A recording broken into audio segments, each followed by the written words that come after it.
Welcome, desert wanderers, to our journey through the sands of Arrakis. Tonight, we follow young Paul Atreides as he discovers his destiny among the dunes and becomes Muad'Dib, leader of the Fremen. After our tale concludes, the soothing sounds of crackling fire will guide you into peaceful slumber with no interruptions. These gentle sounds will carry you into dreams as vast as the deserts of Dune.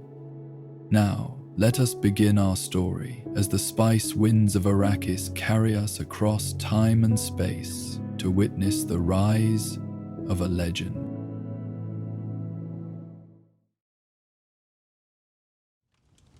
In the vast expanse of the Arrakeen Desert, where the twin moons cast their silver glow upon the endless sea of sand, Paul Atreides stood alone. The night air, still holding traces of the day's heat, caressed his face like a gentle whisper. Wrapped in a still suit that preserved his body's precious moisture, he gazed out at the rolling dunes that stretched toward the horizon like frozen waves in an ocean of silence. It was in moments like these, when the bustle of Sietch Tabra faded into the distance, that Paul found a strange comfort in the solitude of the desert. The sands of Arrakis, known to many as Dune, held secrets that few outsiders had ever witnessed. To the uninitiated, this harsh landscape represented only death and desolation, a barren wasteland where water was more precious than the rarest gemstones. But Paul, who had walked among the Fremen and learned their ways, knew better. The desert was alive, pulsing with hidden rhythms that synchronized with the beating of his own heart. Tonight, something called to him from beyond the shelter of the Sietch. At first, it had been nothing more than a faint sensation at the edge of his awareness, a subtle ripple in the fabric of his perception. But as the first moon rose higher in the night sky, the feeling intensified, becoming impossible to ignore. There were whispers on the wind, words half-formed and elusive, beckoning him outward into the dunes. Lisan al-Gaib, the wind seemed to murmur. Muad'Dib, names given to him by the Fremen, the voice from the outer world, the desert mouse whose resilience mirrored his own. Paul had not sought these titles, yet they clung to him like the fine sand that infiltrated every crease and fold of fabric on this planet.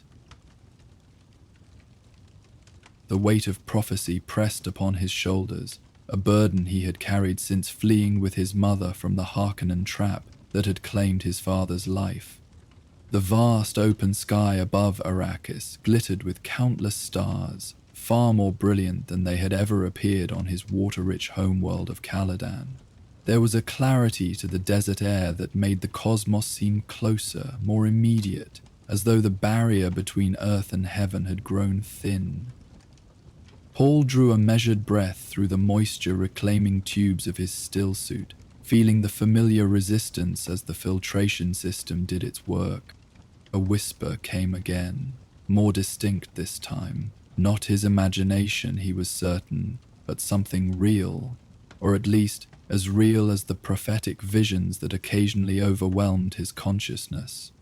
Since consuming the water of life and fully awakening his prescient abilities, Paul had learned to distinguish between ordinary perception and the extraordinary insights that flowed from his expanded awareness. This was something different, neither purely physical nor entirely visionary. Paul, his name, unmistakable, carried on a breeze that shouldn't exist in the still desert night. Paul turned slowly, scanning the landscape with the heightened senses that his Bene Gesserit training had sharpened to preternatural acuity. The dunes revealed nothing unusual to his eyes, but his intuition, that internal compass that had guided him through countless dangers, pulled him toward the vast open desert that stretched beyond the rocky outcropping sheltering Sietch Tabra. He hesitated only briefly. The desert at night held its own perils. Sandworms drawn to rhythmic vibrations, predators adapted to the harsh environment, and the ever-present risk of disorientation in a landscape where landmarks shifted with the wind. The Fremen never wandered the deep desert alone without cause, yet Paul felt no fear, only a quiet certainty that he must follow where the whispers led. With deliberate steps that mimicked the natural irregularity of desert sounds, Paul began his journey away from the safety of the Sietch. His movements followed the pattern he had been taught, the Fremen walk that would not attract the great worms that patrolled the deep desert. It was a careful shifting of weight, an arrhythmic placement of feet that mimicked the natural sounds of the desert itself, rather than the telltale cadence of human footsteps. The first dune rose before him like a wall, steep-sided and imposing in the moonlight.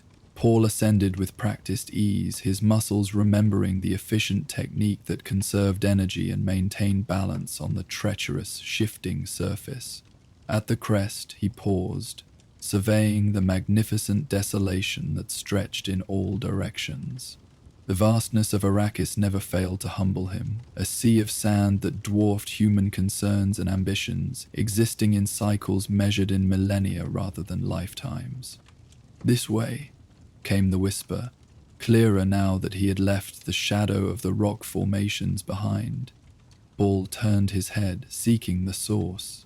For a moment he thought he glimpsed a figure standing atop a distant dune, a slender silhouette outlined against the star-filled sky. But when he blinked, the apparition vanished, leaving him to wonder if it had been nothing more than a trick of light and shadow. He descended the leeward face of the dune, allowing gravity to assist his controlled slide down the steep incline. The sand hissed beneath his feet, a sound barely audible even in the profound silence of the desert night. As he reached the trough between dunes, the whispers came again, more insistent now. "Follow, find the place where waters gather beneath twin shadows." An oasis, Paul wondered.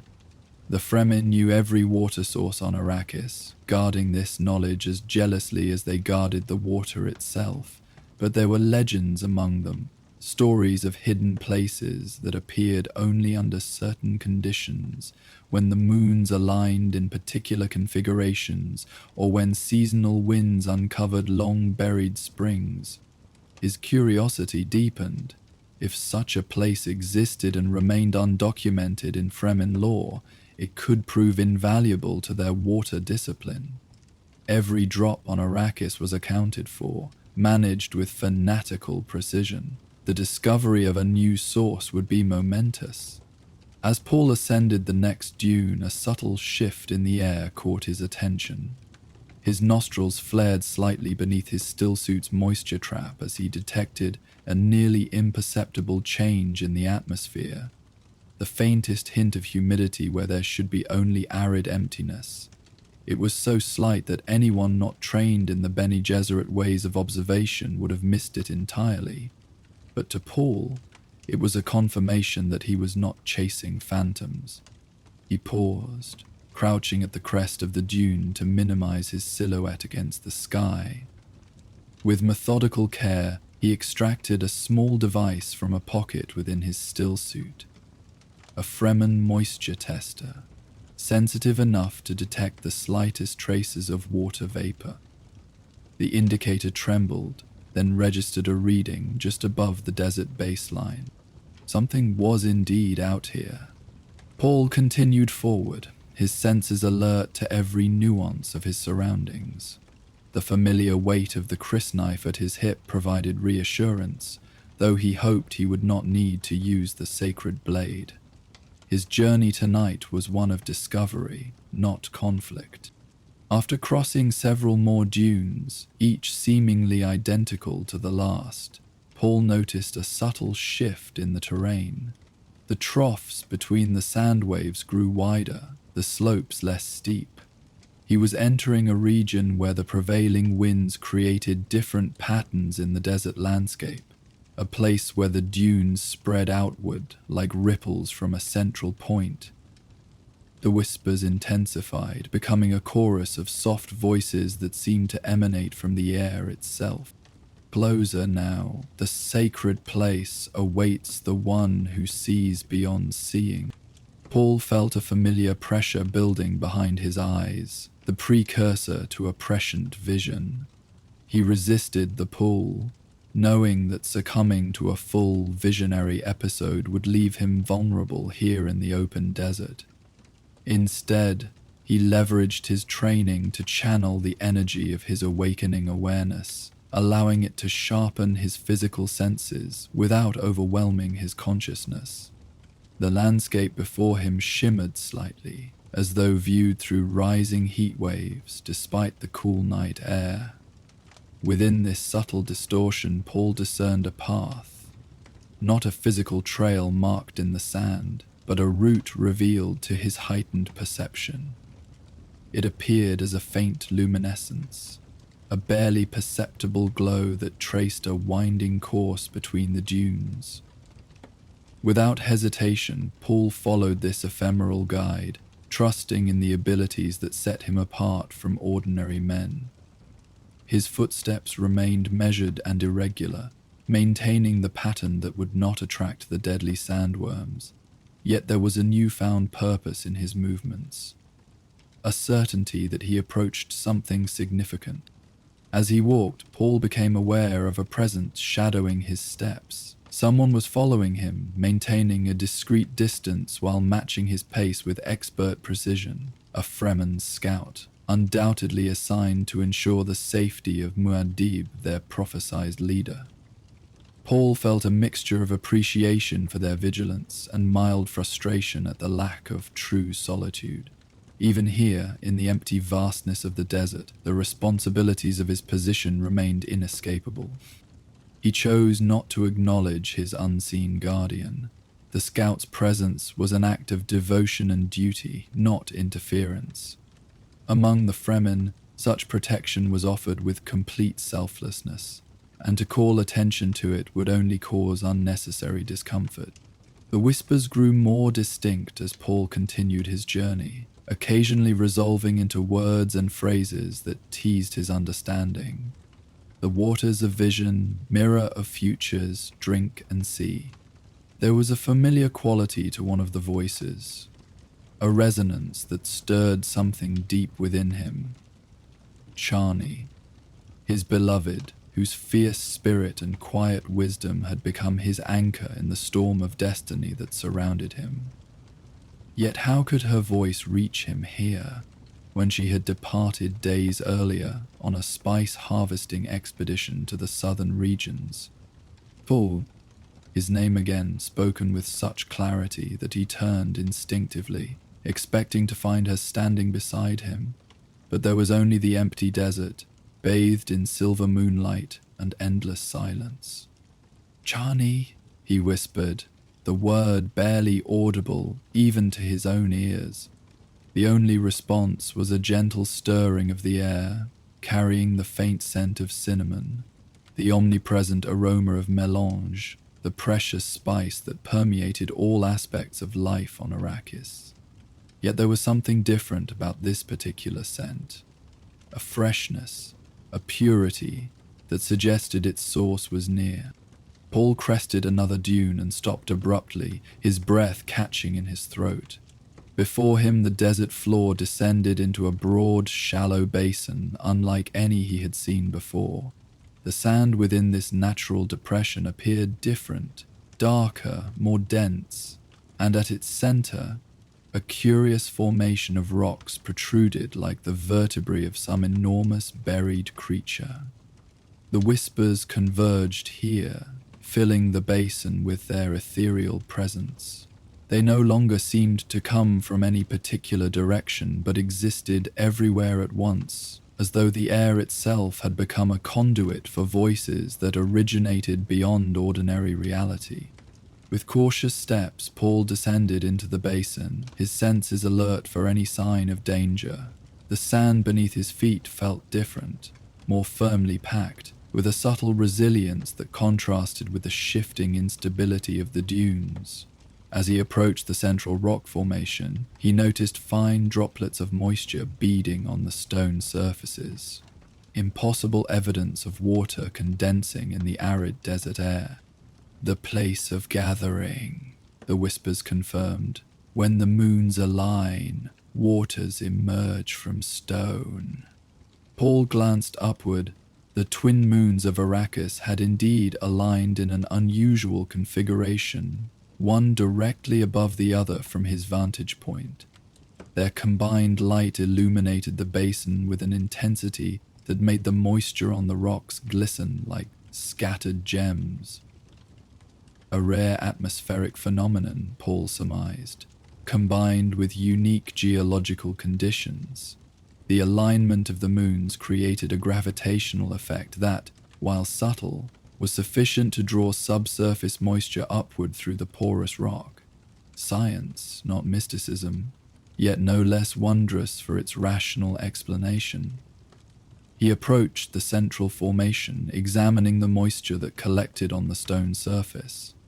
With careful movements, he extracted a filter paper from his stillsuit and pressed it against the damp rock, watching as the precious liquid was absorbed. Then, following Fremen custom, he placed the moistened paper against his stillsuit's catch pockets, allowing the recycling system to capture every valuable drop. As he worked, the whispers continued, weaving a tapestry of sound that seemed to tell a story, fragmented and incomplete, yet compelling in its mystery. Before the coming of off-worlders, ancient ones knew this place. Waters of vision. Paul's fingers traced the surface of the rock, discovering subtle indentations that could not have been formed by natural erosion. Patterns. Symbols. The unmistakable evidence of human intervention. Someone had come here long ago and left their mark in stone. Fremen ancestors, perhaps, or even earlier inhabitants of Arrakis. Some of the symbols resembled those used in current Fremen water rituals, while others were unfamiliar, possibly representing concepts or beliefs that had been lost to time. Paul studied them with fascination, recognizing the significance of this discovery. The Fremen's history on Arrakis stretched back further than most imperial scholars acknowledged, but physical evidence of their ancient customs was exceedingly rare. As his fingers passed over one particularly intricate symbol, a spiral pattern surrounding a central depression, Paul felt a sudden shift in his awareness. The whispers intensified, converging into a single voice that spoke with unmistakable clarity. "Drink from the stone and see what cannot be seen." The central depression in the spiral pattern contained a small pool of collected moisture, no more than a few drops gathered in the carefully carved hollow. Paul hesitated, his Bene Gesserit training urging caution. To consume unknown substances, particularly on Arrakis where many native organisms produced complex psychoactive compounds, represented a significant risk. Yet something deeper than rational analysis compelled him forward. The same intuition that had guided him safely through countless dangers since his arrival on this harsh planet. This place was important. These waters held meaning beyond their physical properties. With a decisive movement, Paul pressed his moisture trap aside and touched his finger to the tiny pool. A single drop clung to his skin, catching the moonlight like a perfect crystal. Before doubt could intervene, he brought the droplet to his lips. The effect was immediate and profound. The liquid seemed to dissolve into his bloodstream instantly, spreading through his system with impossible speed. His vision blurred, then sharpened to a clarity that transcended normal human perception. The desert around him remained visible, but now he could also see threads of energy connecting all things, luminous filaments that wove through sand and stone and air in intricate patterns. Unlike the often chaotic visions induced by the spice melange, this experience possessed a crystalline clarity. Paul remained fully aware of his physical surroundings, while simultaneously perceiving dimensions beyond ordinary reality. The rock formation before him appeared both solid and transparent, revealing layers of time embedded within its structure, like pages of an ancient book. And there, standing beside him, as though she had always been present, was Chani. Not a physical manifestation, but a projection of consciousness that carried her unmistakable essence. "Paul," she said, her voice now perfectly clear, "you have found the Shrine of Waters." "Chani," he responded, knowing that they communicated on a level beyond ordinary speech. "What is this place?" "The Ancient Ones called it Mihna al-Mayar, the testing of waters," she explained, her form shimmering slightly in the moonlight. "It appears only when the moons align thus, and only those guided by the voices can find it. My grandmother spoke of it, but I believed it was merely legend until I saw it through your eyes." "How are you here?" Paul asked, though he already sensed the answer forming in his understanding. "I am not here in body," Chani confirmed. "The spice connects us. When you drank the sacred water, our minds joined across the distance. My physical form remains with the harvesting party to the south." Paul nodded, accepting this explanation that would have seemed impossible before his experiences on Arrakis. The spice melange was known to enhance prescient and telepathic abilities in those with the genetic predisposition. Combined with the water from this ancient shrine, its effects had apparently created a bridge between his consciousness and Chani's. "There is more," Chani continued, gesturing toward the rock formation. "The shrine holds a deeper purpose. Look again." Paul turned his attention back to the stones. Under his enhanced perception, the carved symbols began to move, rearranging themselves into patterns that told a story. He saw the history of Arrakis displayed before him, not as abstract concepts, but as living images that unfolded in the air. The ancient Fremen, called Zensuni wanderers then, arriving on this harsh world after centuries of displacement and persecution. Their struggle to adapt to the unforgiving desert environment, the discovery of the sandworms and the precious spice they protected, the development of water discipline and the stillsuit technology that made survival possible. The gradual transformation of their culture into one that revered water above all else, elevating its conservation to a religious imperative. And through it all, a recurring vision, a leader who would guide them to a future where Arrakis itself would be transformed. The Lisan al-Gaib, Muad'Dib. "Imi knew of me," Paul whispered, the realization striking him with the force of revelation.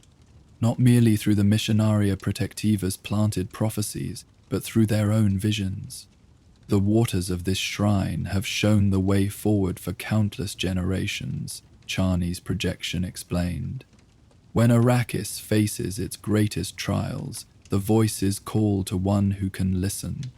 You are not the first to drink from these waters, but you may be the last to need them. The implications of her words resonated through Paul's expanded consciousness. His prescient visions had shown him numerous possible futures, many of them dark with the shadow of jihad and endless warfare. But here, in this ancient place of power, he glimpsed alternative paths, subtle variations that might lead to different outcomes. "The future is never fixed," Chani said, as though reading his thoughts. "Even your prescience shows you possibilities, not certainties. The shrine reveals what might be if one has the wisdom to understand its messages." Paul focused his attention on these new visions, absorbing their significance.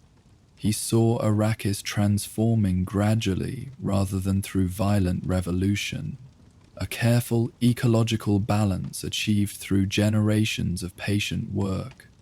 He saw his people prospering without the need to unleash the terrible holy war that haunted his prophetic nightmares. It was a future he had not dared to hope for, one that had remained hidden among the overwhelming cascade of more dramatic possibilities that typically dominated his prescient sight. "Is this why I was called here?" Paul asked. "To see this alternative?" "The shrine calls for different reasons to different seekers," Chani replied. "What you take from this vision is your choice alone." As she spoke, Paul became aware of a subtle shift in the air, a disturbance in the perfect stillness that had enveloped the basin. His enhanced senses detected the approach of his Fremen shadow, the scout who had maintained a respectful distance until now. Something had changed, forcing the scout to break protocol and approach directly. Chani's projection noticed as well. "Our time grows short," she said. "The effects of the water will fade soon, and you must return to the siege before dawn." "I have seen a path I did not know existed," Paul told her, grateful for this unexpected gift of perspective. "A way that may avoid the bloodshed that has seemed inevitable." "Remember it well," Chani advised. "In the days to come, when choices present themselves, this vision may light your way through darkness." Her form began to fade, the connection between them weakening as the water's influence diminished. "Until we meet again in the flesh," she said, her voice growing distant. "Until then," Paul replied, raising his hand in farewell as her image dissolved into the moonlight. The extraordinary clarity of perception receded gradually, leaving Paul once more in the ordinary, though still beautiful, desert night. The rock formation before him returned to its solid state, the symbols once again mere carvings in stone rather than living history. Yet the memory of what he had experienced remained vivid and intact. He heard footsteps approaching from behind, the distinctive pattern of a Fremen walking with purpose but without urgency. Paul turned to face the scout who had been his silent guardian throughout this nocturnal journey. The man emerged from the shadows at the edge of the basin, his stillsuit rendering him nearly invisible until he stepped into the moonlight. Paul recognized him as Takol, one of the younger Fadakin warriors who had proven his loyalty repeatedly in recent conflicts with the Harkonnens. "Muad'Dib," Takol said, pressing his fist to his chest in the Fremen salute. "Forgive the intrusion, but a storm approaches from the south. We must return to the siege before the winds arrive." Paul nodded, accepting both the warning and the revelation that his solitary excursion had been monitored from the beginning. The Fremen's devotion to his safety sometimes chafed against his desire for independence, but he recognized it as an expression of their loyalty rather than a lack of trust in his abilities. "You have watched over me well this night, Takul," Paul acknowledged. "But tell me, did you see another here with me?" The Fremen warrior's eyes, deep blue from prolonged spice consumption, revealed a momentary confusion. "You were alone, Muad'Dib. I saw you examine the rocks and then grow still, as though in communion with the desert itself." So Chani's presence had been visible only to him, a connection of minds rather than a physical manifestation. Paul stored this information away, another piece in the complex puzzle of his expanding awareness. "The rocks," Paul said, gesturing toward the formation. "Have you seen this place before?" Takol approached cautiously, examining the stones with evident curiosity. "I have not, though there are legends of shrines that appear only when the moons align in special configurations. My grandmother spoke of such places." He touched one of the symbols reverently. "These are ancient water markings. Some I recognize from our oldest rituals. Others I have never seen. This place is important," Paul said. "When we return to the siege, I would have you bring Stilgar here, along with the keeper of tribal histories. What I have found should be documented for future generations. As you command, Muad'Dib, Tarkul replied, though a hint of concern crossed his features. But we may not find this place again. The legends say such shrines appear briefly, then vanish beneath the shifting sands until the next alignment. Paul considered this possibility. The scientific part of his mind, trained by mentors like Thufir Hawat and Gurney Halleck, sought rational explanations for the shrine's appearance. Geological processes, gravitational effects, perhaps even some property of the rocks themselves that changed under specific conditions. Yet he had also learned on Arrakis that science and mysticism often walked hand in hand, each offering partial truths that combined to form a more complete understanding. We will mark the location, Paul decided, and return at the next alignment to test the legend's truth. Tarkul nodded, then gestured toward the southern horizon. The storm grows closer, Muad'Dib. We should depart now. Paul cast one final glance at the shrine, committing its details to memory. The vision he had experienced here offered hope, a counterbalance to the darker futures that had dominated his prescient sight since consuming the water of life. Whether it represented a true alternative path or merely a temporary respite from destiny's demands remained to be seen. But for now, it was enough to know that possibilities existed beyond those he had previously discerned. Together, Paul and his guardian began the journey back towards Sietch Tab, maintaining the Fremen walk that would not attract the great sandworms. As they crested the first dune, Paul paused to look back at the basin. For a moment he thought he saw a shimmer of movement near the rocks, a female figure watching their departure with familiar eyes. Then a subtle shift in the air obscured his view, and when it cleared, there was only the empty desert beneath the twin moons. The whispers had fallen silent, but their message lingered in his consciousness. The future was not fixed. Even with his tremendous prescient abilities, he could not see all possibilities, only those that his mind was prepared to perceive. The waters of the shrine had temporarily expanded that perception, showing him paths that had remained hidden. As they traversed the rolling dunes, Paul felt the first faint stirrings of the approaching storm, a subtle change in air pressure, a distant hissing that signaled the movement of sand driven by powerful winds. Tarkul increased their pace slightly, his experience reading the desert's warnings evident in his growing urgency. The storm moves faster than I anticipated, the Fremen warrior observed. We may need to seek shelter before reaching the siege. Paul nodded, scanning the horizon for the telltale silhouettes of rock formations that might offer protection from the sandstorm's fury. His mind, still resonating with the insights gained at the shrine, processed the information with unusual clarity.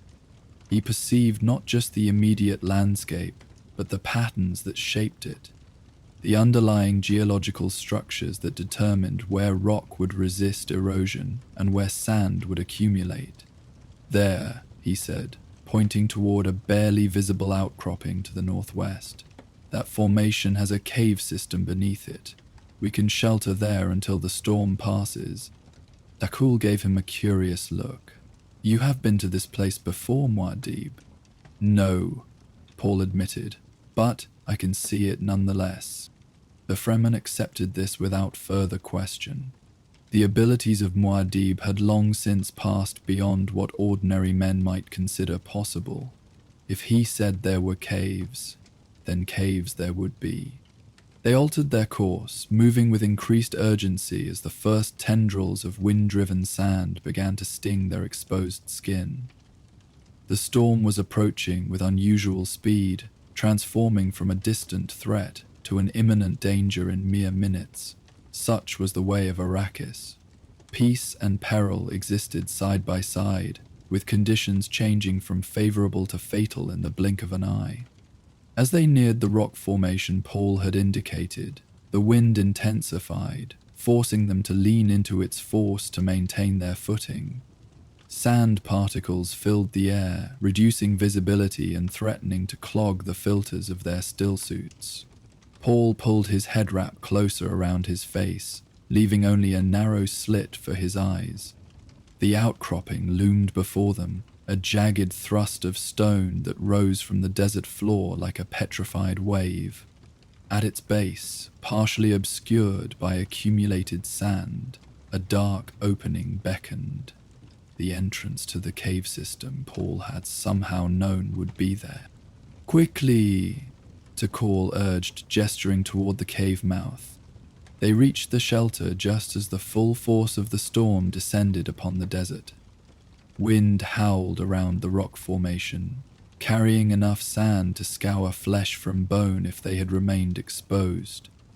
From the relative safety of the cave entrance, Paul watched the transformation of the landscape, dunes dissolving and reforming under the storm's relentless sculpture.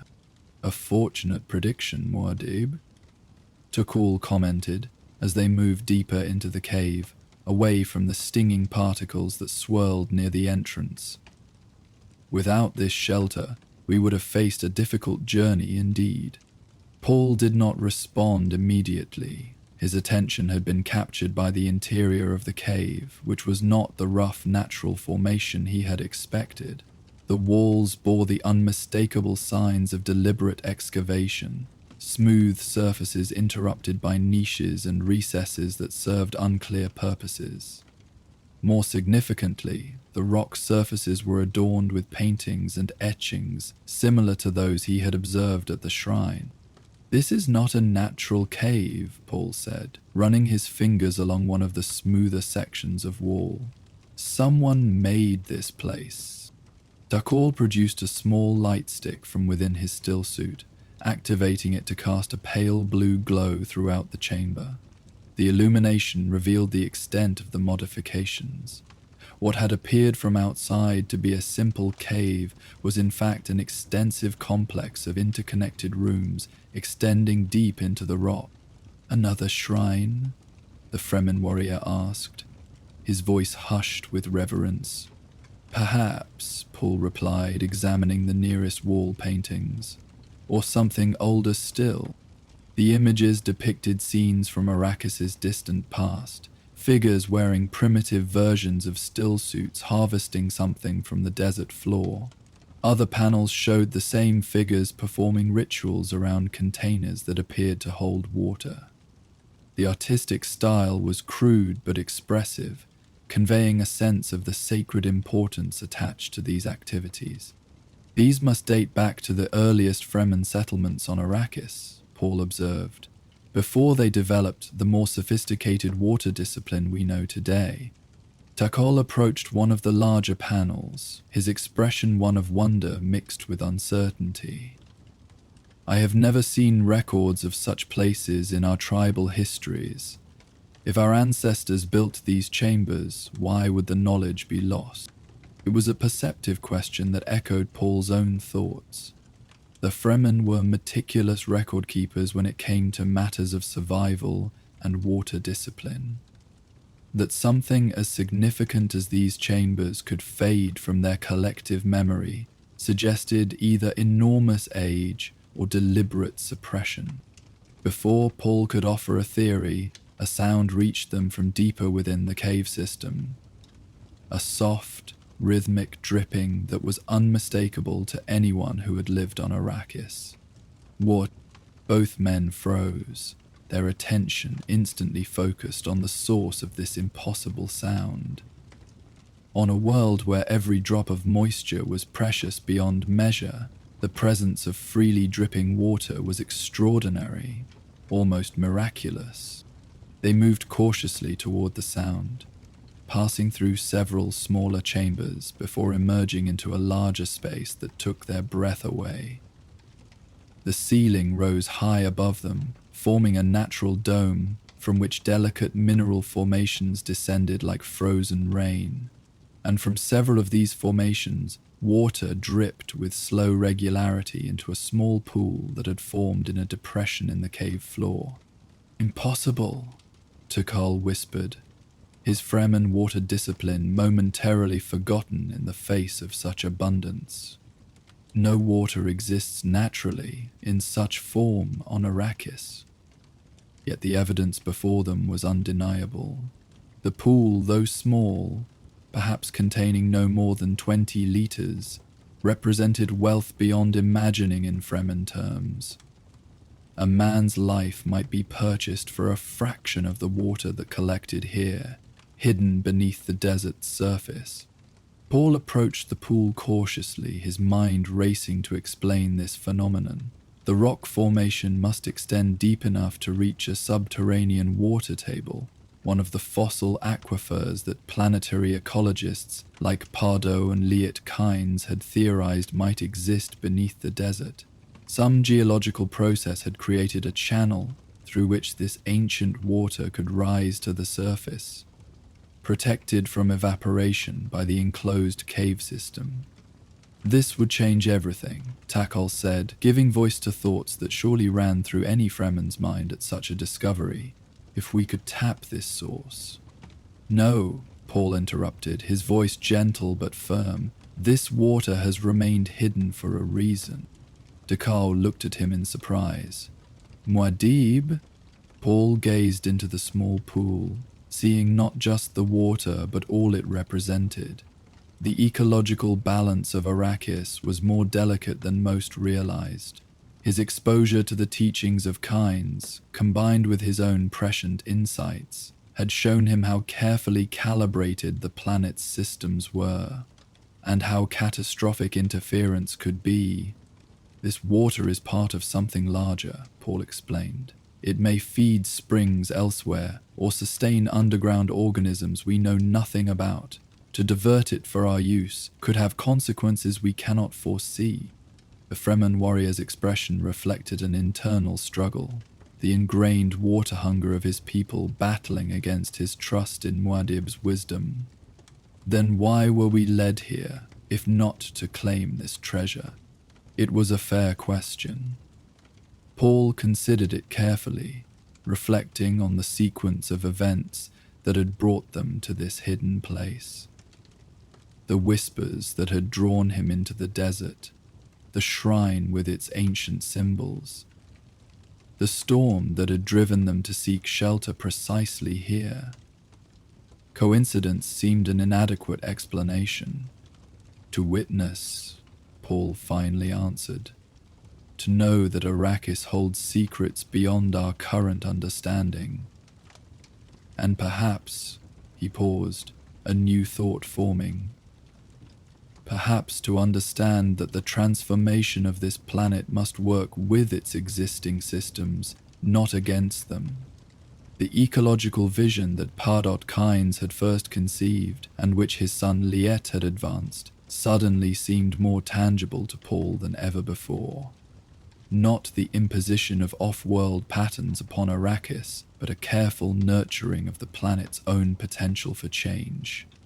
The Fremen dream of a green Arrakis was achievable, but it would require patience and wisdom, working with the deep rhythms of the desert rather than attempting to overpower them. Takal studied Paul's face in the blue glow of the lightstick, then slowly nodded. As you say, Muad'Dib, the water remains untouched. Paul knelt beside the pool, not to drink or collect its precious contents, but to observe the patterns formed by the falling drops. Each impact created concentric ripples that spread outward, intersecting with others to create complex, ever-changing designs on the surface. It reminded him of his prescient visions, how a single event could propagate through time, creating patterns of consequence that were beautiful in their complexity, yet impossible to fully predict.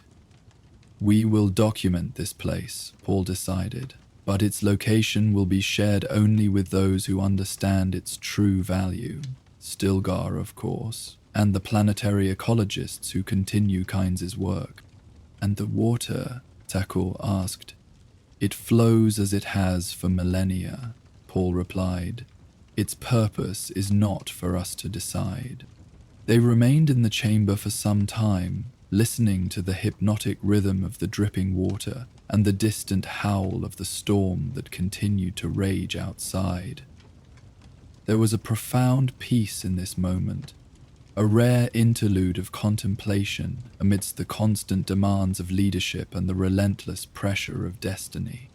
Paul found his thoughts returning to the vision he had experienced at the shrine. The alternative future it had revealed seemed more plausible now, in the presence of this hidden water source. If Arrakis itself contained such untapped potential, perhaps the path forward need not be one of conquest and blood. Perhaps, like this secret spring, a gentler way existed beneath the surface of his visions, waiting to be discovered. Eventually, the howling of the storm began to diminish, the fierce winds gradually subsiding as the atmospheric pressure systems that had created them found their equilibrium. Paul and Takul moved toward the cave entrance, observing the transformation of the landscape outside. The storm had reshaped the desert completely. Dunes that had stood prominently before were now flattened or relocated, while new formations had emerged where there had been only flat expanses. The face of Arrakis is ever-changing, Takul observed, yet its essence remains constant. Paul nodded, appreciating the simple wisdom in the Fremen's words. There was a profound metaphor in the desert's capacity for transformation, how surface features might alter dramatically while deeper structures remained unchanged. It mirrored his own journey since arriving on this harsh planet, his outward role evolving from ducal heir to fugitive to Fremen leader, while his core identity remained intact beneath these shifting masks. "We should return to the siege," Paul said, noting the position of the moons, which had continued their celestial journey during their time in the cave. "Dawn will arrive soon." They emerged from their shelter into a landscape rendered pristine by the storm. The sand, scoured clean of footprints and other disturbances, stretched before them like a blank canvas awaiting the first marks of the new day. With practiced skill, they noted landmarks that had survived the tempest, orienting themselves for the journey back to Siege Tab. As they walked, maintaining the rhythmless pattern that would not attract sandworms, Paul felt a subtle resonance within him, an echo of the whispers that had drawn him into the desert hours earlier. But now, instead of calling him outward, they seemed to affirm that his path led back to the siege, to his responsibilities, and to the people who depended on his leadership. "You have been quiet, Muad'Dib," Takul commented after they had traveled some distance. "Has the night's journey troubled you?" Paul considered the question, examining his own feelings with the detached clarity his Bene Gesserit training had instilled. "Not troubled," he replied.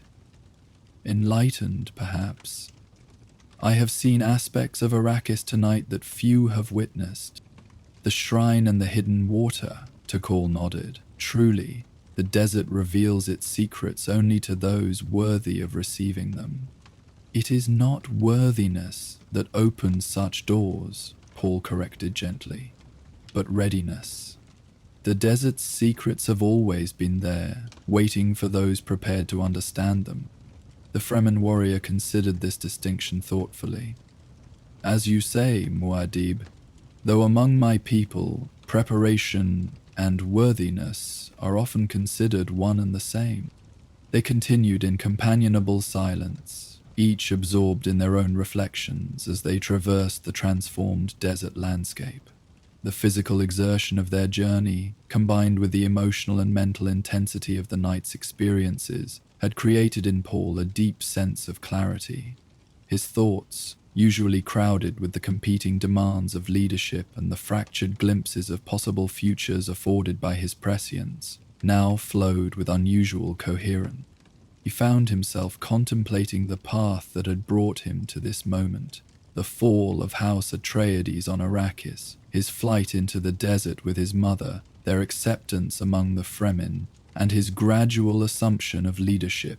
Each step had seemed inevitable at the time, driven by necessity and survival. Yet now, with the insights gained from the shrine and the hidden cave, he wondered how much of this journey had been predestined and how much had been shaped by choices, his own and those of others. The first hint of dawn appeared on the horizon as Sietch Tabra came into view, a barely discernible irregularity in the rock formations that only those familiar with its location would recognize as the entrance to a vast underground community. Guards would be posted, invisible to casual observation but ever vigilant, monitoring the approach of anyone who drew near to the Sietch. "We will be welcomed as lost ones," Takal remarked, his tone suggesting this was not an entirely positive prospect. In Fremen culture, to be separated from one's tribe during a storm was considered a failure of judgment or preparation. Understandable in one as new to their ways as Paul, but less so for an experienced warrior like Takal. "I will explain that our delay was my doing," Paul assured him. "No blame will attach to you for following Muad'Dib into the deep desert." Takul's expression reflected gratitude, though his Fremen pride would not allow him to acknowledge it directly. "The story of our discovery will overshadow any concern about our absence," he said instead. "When the tribal council learns of the shrine and the hidden water, we must consider carefully what we share and with whom." Paul interrupted. "Some discoveries are too significant to be widely known before their implications are understood." The Fremen warrior looked at him with surprise. "You would keep such findings secret, even from Stilgar and the council?" Paul shook his head. "Not secret, but protected. I will speak with Stilgar privately, and with the ecological team that continues Kynes' work. They are best positioned to understand what we have found in its proper context." Understanding dawned in Takal's eyes. The water. If its existence became common knowledge, there would be those who could not resist the temptation to exploit it, Paul confirmed. Despite the potential consequences I mentioned, water was life on Arrakis, its scarcity the foundation upon which all Fremen customs and values were built. The discovery of a naturally occurring source, however small, would be viewed by many as a treasure to be utilized rather than a phenomenon to be studied and preserved. Paul's authority among the Fremen was considerable, but even Muad'Dib might find it challenging to protect such a resource if its location became widely known. "I understand," Takal said solemnly. "My silence is yours, Muad'Dib, until you release me from it." Paul acknowledged the pledge with a nod of appreciation as they approached the hidden entrance to the Sietch. As expected, they were met by guards who emerged from concealed positions among the rocks, their expressions registering both relief and curiosity at the return of their leader and his companion after a night in the storm-swept desert. "Muad'Dib," the senior guard greeted him, pressing fist to chest in the Fremen salute. "Stilgar has been concerned. Search parties were being organized." "Your concern honors me," Paul replied with the formal courtesy that such situations demanded in Fremen culture. "The storm forced us to seek shelter, but we return unharmed." The guard's eyes, blue within blue from spice saturation, studied them with professional assessment, noting their condition and equipment. Satisfied that neither showed signs of injury or water loss, he gestured toward the concealed entrance. "The Sietch awaits your return." As they followed the guard into the narrow winding passage that led to the main caverns of Sietch Tabra, Paul felt the familiar transition from the harsh, exterior world of the desert to the sheltered, communal space of Fremen dwelling. The air grew cooler and more humid, carrying the mingled sense of humanity, spice, and the various plants that were carefully tended in the protected gardens deep within the rock. The passage widened, opening into one of the larger chambers, where early rising Fremen were already engaged in their morning activities. Conversations paused and heads turned as Paul and Takol entered, respect and curiosity evident in the gazes that followed their progress through the space. "Find rest," Paul told Takul quietly. "We will speak with Stilgar after we have both had time to refresh ourselves." The Fremen warrior acknowledged the instruction with a slight inclination of his head before moving off toward the quarters he shared with other unmarried fighters. Paul continued alone through the interconnected chambers of the siege, nodding in greeting to those he passed but maintaining a purposeful pace that discouraged conversation. His own quarters lay deeper within the complex, in a section reserved for tribal leadership and those deemed worthy of special privacy. As he approached, he sensed a presence waiting for him, a figure seated in the shadows outside his living space, motionless but alert. "You have walked the night paths, Usul," a familiar voice greeted him as he drew nearer. Chani rose from her seated position, her movements fluid and graceful despite the evident fatigue in her features.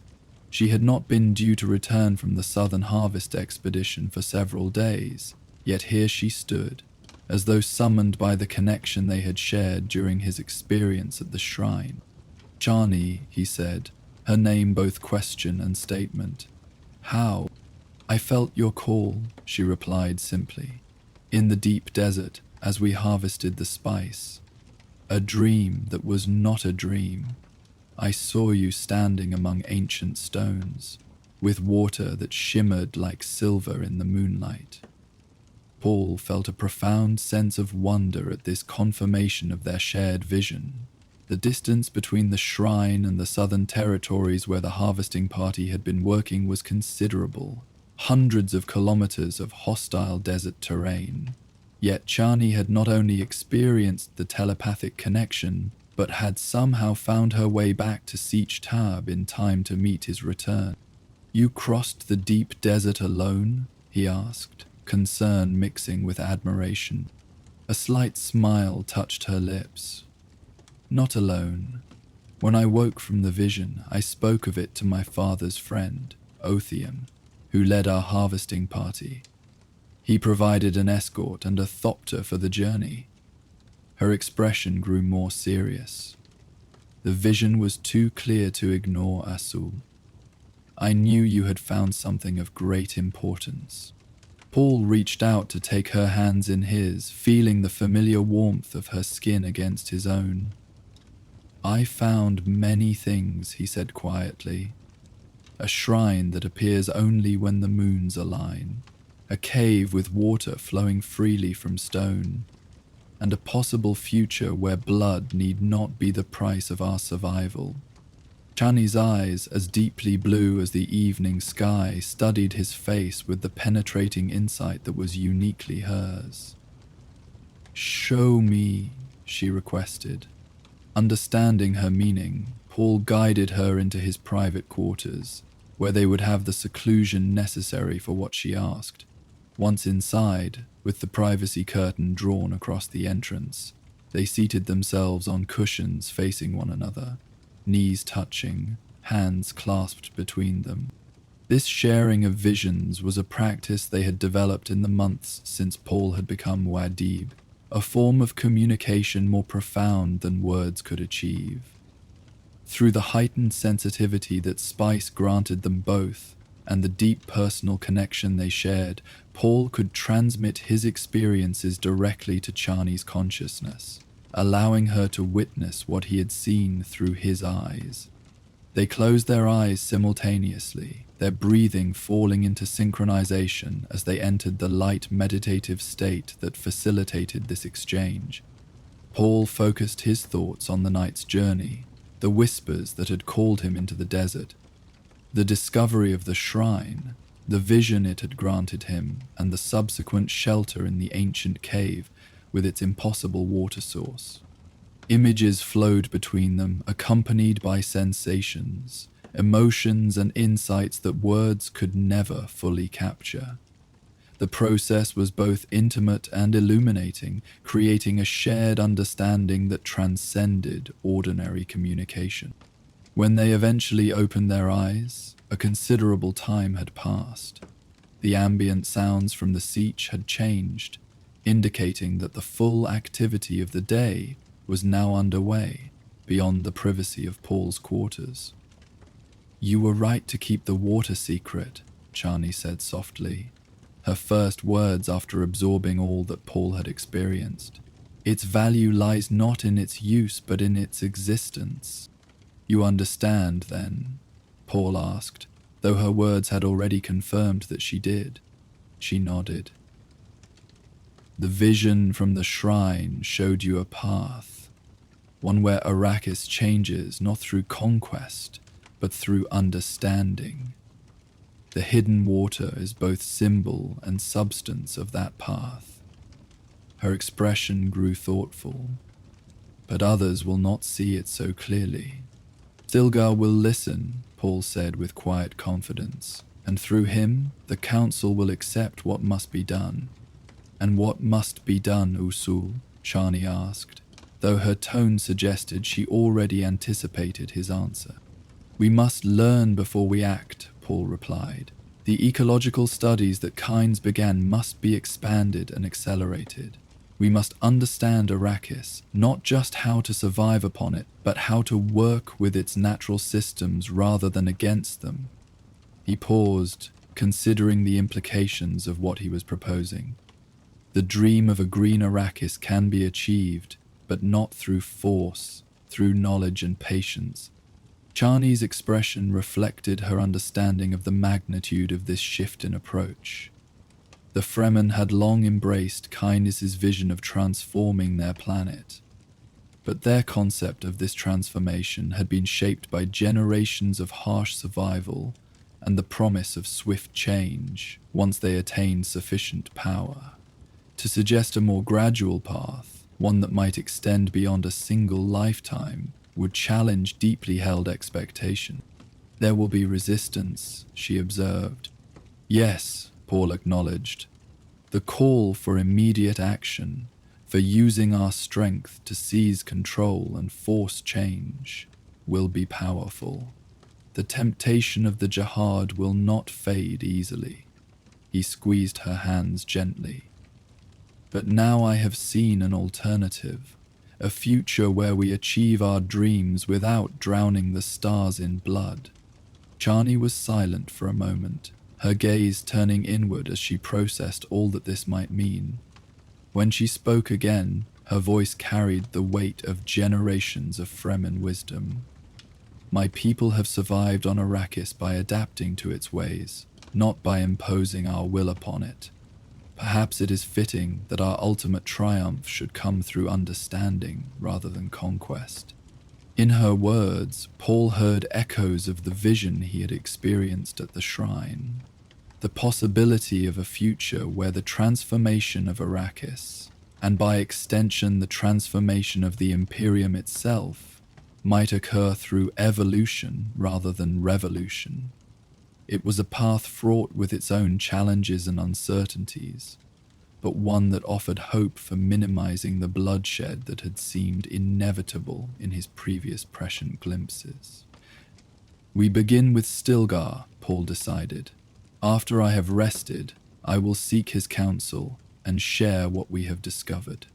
Chani nodded her agreement, then rose gracefully from her cushion. "Sleep now, Usul. I will ensure you are not disturbed." As she moved toward the entrance, Paul felt a renewed appreciation for her strength and wisdom. In many ways, Chani embodied the best qualities of the Fremen: resilience, pragmatism, and a deep connection to the rhythms of their harsh world. If anyone could help him lead their people toward this new vision of the future, it was she. "Chani," he called softly as she reached the privacy curtain. She paused, looking back at him with a questioning expression. "Thank you for coming to meet me." A smile touched her lips, genuine and warm despite the fatigue that lined her features. "We walk the same path, Usul. Where one goes, the other will follow." With those words, she slipped through the curtain, leaving Paul alone with his thoughts. Exhaustion from the night's journey soon overcame his active mind, drawing him down into a deep and dreamless sleep, a rare respite from the visionary insights that so often colored his rest. When he awoke, the quality of light filtering through the fabric ceiling of his quarters suggested that several hours had passed. His body felt refreshed, the still suit he had worn during his desert excursion now replaced with lighter indoor clothing. Chani's work, no doubt, caring for him as he slept. Paul rose and performed the brief water ritual that began each waking period for the Fremen, the precise movements honoring the precious liquid that made life possible on Arrakis. As he completed the ceremony, his thoughts returned to the hidden cave and its impossible spring, a natural wonder that defied the conventional understanding of the planet's hydrology. That such a place could exist, unknown even to the water-obsessed Fremen, suggested that Arrakis still held many secrets waiting to be discovered. The implication was both humbling and exciting, a reminder that even with his expanding prescient abilities, there remained much that was hidden from his sight. After dressing in the simple garments that he preferred for daily life within the Sietch, Paul emerged from his quarters to find Chani waiting, as he had expected she might be. Without words, they fell into step together, navigating the busy passages of Sietch Tabr with the easy familiarity of those who had made this journey countless times before. Fremen they passed offered respectful greetings, a nod, a touch of fingers to lips, the formal salute of fist to chest, but none interrupted their progress. There was an awareness throughout the Sietch that Muad'Dib walked with purpose this day, and such purpose was not to be delayed by casual conversation. They found Stilgar in the chamber that served as both council room and tactical center for the Sietch's military operations. The Fremen leader was bent over a large sand table, studying a topographical representation of a section of the deep desert where recent Harkonnen patrols had been sighted. With him were several of his most trusted advisors, including the grizzled veteran Turek and the younger but highly respected Otaeum, recently returned from the southern expedition with Chani. Stilgar, Paul said quietly, announcing his presence as he and Chani entered the chamber. The Naib of Sietch Tabr straightened immediately, his weathered face breaking into a rare smile of genuine pleasure at the sight of them. "Muad'Dib," he replied, then nodded to Chani. "Sayadina." With a few quick gestures, Stilgar dismissed the others, sensing that whatever had brought Paul and Chani to him required privacy. When the last of his advisors had departed, he turned his full attention to them, his expression shifting from welcome to attentive curiosity. "I am told you walked the deep desert during the storm," he said to Paul. "Takal returned with you, but speaks to no one of what you found." "He honors my request for silence," Paul confirmed. "What we discovered must be shared carefully, beginning with you." Stilgar's eyes, deep blue from years of spice consumption, studied Paul's face with the penetrating gaze that had assessed countless situations and threats during his long leadership of the Sietch. "You have my attention, Muad'Dib." Paul began the account of his night journey, starting with the whispers that had drawn him into the desert and proceeding through each subsequent discovery.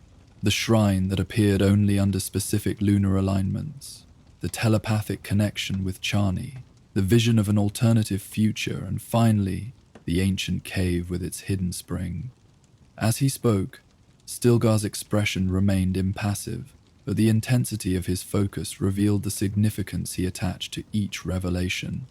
When Paul had finished, a profound silence filled the chamber. Stilgar moved to a water catch pocket embedded in the wall, withdrew a small amount of the precious liquid, and sipped it thoughtfully. A gesture that among the Fremen indicated deep consideration of matters that affected the tribe's welfare. "The shrine with its waters of vision," he finally said. There are legends of such places in our oldest songs. The Sayadina who preceded your mother spoke of them, though she believed they existed only in the realm of myth. He turned to look directly at Paul.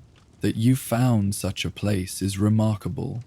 That it showed you a path different from the jihad is perhaps more remarkable still. You do not seem surprised by the vision itself, Paul observed. Stilgar's weathered features creased in a brief, mirthless smile. I have led our people long enough to know that destiny rarely follows a single path, Muad'Dib. The jihad has seemed inevitable because we have seen no alternative that would bring the changes we seek. If another way exists, he left the thought unfinished, but the implications were clear. And the hidden spring? Chani prompted. What of its significance? At this, Stilgar's expression grew more troubled. Water flowing freely from stone, untouched and unknown for generations. This challenges everything we understand about Arrakis. He looked from Chani to Paul and back again. You were right to keep this discovery limited. If widely known, there would be those who could not resist exploiting such a source, regardless of consequences. It must be studied, not used, Paul said firmly. The ecological team that continues Kynes' work should examine it, but with strict protocols to ensure it remains undisturbed. Stilgar nodded his agreement. I will select trustworthy guides from among my most reliable fighters. When do you wish to return to this place? Peter, we have consulted with the ecological team, Paul replied. They will need specialized equipment to properly document and analyze what we have found without disrupting it. And the shrine? Stilgar asked. Will you seek it again when the moons next align as they did last night? Paul considered the question. The vision he had experienced at the shrine had been profound, offering insights that continued to resonate within his consciousness. Yet he sensed that its purpose had been fulfilled, at least for him personally. Perhaps others should have the opportunity to receive its wisdom, he suggested. Those with the sensitivity to hear its call and the wisdom to understand its message. Chani and Stilgar exchanged a meaningful glance, some unspoken communication passing between them. There is one among us who might benefit greatly from such an experience, Chani said carefully. Paul understood immediately whom she meant. My mother, Lady Jessica, though fully embraced as Reverend Mother among the Fremen, still struggled with aspects of her role, particularly the tension between her Bene Gesserit training and the more mystical traditions of Fremen religious practice. The shrine, with its connection to ancient wisdom, might offer her perspectives that would help reconcile these conflicting influences. She works now to integrate the knowledge of those who came before her, Stilgar confirmed. The waters of vision could aid her in this task. Paul nodded slowly, considering the suggestion. When she returns from her current journey to the southern Seaches, I will speak with her of this possibility. Their discussion continued for some time, addressing the practical aspects of documenting and protecting both the shrine and the hidden spring, as well as the broader implications of what Paul had witnessed in his vision. Stilgar, despite his reputation for pragmatic military leadership, revealed a depth of ecological and philosophical understanding that impressed even Paul, who had come to know the Fremen leader well during his time among them. Kynes taught us that Arrakis could be transformed, Stilgar said as their conversation drew to a close. But perhaps he did not fully grasp how Arrakis might transform us in return. Your vision suggests a partnership rather than a conquest. A fitting approach for a people who have learned to work with the desert rather than against it. It will require patience, Paul cautioned. The changes may not be completed within our lifetimes. Stilgar's expression was one of serene acceptance. We Fremen think in terms of generations, Muad'Dib. Our water discipline, our planting of palmeries in remote regions, our careful cultivation of dew collectors. All these are investments for our children's children. If the path you have seen leads to a green Arrakis without the blood price of jihad, our people will embrace it, even knowing they may not live to walk beneath its trees. As Paul and Chani left Stilgar's council chamber, they found Takul waiting outside, his posture respectful but expectant. When Paul acknowledged him with a nod, the young Fedaykin warrior approached. "Muad'Dib," he said quietly, "I have selected the location markers as you requested, to ensure we can find the hidden spring again when needed." He hesitated briefly, then added, "I also took the liberty of checking the astronomical charts. The moon alignment we witnessed occurs again in 27 days. Paul exchanged a glance with Chani, both recognizing the significance of this information. If they wished for Lady Jessica to experience the shrine and its waters of vision, they would need to coordinate her return from the southern Seaches to coincide with this alignment. "You have done well, Takal," Paul told him. "Continue your discretion in this matter." The Fedaykin warrior pressed his fist to his chest in the formal salute, then departed with the quiet efficiency that characterized all his actions. Paul watched him go, reflecting on how fortunate he had been in the loyalty and capabilities of those who had chosen to follow him. "Your mother will return in 18 days, according to the messages received from Sietch Tabra," Chani said, her mind evidently following the same path as Paul's. "There will be time to prepare her, if that is your wish." Paul nodded, though his expression remained thoughtful. "The shrine showed me a possibility, a path that might avoid the bloodshed that has seemed inevitable. But choosing that path will require more than my decision alone. Others must see it as well, particularly those with influence among our people. Beginning with the Reverend Mother," Chani agreed. "And then we continue the work Kynes began," Paul said, his voice gaining strength as the vision crystallized more clearly in his mind. "Not just the ecological transformation of Arrakis, but the gathering of allies who share our dream of a different future, one built on understanding rather than dominance." As they walked together through the bustling passages of Sietch Tar, Paul felt a growing sense of purpose. The night's journey into the desert had revealed more than just ancient shrines and hidden waters. It had opened a window onto possibilities that his previous visions had obscured. The path would not be easy, nor was its success guaranteed, but for the first time since consuming the water of life and fully awakening his prescient abilities, Paul felt that he might have discovered a way to fulfill his destiny without unleashing the terrible jihad that haunted his darkest visions. The whispering sands of Arrakis, the whisper of rumors traveled through Sietch Tabra like the gentle evening breeze that occasionally stirred the deep desert sands. For 3 consecutive nights, Fremen water prospectors returning from the northern territories had reported unusual moisture readings in a region previously believed to be as dry as the rest of Arrakis's vast wasteland. Instrument malfunction was the first assumption, a common enough occurrence in the harsh desert environment, where even the most resilient technology eventually succumbed to the abrasive omnipresence of sand. But when the third team returned with identical findings, the possibility could no longer be dismissed. Paul Atreides, known to the Fremen as Muad'Dib, sat in quiet contemplation as Stilgar presented these findings to the small council gathered in the Sietch's central chamber.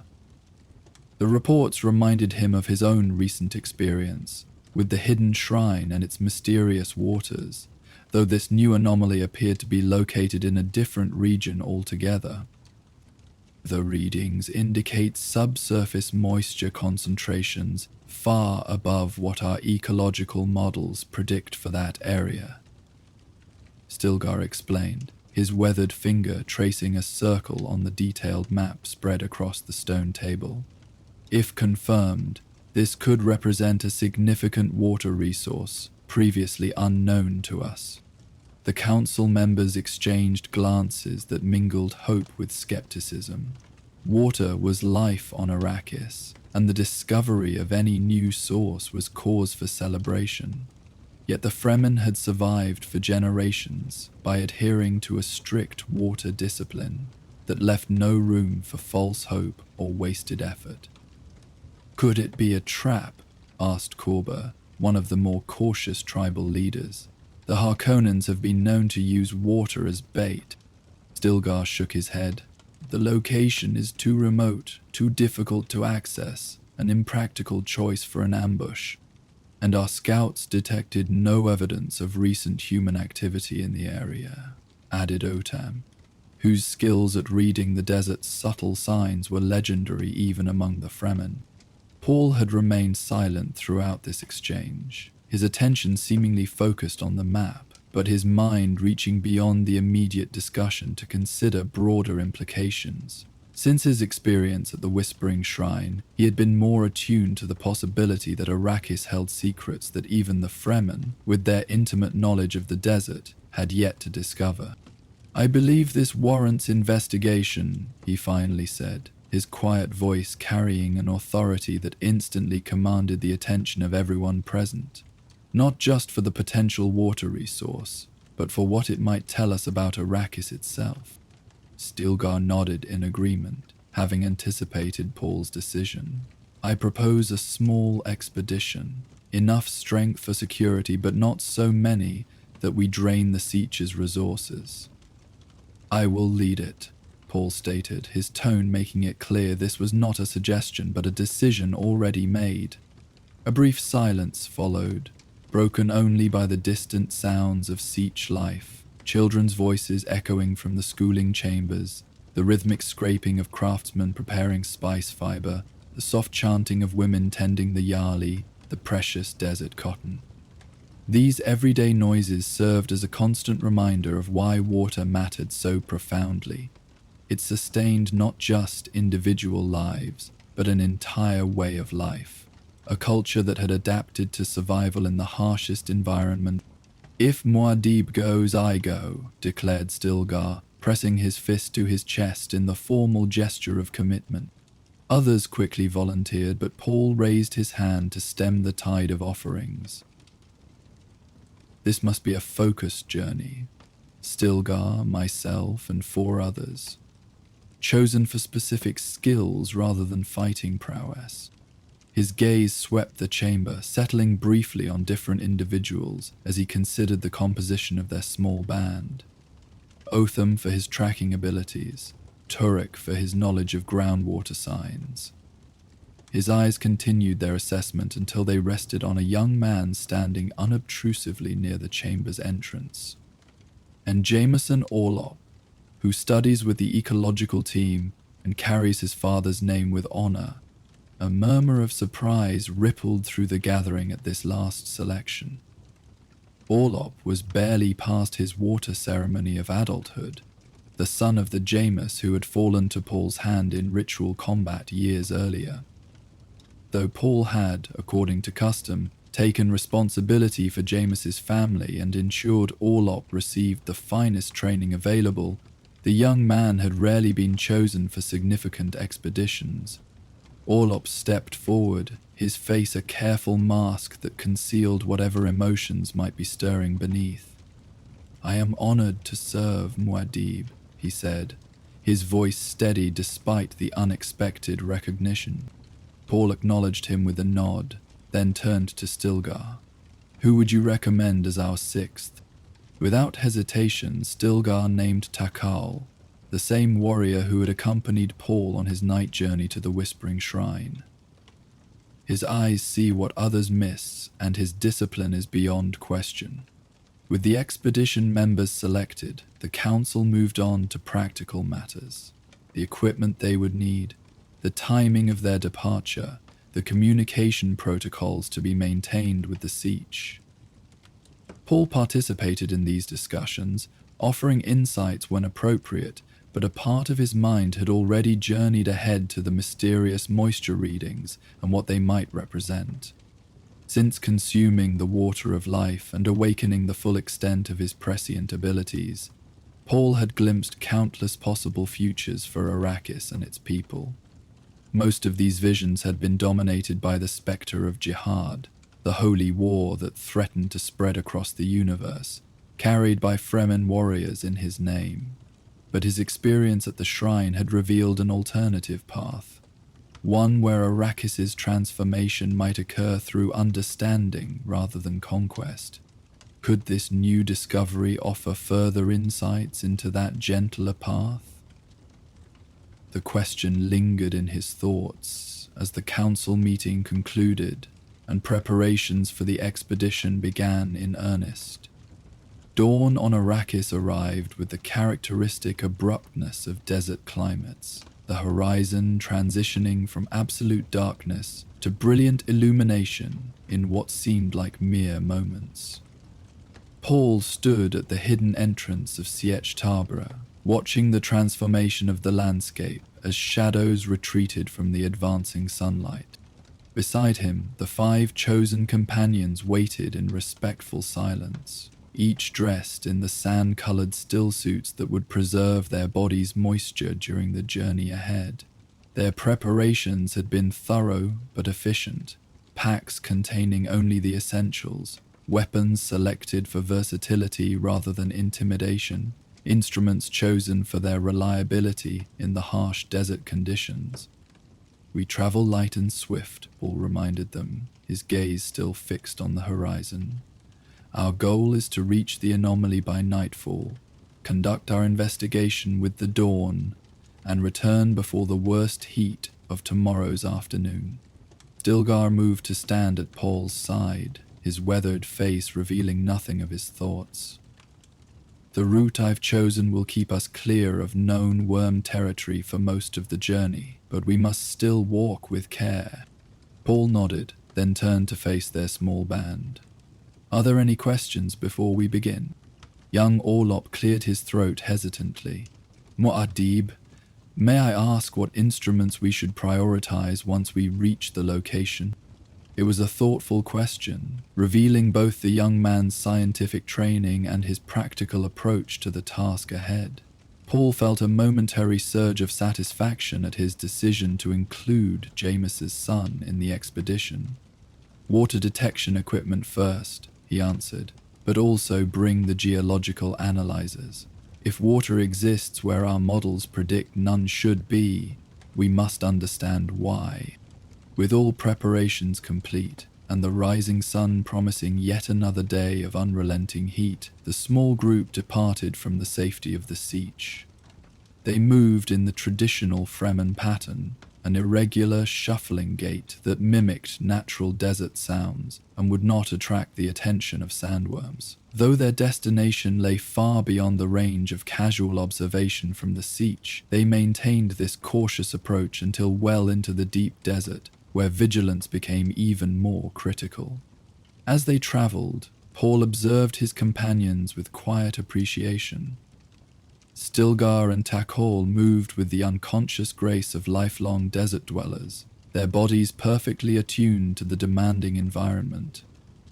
Otheam and Tirok, both older men with decades of desert wisdom embedded in their bones, maintained a steady pace that belied their years, and young Orlop, though clearly the least experienced of the group, showed promising adaptability, adjusting his movements to match the rhythms of his elders without needing explicit instruction.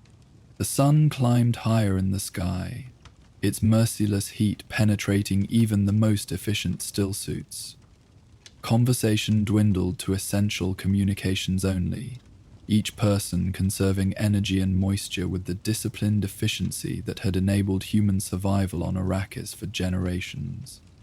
By midday, they had covered significant distance, reaching a region where the familiar dune patterns began to give way to more unusual formations. Here, the sand collected in asymmetrical mounds, suggesting subsurface structures that altered the wind patterns. Occasional outcroppings of rock pushed through the sandy surface like the vertebrae of some enormous buried creature.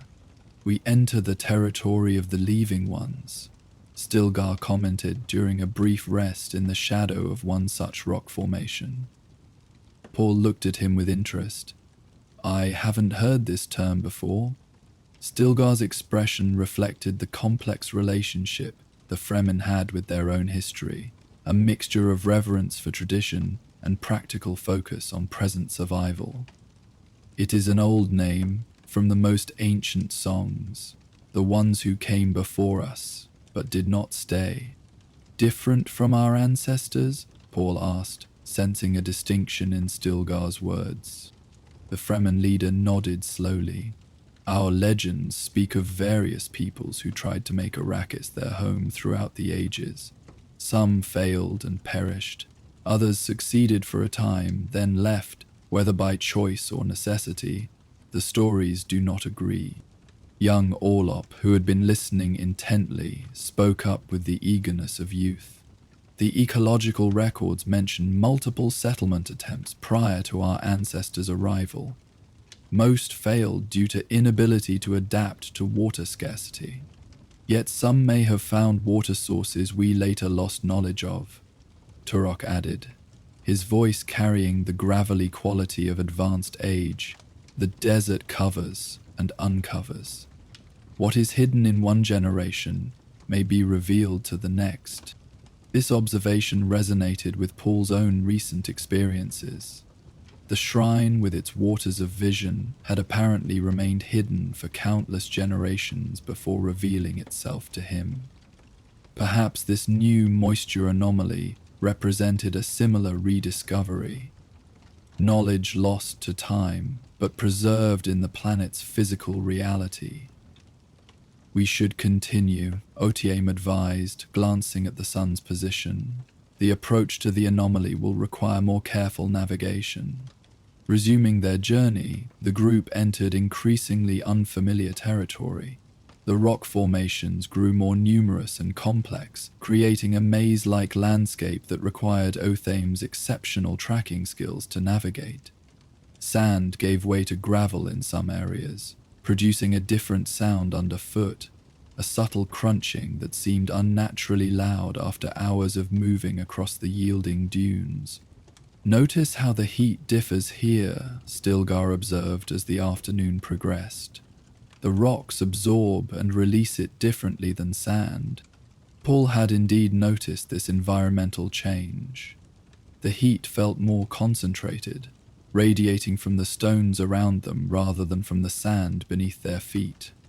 It created an unusual microclimate that would be particularly challenging during the height of day, but might offer slightly more moderate conditions during the night. As the sun began its descent toward the western horizon, Otaeum called for increased caution.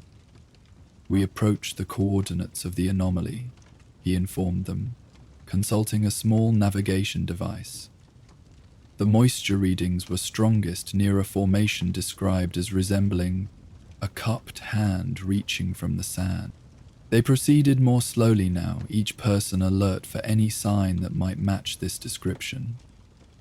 The landscape had become even more convoluted, with towering rock formations casting long shadows across their path. These shadows provided welcome relief from the sun, but also created visual challenges, with stark contrasts between brilliantly lit areas and deep pools of darkness. It was young Orlop who spotted it first, a distinctive rock formation that rose from the desert floor in a curved shape reminiscent of fingers curled to hold something precious. There, he called out, his voice carrying more excitement than was typical for a Fremen on a serious expedition. Paul forgave the lapse in discipline, understanding the significance of this moment for the young man.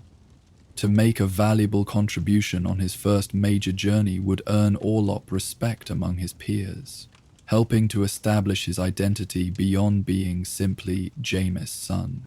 They gathered at the base of the formation, which proved even more impressive at close range.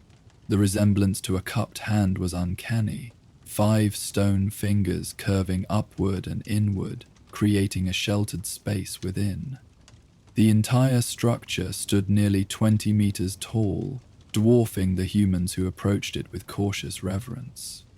"Begin the preliminary readings," Paul instructed, and Orlop immediately unpacked the sensitive moisture detection equipment from his gear. While the young Fremen set up the instruments with Turok's guidance, Paul walked slowly around the perimeter of the formation, his heightened senses alert for any unusual indications.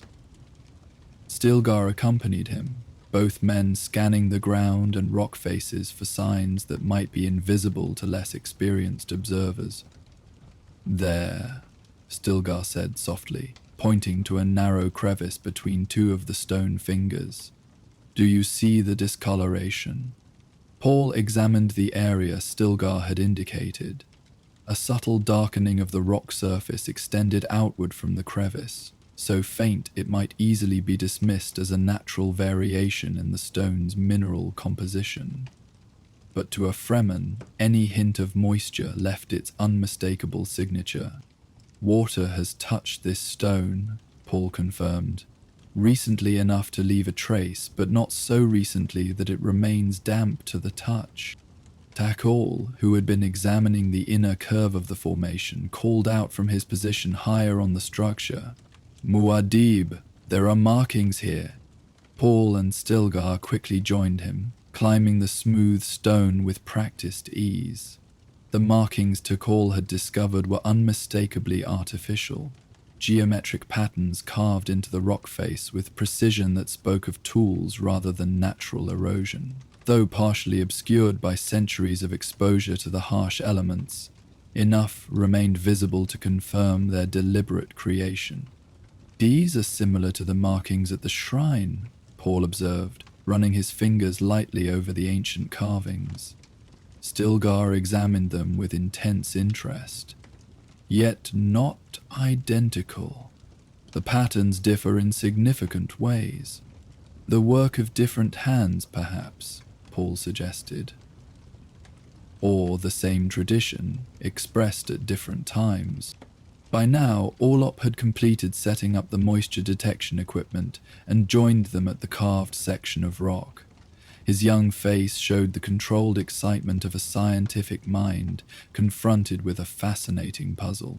"The instruments confirm elevated moisture levels," he reported, "far above ambient desert conditions, and the source appears to be..." He pointed toward the narrow crevice they had noticed earlier. "Within." As the sun dipped below the horizon, casting the desert into the brief, beautiful twilight that preceded Arrakis' swiftly falling night, the expedition made a crucial decision. Rather than making camp and waiting for morning to continue their exploration, they would take advantage of the cooler night temperatures to investigate the source of the moisture readings. "The crevice appears to widen beyond the initial opening," Takal reported after a preliminary examination. "It may lead to a cave system within the formation." Stilgar nodded thoughtfully. Many of the older rock formations on Arrakis contain cave networks, some natural, some enhanced by those who came before. "We proceed with caution," Paul decided. "Takal and I will enter first, followed by Stilgar. Othane will maintain a position at the entrance as our connection to the outside. Turok and Orlop will join us once the initial assessment is complete." Preparations were made with the efficient practicality characteristic of Fremen operations. Glow globes were activated, small portable light sources that provided illumination without the fire hazard of open flames. Water reserves were checked, weapons readied, and communication signals agreed upon. "Remember," Paul cautioned as they prepared to enter the narrow opening, "we seek knowledge, not conquest. If this place has been undisturbed for generations, we honor it with our care." The crevice proved challenging but navigable, requiring them to advance sideways through the narrowest sections. The rock walls pressed close on either side, cool and slightly rough beneath their fingertips. After several meters of this constricted passage, the space suddenly opened into a much larger chamber. a cave whose dimensions were initially difficult to determine in the limited illumination provided by their glow globes. Paul and Tackle paused just inside this threshold, allowing their eyes to adjust and their other senses to evaluate the new environment. The first thing Paul noticed was the air, different from the arid atmosphere outside, carrying a hint of moisture that was palpable to someone accustomed to the desert's absolute dryness. The second was the sound, a soft, rhythmic dripping that echoed gently through the chamber. "Water," whispered Takal, the single word carrying all the reverence that the precious substance inspired in a Fremen. Paul nodded, raising his glow globe higher to cast its light further into the cave. The illumination revealed a space far larger than he had initially estimated, perhaps 30 meters across at its widest point, with a ceiling that rose and fell in natural contours. Stalactites hung from above, some as slender as fingers, others thick as tree trunks. Below, their counterpart stalagmites rose from the cave floor, created over millennia by the same dripping water they could now hear. "Signal the others," Paul instructed, and Takal immediately returned to the entrance to guide Stilgar through the narrow passage. While waiting, Paul conducted a careful visual survey of the chamber, noting details that might be overlooked in the excitement of their discovery. The cave floor, while predominantly stone, contained areas where a fine silt had accumulated, possibly carried in by whatever water source fed the stalactites. More significantly, he observed areas where the natural contours of the cave appeared to have been modified. Edges too straight, surfaces too smooth to be the result of natural processes alone. By the time Stilgar joined him, followed shortly by Turok and Orlop, Paul had formed a preliminary hypothesis about the nature of the cave. This was a natural formation first, he explained, as the others took in their surroundings, with expressions of wonder rarely seen on Fremen faces. But at some point, it was discovered and enhanced by human hands. "A water shrine," Stilgar suggested, his voice hushed with respect. "Perhaps," Paul gestured toward the far end of the chamber where the dripping sounds originated. "Let us see the water source itself before we draw conclusion." They moved forward as a group, their glow globes creating overlapping pools of light that revealed further evidence of ancient human presence. Near the center of the cave, they discovered a structure that could only be artificial, a circular arrangement of stones surrounding a depression in the floor, with channels radiating outward like the spokes of a wheel. A collection basin, Turok identified immediately, kneeling to examine the construction more closely. Designed to gather water and distribute it through these channels, Orlop activated a small testing device from his equipment pack, carefully touching it to one of the stone channels. After a moment, the device emitted a soft tone and displayed its results. "There are mineral traces consistent with long-term water exposure," he reported. "But also," he frowned slightly, adjusting the instrument's settings, "organic compounds, some I don't recognize." Paul felt a prickle of heightened awareness, the same sensation he had experienced at the Whispering Shrine. "Continue toward the source," he directed, his voice calm despite the growing sense that they stood on the threshold of a significant discovery. The dripping sounds grew louder as they approached the rear of the cave, where the ceiling dipped lower and the stalactites clustered more densely.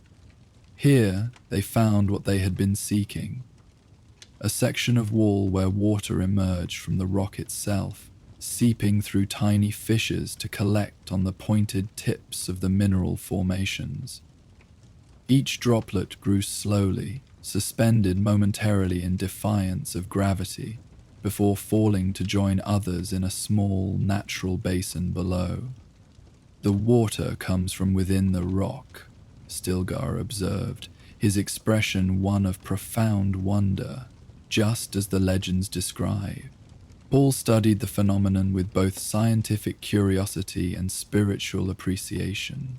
The amount of water was modest, perhaps yielding no more than a liter per day at its current rate, but its very existence in this environment represented a miracle of planetary hydrology. More intriguing still were the carvings that surrounded the seeping wall, similar to those they had observed outside, but more numerous and better preserved in the protected environment of the cave. "Bees tell a story," Paul said, examining the intricate glyphs that formed patterns across the rock's surface. Some depicted human figures, others represented what appeared to be planets or stars, and still others formed abstract designs that might be symbolic language. "Can you read them, Muad'Dib?" Orlop asked, his young voice filled with the certainty that Paul's abilities extended to deciphering ancient texts. Paul did not immediately disappoint this faith, though in truth the markings were unlike any language he had studied. Instead, he allowed his heightened awareness to engage with the symbols, seeking patterns and resonances that might reveal their meaning. "Thee may speak of water and time," he said after a long moment of contemplation, "of cycles that bring moisture to the surface and then draw it back into the depths, and of those who discovered this place and recognized its significance." Stilgar had been conducting his own examination of the cave's features and now rejoined them with new observations. "There are signs of long-term habitation," he reported. "Niches in the walls that could have held possessions, areas where the floor has been worn smooth, suggesting regular use. This was not merely a shrine, but a dwelling place. For water priests, perhaps," Turok suggested. "The ancient guardians who taught the first water discipline." While the others discussed these possibilities, Orlop had been collecting samples and taking readings with the various scientific instruments he had brought. Now he approached Paul with an expression of controlled excitement. "Muad'Dib, the water analysis shows something extraordinary," he said, displaying the results on a small screen. "The mineral composition suggests this water comes from a very deep aquifer, far deeper than any our ecological surveys have mapped, and its age—" He hesitated, as if doubting his own findings. "If these readings are accurate, this water has been isolated from the surface for more than 10,000 years. The implications of this statement hung in the air between them. 10,000 years would place the water's origin before human settlement on Arrakis, possibly even before the ecological changes that had transformed the planet from a more hospitable environment to the harsh desert they knew. Could the instrument be mistaken? Paul asked. Though he already suspected the answer, Orlop shook his head. "I've run the analysis 3 times. The isotope ratios are consistent with extremely old water sources. This could be evidence of what the ecological texts call fossil water, remnants of ancient bodies of water that existed before Arrakis became a desert world." Paul felt the familiar tension between his scientific training and his prescient awareness. The rational part of his mind sought to categorize this discovery within the framework of planetary science, a fascinating geological anomaly that might contribute to their understanding of Arrakis' history. But his deeper awareness perceived something more profound, a connection between this ancient water and the planet's potential future. "We should document everything thoroughly," he decided, bringing their attention back to the practical task at hand. "Orlop, continue your scientific readings. Turok, map the channel system and estimate its original capacity. Takal, copy the wall markings as precisely as possible." He turned to Stilgar, who had been observing him with the patience of a long-time friend and advisor. "You and I will explore further. This cave system may extend beyond what we see here." With their assignments clear, the group dispersed to their various tasks, illumination from the glow globes creating pools of light throughout the chamber as each person focused on their particular area of investigation.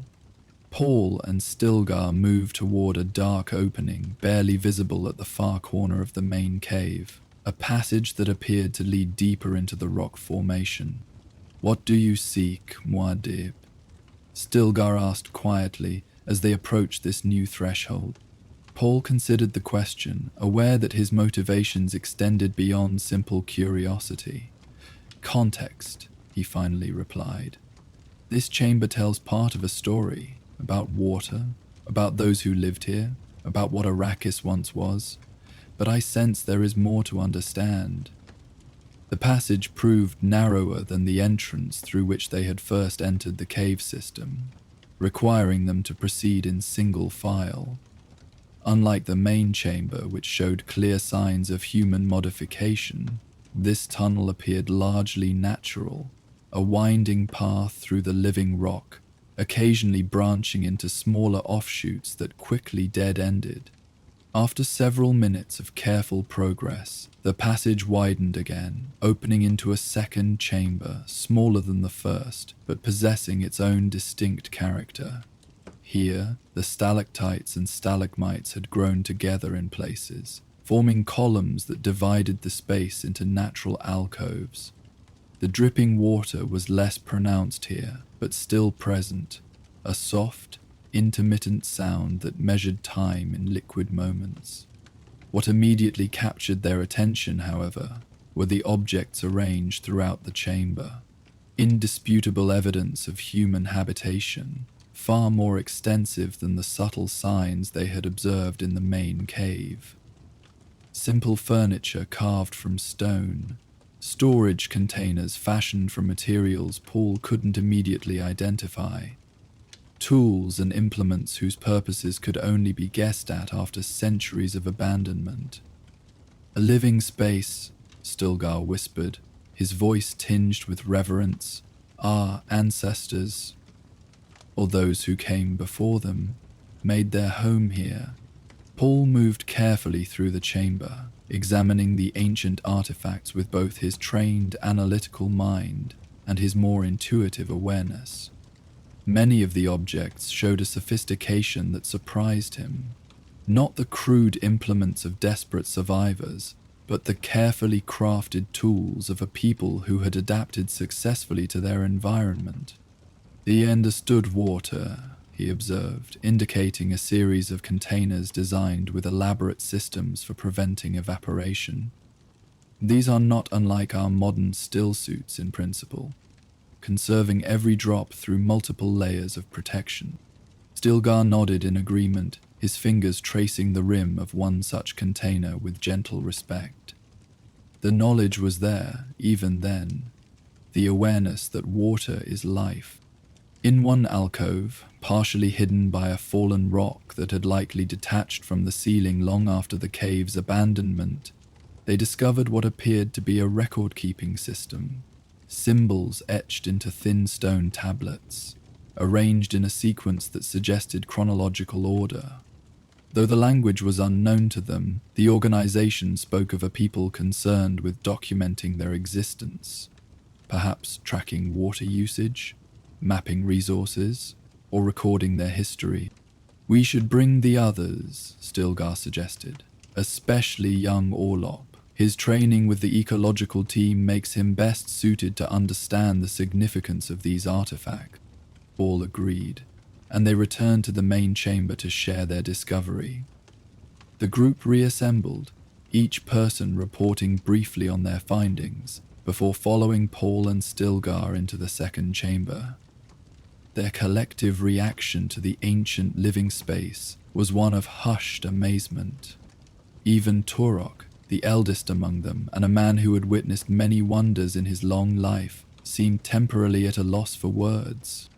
Orlop approached the task of documenting the new discoveries with youthful enthusiasm tempered by scientific discipline. Under Turok's guidance, he began categorizing the artifacts, taking detailed images with a small recording device, and collecting tiny samples where possible without disturbing the original arrangements. "These people were not nomadic," Turok observed as their investigation progressed. The permanence of their installations suggests they intended to remain here indefinitely. Yet they clearly departed at some point, Takul countered, indicating the orderly arrangement of many objects. This was not a place abandoned in haste or disaster. They left deliberately, taking what they could carry and organizing what they left behind. Paul had been examining the stone tablets, his mind reaching for patterns in the unfamiliar symbols. Something about their arrangement triggered a connection in his awareness, not a translation of the specific content, but an understanding of their purpose. "These are water records," he said with growing certainty. "They track the flow from the source we saw in the main chamber. Over time, the records show a gradual decline in volume." Stilgar looked at him with interest. "You can read them, Muad'Dib?" Paul shook his head slightly. "Not read, exactly, but the patterns speak of measurement and decrease. See how these symbols grow smaller in the later tablets, and these recurring marks that likely represent time periods? The story they tell is one of dwindling resources." The water was failing, Orlop realized, his young face solemn with understanding. So they left before it disappeared completely. "A wise decision," Turak acknowledged. "Better to depart with strength and supplies than to wait until desperation forces you out."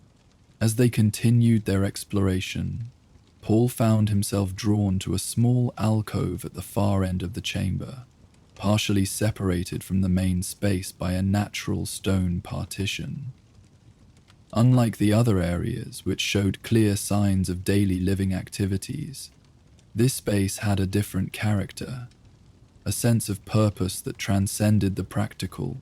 Within the alcove stood a simple pedestal carved from the native rock. Upon it rested a single object, a sphere approximately 20 centimeters in diameter, made from a material that Paul couldn't immediately identify. Its surface bore intricate patterns that spiraled from pole to pole, reminiscent of the carvings they had seen elsewhere, but executed with extraordinary precision. "What is this?" Stilgar asked, joining Paul in the alcove.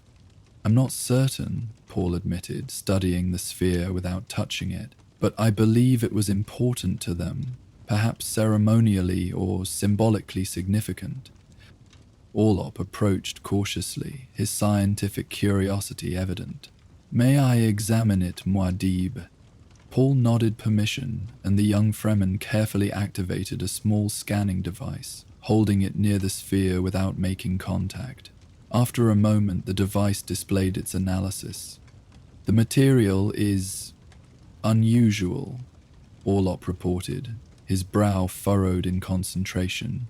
"Some components match known minerals from Arrakis's deeper rock layers, but others..." He adjusted the scanner's settings, trying different parameters. "The device cannot identify all elements present."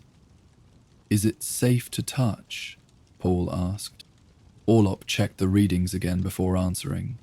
"There are no indications of toxicity or radioactivity. Physical contact should pose no danger." With this assurance, Paul gently lifted the sphere from its pedestal. It was surprisingly light given its size and cool to the touch, despite the ambient temperature of the cave. As his fingers made contact with the spiral patterns, he experienced a momentary disorientation, similar to the onset of a prescient vision, but less overwhelming, more focused. Images flashed through his mind, not the chaotic possibilities of potential futures that characterized his usual prescience, but scenes from what seemed to be Arrakis's distant past. A landscape of rolling hills covered with low vegetation, shallow seas glittering under the light of the same sun that now scorched endless deserts, people living in harmony with an environment that provided water in abundance, though still requiring careful management. The vision faded as quickly as it had appeared, leaving Paul with a profound sense of connection to the planet's history. He carefully returned the sphere to its pedestal, aware that the others were watching him with expressions of concern and curiosity. Muad'Dib, Stilgar prompted gently. What did you see? Arrakis as it once was, Paul replied, his voice soft with wonder. Before the deserts claimed everything, before water became more precious than any jewel or spice. A recording device of some kind? Turak suggested, eyeing the sphere with newfound interest. Paul shook his head slightly. Not in any technological sense we would recognize, but yes, a record, one stored in a form that responds to human consciousness. He looked around at the ancient living space, seeing it now with deeper understanding. These people were not just survivors, they were keepers of knowledge, maintaining the memory of what Arrakis had been, and perhaps the vision of what it might become again. This perspective cast their entire discovery in a new light. The cave, with its seeping water, was not merely a fortunate anomaly that had allowed a small group to survive in the harsh desert. It was a deliberate preservation of something precious, both the physical water itself and the knowledge it represented. We should return to the main chamber, Paul decided. There is more to learn there, now that we understand what we're seeing. They made their way back through the narrow connecting passage, each person absorbed in contemplation of what they had discovered. In the larger cave, the gentle dripping of water continued its timeless rhythm, a sound that now carried even deeper significance. Paul approached the wall where the water seeped through, studying the surrounding carvings with fresh insight. These aren't just decorative, he observed. They're instructional. Water management techniques, Stilgar agreed, examining the patterns more closely, similar to methods we still use today, though adapted to different conditions. And here, Turok added, indicating another section of carvings, what appears to be a map of underground water sources, some of which may still exist, though perhaps at greater depths now. The potential value of such knowledge was immense. If even a fraction of these ancient water sources remained viable, it could significantly impact the Fremen's long-term water management strategies and, by extension, their plans for Arrakis' ecological transformation. Orlop had been systematically documenting everything, his youthful energy seemingly inexhaustible despite the late hour. Now he approached Paul with a preliminary analysis of the cave's hydrological system. The water emerges from a fault line that extends deep into the planet's crust, he explained, displaying a diagram on his portable device.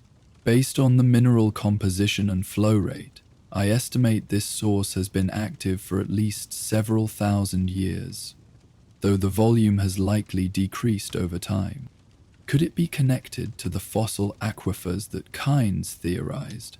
Paul asked, referring to the work of the imperial planetologist whose vision had inspired the Fremen's dream of transforming Arrakis. Orlop nodded enthusiastically. That's my conclusion as well.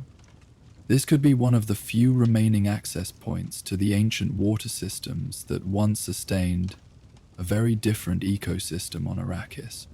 And if one exists, others might also have survived, Stilgar observed, the implications clear in his tone.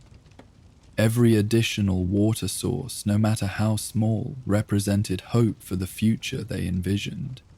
A greener Arrakis, where water flowed more freely and life flourished beyond the secret confines of the Sietches. We must document everything with absolute precision, Paul decided, his voice carrying the quiet authority that had become characteristic of his leadership. This discovery is too significant to risk any detail being lost or misinterpreted. For the next several hours, the small expedition worked with methodical thoroughness, recording the cave system's dimensions, the positions of artifacts, the patterns of the ancient carvings, and the properties of the water source itself. Orlop proved particularly valuable during this process. his scientific training complemented by an intuitive understanding of what details might be most relevant to the ecological team's ongoing work. As they worked, Paul found himself periodically drawn back to the central basin, where the precious water collected drop by drop. The gentle rhythm of its accumulation offered a natural opportunity for reflection, and it was during one such moment of contemplation that a deeper insight began to form in his consciousness. The ancient inhabitants of this cave had understood something fundamental about Arrakis, something that even the Fremen, with their generations of desert wisdom, had partially forgotten in their struggle for survival. Water was not merely a resource to be hoarded, measured, and jealously guarded. It was a connecting force, linking past to future, binding all living things in a cycle of renewal that transcended individual lifespans. This understanding resonated with the alternative path Paul had glimpsed during his experience at the Whispering Shrine, a way forward that emphasized harmony with Arrakis's natural systems rather than dominance over them. The ancient cave dwellers had not fought against the planet's changing nature, but had adapted to it, preserving knowledge even as they accepted the necessity of eventual departure. Muad'Dib, Stilgar's voice interrupted his contemplation. Dawn approaches. We should prepare to return to the siege. Paul nodded, recognizing the wisdom in Stilgar's reminder. Though the discoveries they had made warranted extended study, their primary responsibility was to return safely with the knowledge they had gained, ensuring it could be shared with those best positioned to understand its implications. "We've collected what we came for," he agreed, "and established a foundation for future expeditions." A sentiment went unspoken among them that this place deserved protection, not exploitation. The water source, though precious beyond measure in the Fremen value system, would be more valuable as an object of study than as a resource to be consumed. Its limited flow could never sustain a significant population, but the knowledge it represented might ultimately contribute to transforming the entire planet. As they prepared to depart, Paul found himself approached by a young Orlop, who had been unusually quiet during the final stages of their documentation. The young man's expression suggested he was struggling with a question he was hesitant to ask. "Speak freely," Paul encouraged him. "Your insights have proven valuable throughout this journey." Orlop's response came with the directness characteristic of Fremen youth. "Muad'Dib, the ancient ones who lived here, they left because the water was failing. Yet we seek to remain on Arrakis despite facing the same challenges they did.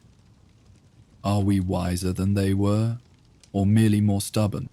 It was a profound question, cutting to the heart of the Fremen's generational project to transform their harsh homeworld. Paul considered his response carefully, aware that his answer would shape not just Orlop's understanding, but potentially that of an entire generation of young Fremen who looked to Muad'Dib for guidance. "The difference lies not in wisdom or stubbornness," he finally replied, "but in knowledge and vision. The ancient ones preserved what they knew so it would not be lost, evidence that they understood their departure might not be permanent. Perhaps they always intended for others to follow, to continue what they had begun when conditions allowed." Paul gestured to the cave around them with its seeping water and ancient carvings. They did not admit defeat. They adapted to changing circumstances while planning for a different future. In many ways, they were the first to dream what we now pursue, an Arrakis restored to balance.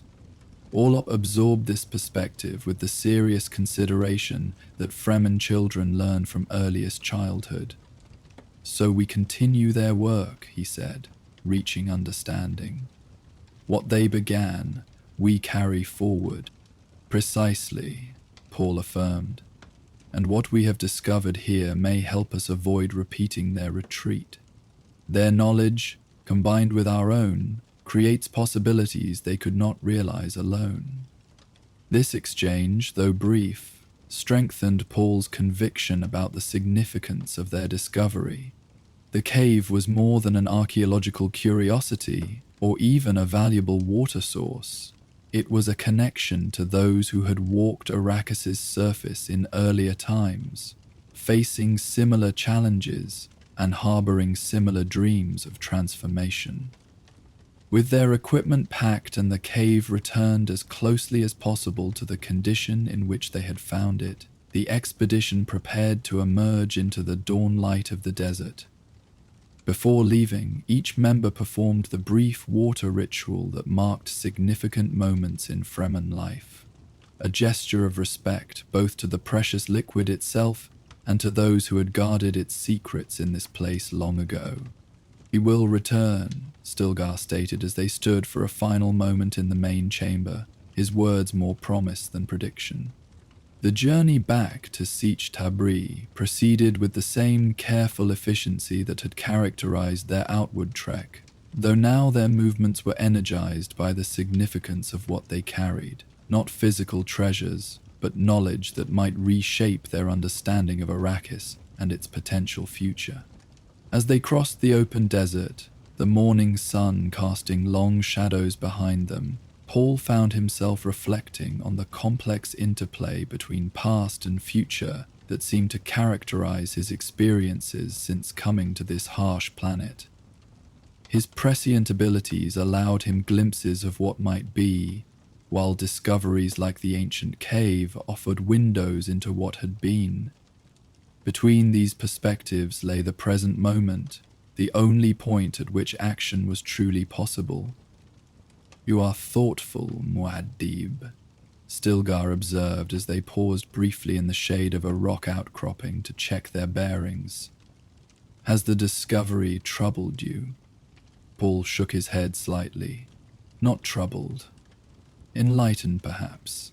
I'm considering how to share what we've learned with those who need to understand it most. The ecological team first," Stilgar suggested, "then the water masters of the Sietches." "Yes," Paul agreed, "but also my mother. As Reverend Mother, she maintains the connection between present needs and future vision. This discovery speaks to both." Stilgar nodded in understanding. Lady Jessica's position among the Fremen combined spiritual authority with practical influence, making her an ideal interpreter for knowledge that bridged scientific and mystical perspectives. Their conversation was interrupted by a signal from Otam, who had been ranging ahead as scout. The veteran Fremen had detected something unexpected in their path. Not danger, his gesture indicated, but something worthy of investigation. They rejoined him at the crest of a dune overlooking a broad, flat expanse where the sand had been scoured away to reveal the rocky substrate beneath. Here, visible only from their elevated vantage point, a pattern emerged, concentric circles extending outward from a central point, too regular to be the result of natural processes.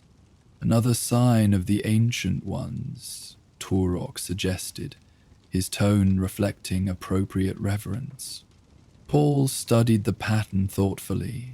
Unlike the cave with its protected environment, this marking had been exposed to centuries of Arrakis's harsh elements: wind, sand, and the occasional moisture of rare rainfall. That it remained visible at all suggested either extraordinary durability or relatively recent creation. "Orlop," he said, "what would your scientific assessment suggest about these markings?" The young Fremen considered the pattern carefully before responding. "The degree of erosion indicates significant age, but the precise geometry suggests regular maintenance or renewal over time." He looked at Paul with newfound confidence in his analysis. "Someone has been ensuring this pattern remains visible." "The Fremen?" Stilgar questioned. surprise evident in his tone. "I know of no such practice among our people. Perhaps not among the Fremen of Sietch Tabra," Tikal suggested, "but there are other tribes with whom we have limited contact. Some maintain traditions that differ from our own." This possibility added another layer of intrigue to their journey's discoveries. If some Fremen tribe had preserved knowledge of the ancient cave dwellers and maintained their markers, it suggested connections between past and present, more direct than they had initially assumed. "We should include this location in our report," Paul decided. "For now, we continue to the Sietch. Our primary findings take precedence." They descended from the dune and proceeded across the flat expanse, each person careful to avoid disturbing the circular pattern as they passed. Beyond this area, the familiar dune sea resumed, rolling toward the distant horizon in golden waves that seemed both timeless and ever-changing, much like Arrakis itself. By mid-afternoon, they had reached the outer perimeter of Sietch Tab's territory, where hidden observers would already have noted their approach and relayed word of their return to the community within the rock formation. When they finally reached the concealed entrance, they were met by Chani, whose presence suggested their expedition had generated significant interest during their absence. "Your journey was successful?" she asked, though her tone indicated she already knew the answer. "Beyond expectation," Paul confirmed as they entered the cooler confines of the Sietch's outer passages. "Word of your discovery has traveled quickly," Chani informed them as they moved deeper into the community's living spaces. "The ecological team has prepared for your report, and the watermasters gather to hear what you have found." This news, while not entirely surprising given the nature of their expedition, indicated that the Sietch leadership recognized the potential importance of what they had set out to find. Paul exchanged a glance with Stilgar, both men acknowledging that their careful documentation would now be put to immediate use. "We should refresh ourselves briefly," Stilgar suggested, "then meet with the council to share what we have learned."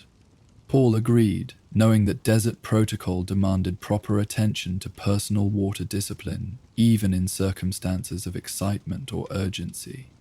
The ritualized cleansing and water recovery that followed any journey was not merely practical but symbolic, a reaffirmation of the values that sustained Fremen society. As they dispersed to their respective quarters, Paul found himself accompanied by Chani, whose perceptive gaze suggested she had noted subtle changes in him since his departure. "You found more than water," she observed once they were alone in the privacy of their shared living space.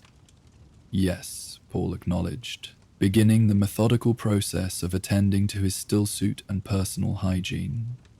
"We found echoes of Arrakis's past, and perhaps guideposts to its future." Chani listened attentively as he described the cave system with its ancient artifacts, the seeping water source, and the evidence of a people who had maintained sophisticated knowledge of water management even as they faced a changing planet. Her questions were incisive, focusing on details that revealed her deep understanding of both ecological principles and Fremen cultural implications.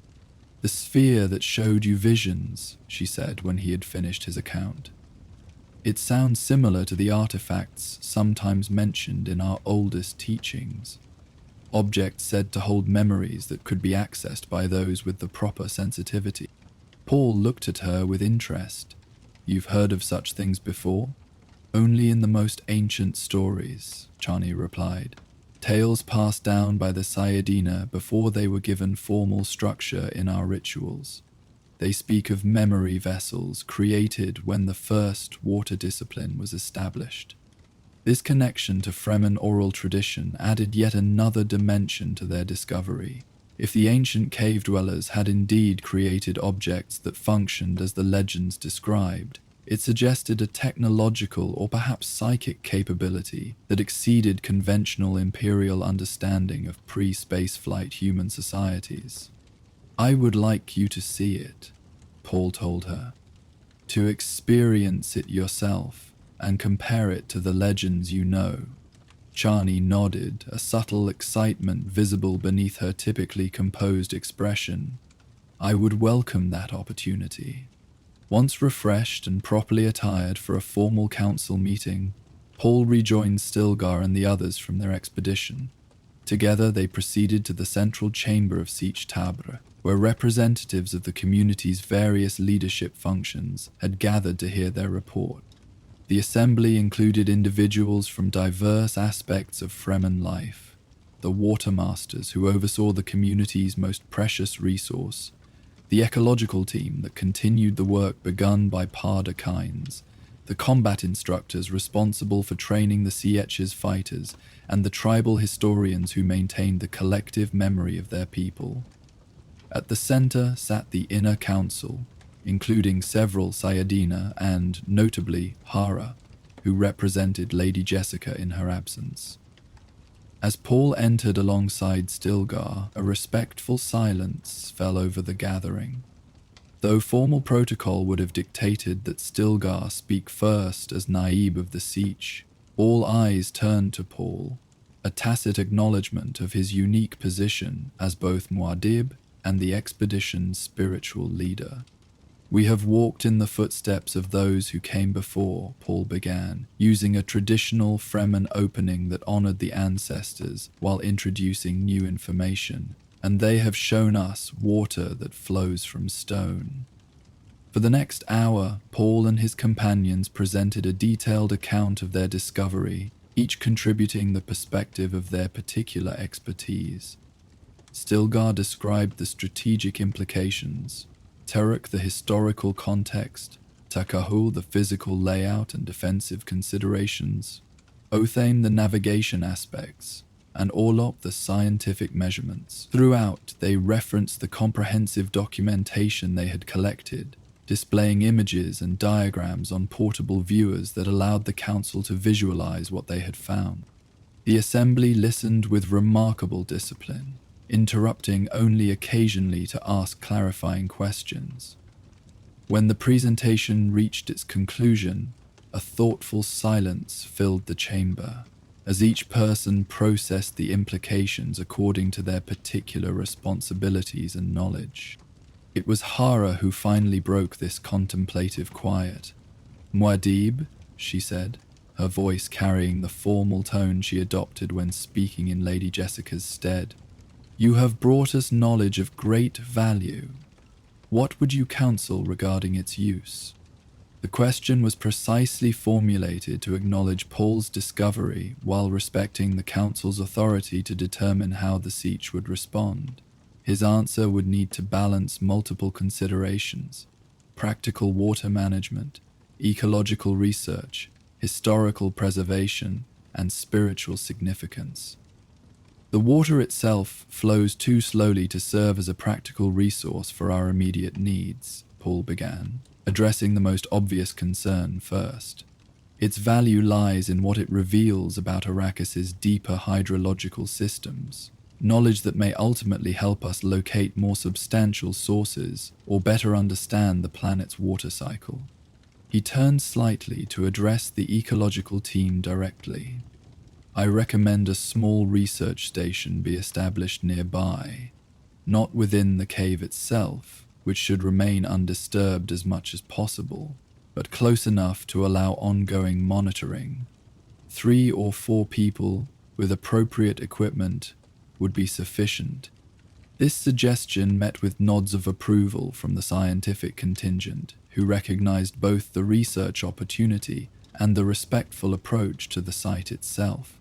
For the artifacts and historical evidence, Paul continued, I propose we invite representatives from other Sietches to view our documentation and share any similar legends or discoveries from their own traditions. What we found may be unique, or it may be one example of a wider pattern that extends across Arrakis. This approach acknowledged the autonomy of the various Fremen communities while creating an opportunity for collective knowledge building, a diplomatic touch that the tribal elders clearly appreciated. based on their expressions. And the spiritual aspects? Hera prompted, recognizing that Paul had not yet addressed this dimension of their discovery. Paul considered his response carefully. The Fremen religious structure incorporated elements from ancient Earth traditions, overlaid with the Missionaria Protectiva's engineered prophecies, and further shaped by generations of desert survival imperatives. Into this complex belief system, the discovery of the ancient cave and its mysterious artifacts would need to be integrated with sensitivity. The site speaks to the continuity of water discipline across generations, he finally said. It demonstrates that others before us recognized water as the foundation of life and community, a validation of principles we have maintained through our own hardships. In this sense, it strengthens rather than challenges our traditions. He paused, then added with careful emphasis, however, the vision sphere represents something that requires deeper consideration. I would recommend that the Reverend Mother examine it personally upon her return, before we determine its proper place in our understanding. This deferral to Lady Jessica's spiritual authority was both politically astute and practically sound. As Reverend Mother, she possessed the training and perspective to evaluate potential religious implications with appropriate caution.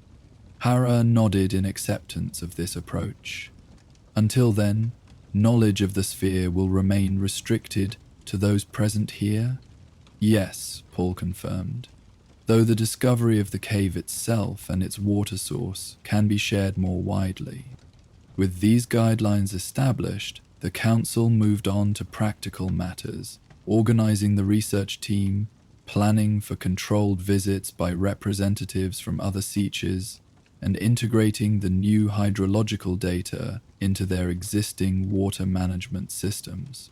Throughout this discussion, Paul noted the quiet presence of young Orlop, who had positioned himself at the edge of the gathering, absorbing every detail with the intense focus of someone aware they are witnessing a historically significant moment. When the formal council concluded and the assembly began to disperse, Paul made his way to where Orlop stood. "Your contributions to this discovery have been valuable," he told the young man. "The ecological team will likely seek your continued involvement in the research station."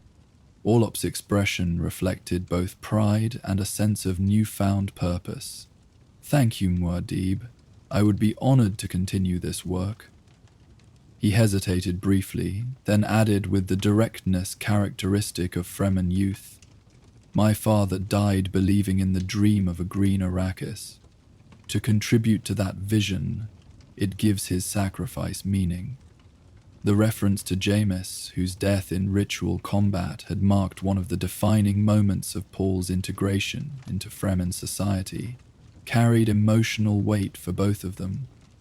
Paul had, according to custom, taken responsibility for Jameis's family after defeating him, but this was the first time Orlop had spoken so personally about his father's legacy. "Your father was a true Fremen," Paul said with genuine respect. "His strength lives on in you, but now expressed through knowledge rather than combat. Both paths serve our people." This acknowledgement seemed to resolve something within the young man, perhaps a long-standing question about how to honor his father's memory while following his own inclinations toward scientific rather than martial pursuits. With a gesture that combined formal respect with personal gratitude, Orlop took his leave, moving to join the ecological team as they continued discussing research protocols. As the chamber gradually emptied, Paul found himself standing with Stilgar and Chani at its center, the three of them forming a natural unit of leadership that balanced different aspects of authority, tribal, spiritual, and personal. "The discovery has arrived at a crucial moment," Stilgar observed, his voice pitched for their ears alone. "With the Harkonnen pressure increasing along our northern territories and water reserves below optimal levels in 3 Sietches, our people needed a sign of hope." "The cave is not a solution to immediate problems," Paul cautioned, aware that expectations could easily outpace practical realities. No, Stilgar agreed. But it is a reminder that Arrakis has not always been as it is now, and need not remain so in the future. Sometimes hope is more sustaining than water itself. Tawny's perspective added another dimension to the conversation. The Ancient Ones did not see themselves as victims of the desert, but as stewards of knowledge through changing times. This perspective may be as valuable as any physical resource we discovered. Paul recognized the wisdom in both their observations. The practical Fremen leader and the spiritually attuned woman who shared his life had each identified essential aspects of what made their discovery significant beyond its immediate scientific value. We will need both perspectives in the days ahead, he acknowledged. Practical resource management and a longer vision of what Arrakis might become. As they left the council chamber together, Paul felt a renewed sense of purpose regarding the path that had been revealed to him at the Whispering Shrine and reinforced by the discovery of the ancient cave. The transformation of Arrakis would not come through conquest alone, but through understanding, a partnership with the planet itself, informed by knowledge both ancient and new. The reflections in the desert spring had shown him not just images of water flowing from stone, but glimpses of a future where the dreams of generations might finally take root and flourish in the harsh soil of Dune. Later that evening, as the siege settled into its nighttime rhythms, Paul stood alone on a high observation point carved into the rock formation above their hidden community. From this vantage, he could see the vast expanse of desert, illuminated by starlight and the glow of the first rising moon. Somewhere in that seemingly endless sea of sand lay the ancient cave with its seeping water and mysterious artifacts, one small point of connection between past and future. The day's activities had demonstrated the immediate impact of their discovery, but Paul's thoughts now turned to its longer-term significance.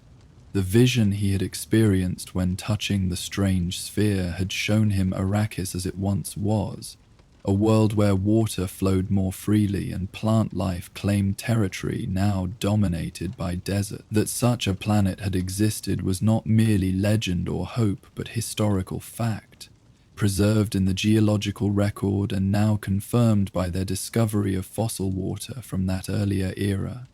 If Arrakis had transformed once, from temperate world to desert, it could transform again. The ecological theories developed by Pada Kynes and continued by his followers were not merely wishful thinking, but scientifically sound predictions, based on understanding planetary systems. What the ancient cave demonstrated was that such transformation had precedent in both directions. As Paul contemplated these implications, he became aware of a presence joining him on the observation point. Not Charney, as he might have expected, but young Orlop, whose expression suggested he had sought out this meeting deliberately.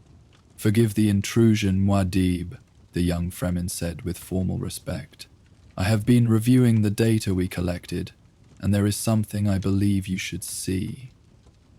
He held out a small viewing device, its screen displaying an enhanced image of one section of the carved symbols from the cave wall. Orlop had apparently spent hours processing the documentation they had collected, improving image clarity and organizing the symbols into coherent groupings. "This section appears to be a chronology," he explained as Paul examined the display, "a record of how water levels changed over time. But what's significant is the pattern it reveals." He touched the screen, highlighting specific symbols in sequence. These markers indicate celestial positions, the relationship between Arrakis and its sun, perhaps even its position in the galactic orbital cycle. Paul studied the highlighted sequence with growing interest. If Orlop's interpretation was correct, the ancient cave dwellers had recorded not just the fact of changing water conditions, but had correlated these changes with astronomical factors, suggesting they understood the cyclical nature of Arrakis's climate on a scale far longer than human lifespans. You believe they were tracking planetary climate cycles, Paul said, grasping the implications immediately. Orlop nodded, his youthful face serious with the weight of his discovery. According to this record, Arrakis experiences major hydrological shifts on a cycle of approximately 20,000 years. The desert condition we know is not a permanent state, but one phase in a long-term pattern. This revelation added yet another dimension to their understanding. If Arrakis naturally oscillated between more temperate and more arid conditions over millennia, then the ecological transformation they sought to initiate would be working with the planet's inherent tendencies rather than against them, perhaps accelerating a change that would eventually occur through natural processes alone. Have you shared this with the ecological team? Paul asked. Not yet, Orlop replied. I wanted to verify my interpretation with you first. The implications are significant. Indeed they are, Paul agreed, his mind already processing how this information might influence their approach to planetary transformation. Prepare your analysis for formal presentation tomorrow. This perspective needs to be integrated into our planning. Orlop departed with renewed purpose, leaving Paul alone once more with the vast desert and his expanding understanding of its nature. The knowledge that Arrakis's current state was part of a natural cycle, rather than an immutable condition, reinforced his growing conviction that the path forward lay in partnership with the planet's systems, rather than imposition of external will. As the second moon rose to join the first, casting dual shadows across the sand below, Paul reflected on how his journey on this harsh world continued to unfold in unexpected ways. From ducal heir to fugitive, to Fremen leader to prophesied messiah. Each role had seemed to follow inevitably from the last, yet each had also presented choices that shaped the path ahead. The discoveries of recent days, first the whispering shrine with its waters of vision, now the ancient cave with its record of Arrakis's cyclical nature, offered new possibilities for that path. Not a rejection of the destiny that had seemed increasingly fixed since his awakening to full prescience, but perhaps a refinement of it, a way to fulfill the essential elements of that destiny while avoiding its darkest aspects. As Paul descended from the observation point to rejoin the communal life of the siege below, he carried with him a strengthened resolve. The reflections in the desert spring had shown him not just images of Arrakis's past, but possibilities for its future. A future where understanding might prove more powerful than conquest, and patience more effective than force. The journey ahead remained challenging, the balance between conflicting imperatives still delicate. But for tonight at least, the path seemed clearer than before, illuminated by ancient wisdom, rediscovered, and new insights gained through open eyes and open minds. In the heart of the siege, life continued its measured rhythms, children learning water discipline, adults tending to communal needs, elders preserving the wisdom of generations. To this tapestry of Fremen existence, Paul and his companions had added new threads, connecting present struggles to both ancient past and possible future, expanding the pattern into something richer and more complete. And somewhere in the deep desert, water continued to seep from stone, drop by precious drop. The night air of Arrakis carried a rare stillness as darkness settled over the vast desert surrounding Sietch Tabr.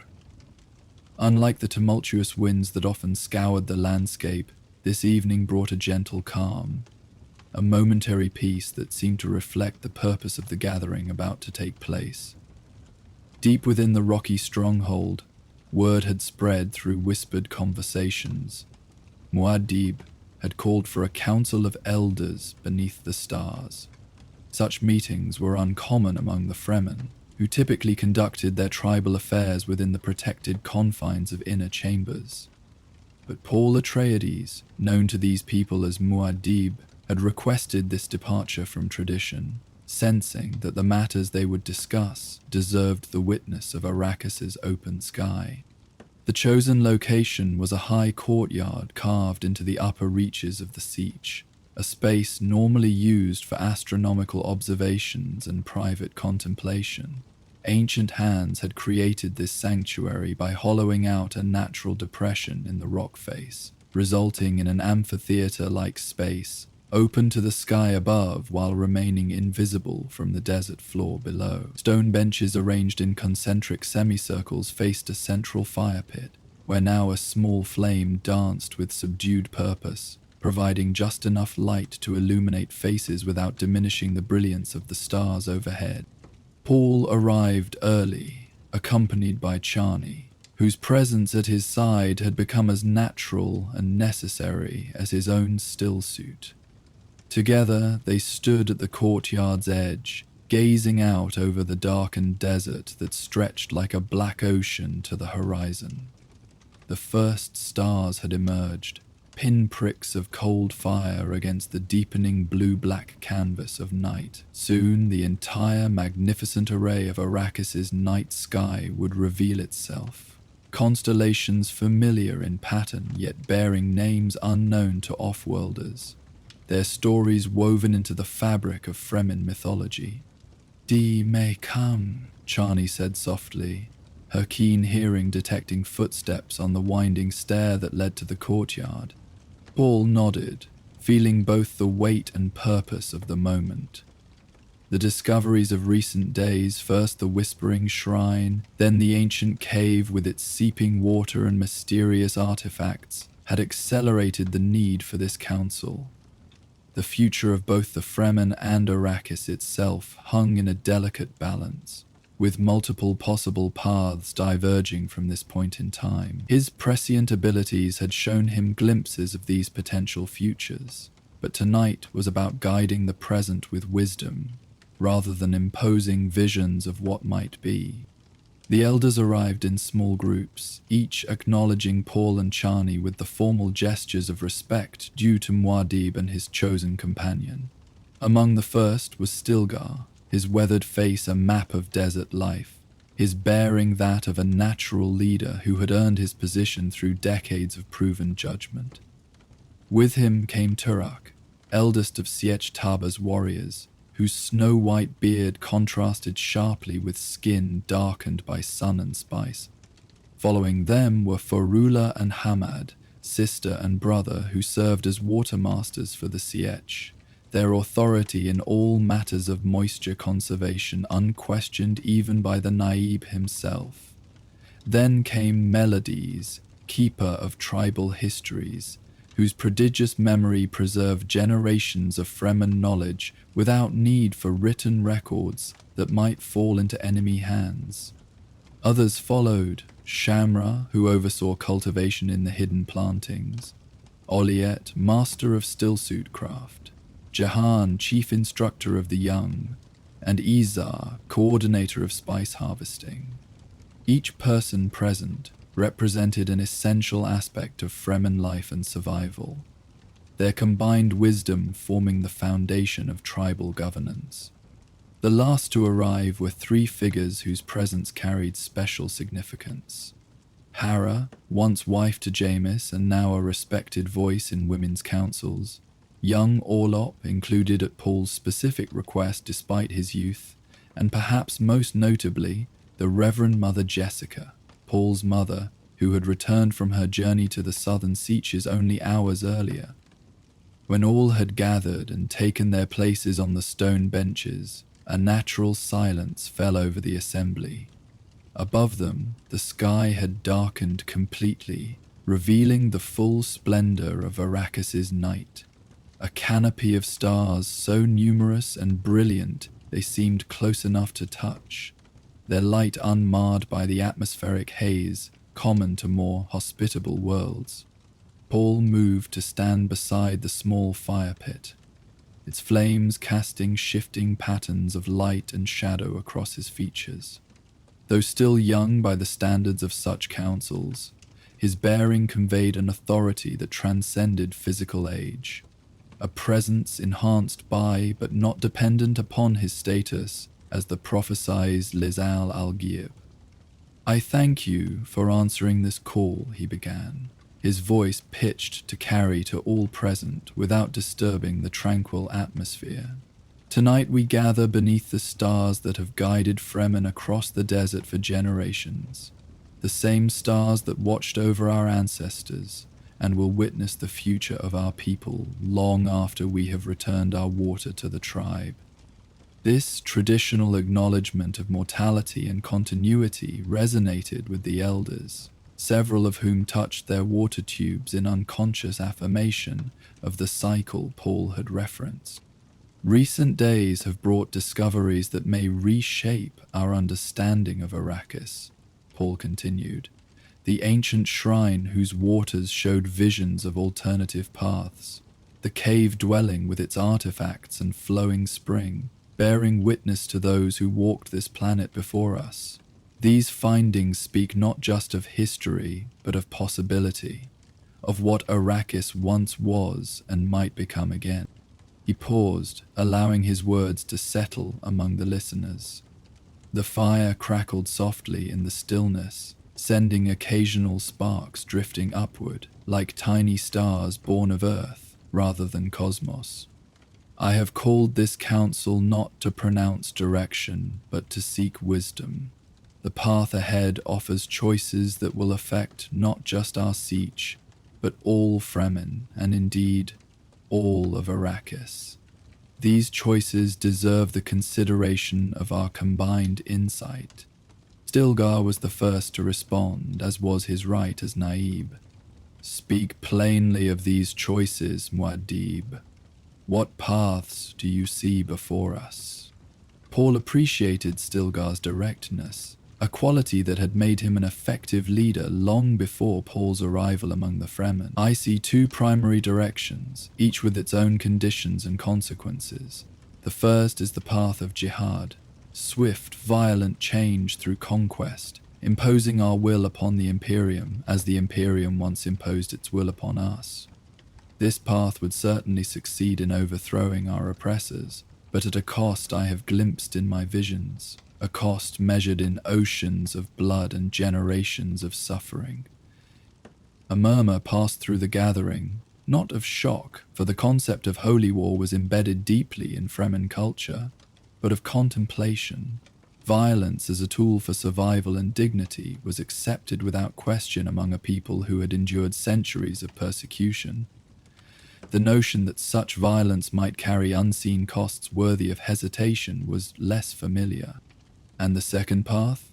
prompted Turok, his ancient voice carrying the gravelly quality of advanced age. "The second path is longer, less certain in its specifics, though perhaps more assured in its ultimate outcome," Paul replied.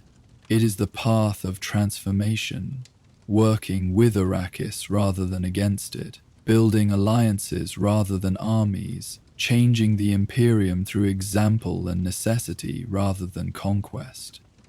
"The dream of Liet Kynes," Shamra observed. "The ecological transformation of Dune into a garden world." Paul nodded.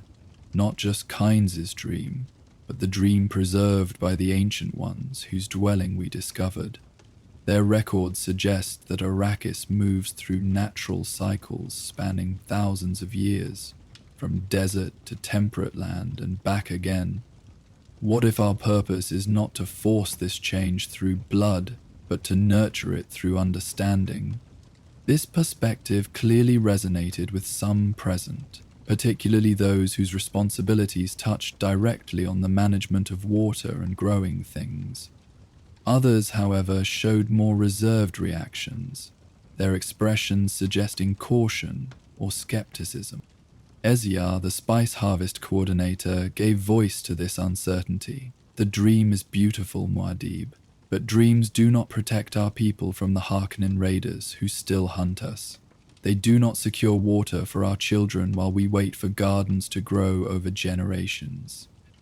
It was a valid concern, representative of the immediate pressures that shaped Fremen thinking. Survival in the harsh environment of Arrakis had never afforded the luxury of long-term planning at the expense of present security. Your point is well taken, Paul acknowledged.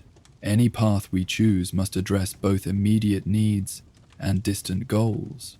The question is not whether we defend ourselves, that necessity remains absolute, but whether defense and survival are our only purposes, or means to a greater end.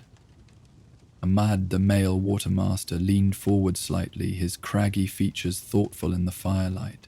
These discoveries you speak of, Muad'Dib, they suggest Arrakis was not always as it is now, that water once flowed more freely across its surface.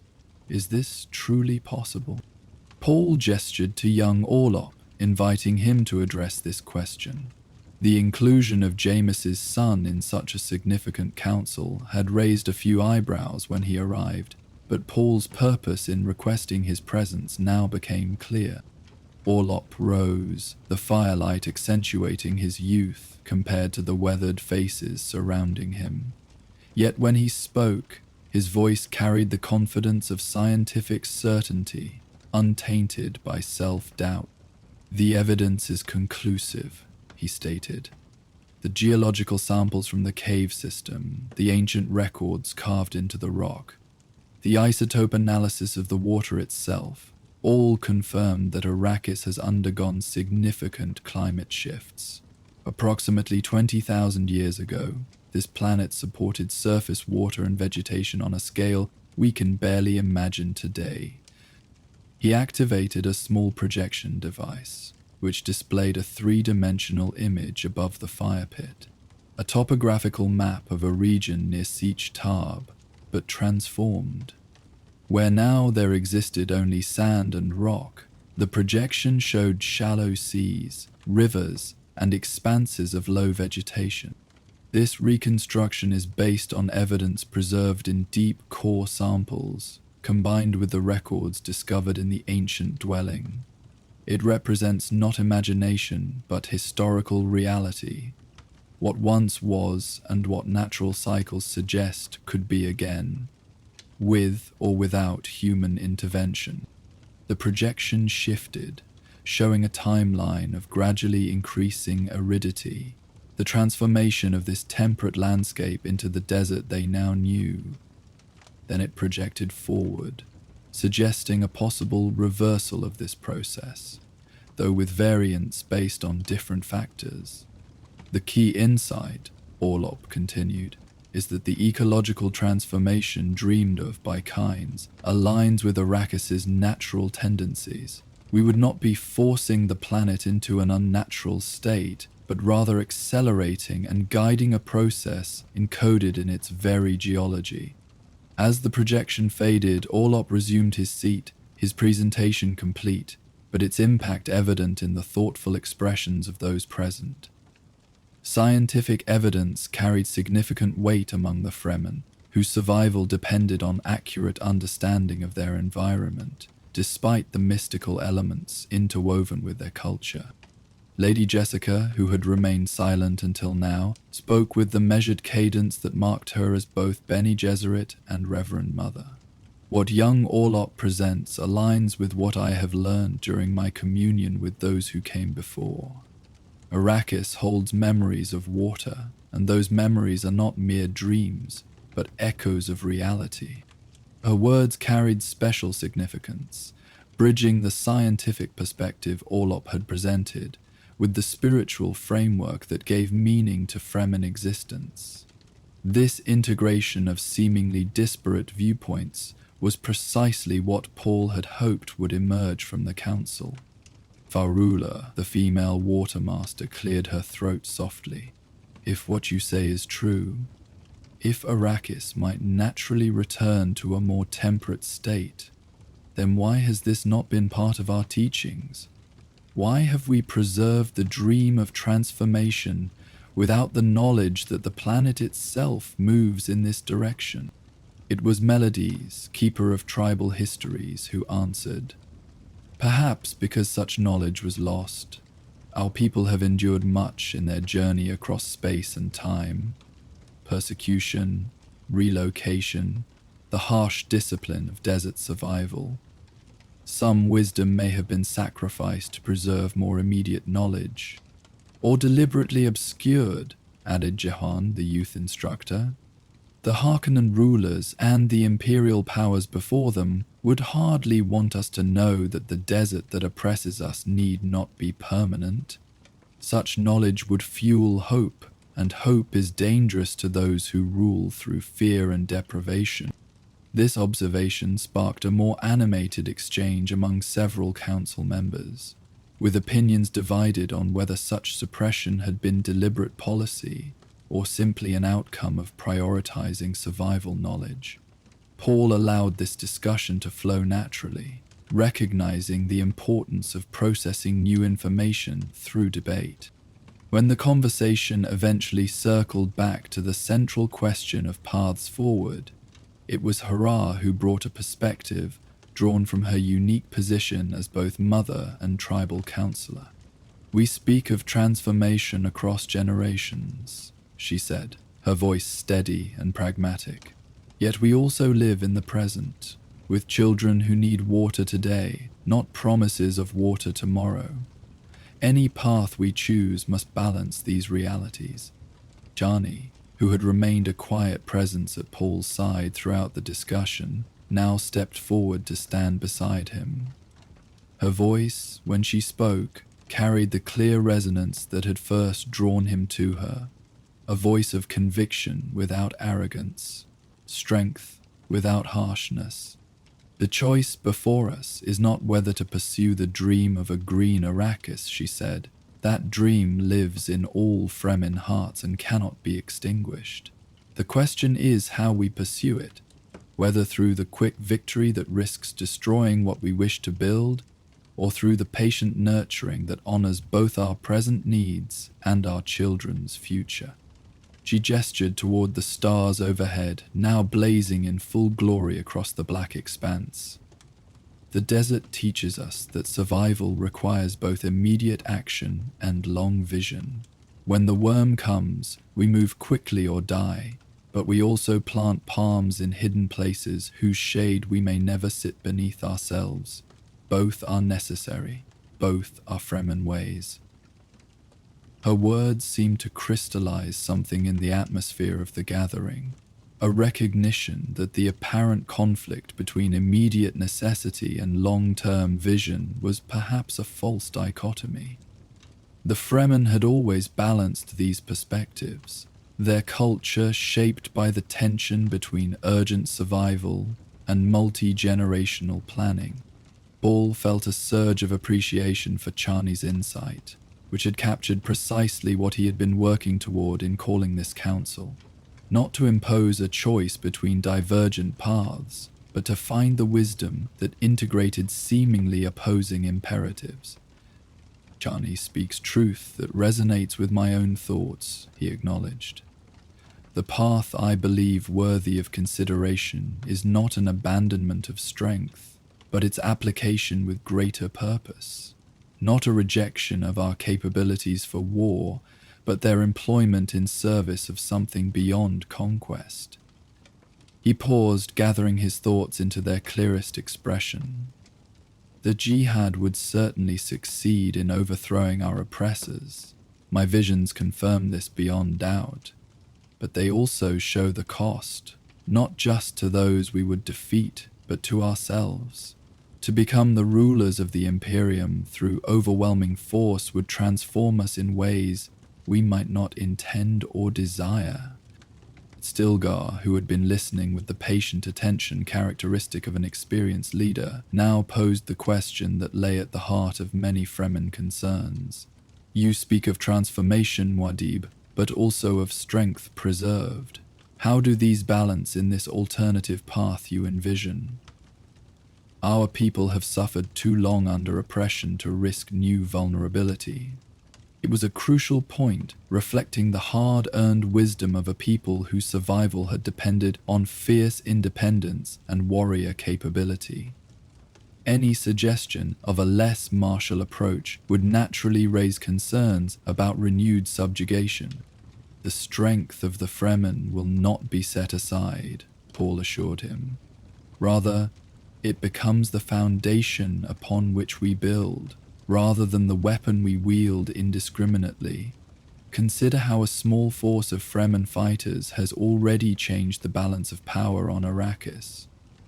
The Harkonnen cannot venture into the deep desert. The spice harvest proceeds only under constant fear of our raids. Even the Emperor himself must reckon with our growing influence. He gestured to encompass all present. This has been accomplished, not through overwhelming numbers, but through superior adaptation to our environment, unity of purpose, and strategic application of our capabilities. These same principles can guide a wider transformation. And what of the water? Asked Furula, returning to the practical concern that underlay all Fremen planning. The ecological changes may align with natural cycles, but they still require resources we barely possess. Each drop spent on plantings is a drop not available for immediate needs. It was a fundamental question that cut to the heart of water discipline, the careful accounting of moisture that governed every aspect of Fremen life. Even with the promise of eventual abundance, the immediate scarcity remained a reality that could not be wished away. The water strategy must evolve with multiple approaches, Paul replied. First, the continued expansion of our current efforts, the wind traps, the plantings in selected locations, the careful husbanding of resources. Second, the application of knowledge gained from our recent discoveries to locate additional fossil water sources like the one in the ancient dwelling. And third, the development of new technologies that may accelerate the process without depleting current reserves. He turned to Orlop. The scientific team believes such technologies may be possible, do they not? The young man nodded. The ecological modeling suggests several approaches that could enhance water retention and recovery beyond our current methods. Some are adaptations of techniques described in the ancient records, while others represent new applications of imperial science modified for our specific needs. This reference to imperial knowledge prompted a response from Izar, who had earlier expressed concerns about the practical aspects of transformation. You speak of using the oppressor's science against them? Not against them, Paul corrected gently. For ourselves. Knowledge is neutral until applied. The same understanding of planetary systems that allowed the Imperium to exploit worlds can be redirected toward healing and balance. This distinction between opposition and independent purpose seemed to resonate with several council members who had been more reserved in their responses. The concept of defining their path primarily in terms of their own goals, rather than in reaction to their oppressors, offered a psychological shift that aligned with Fremen dignity and self-determination. As the discussion continued, stars wheeled slowly overhead, marking the passage of hours with their gradual movement across the vault of night. The small fire burned steadily, occasionally renewed with precious fuel, its warmth a comfort against the deepening chill of the desert night. The conversation evolved from broad philosophical considerations to more specific practical concerns. How resources might be allocated, which sieges would be most appropriate for expanded ecological initiatives, how to maintain security while pursuing longer-term goals. Throughout, Paul guided rather than directed, offering perspectives when needed, but primarily allowing the collective wisdom of the council to emerge through natural discourse. It was deep in the night, with the constellation known to the Fremen as the Water-Bearer rising toward its zenith, when the discussion turned toward implementation, the critical question of how theoretical agreement might translate into actual change.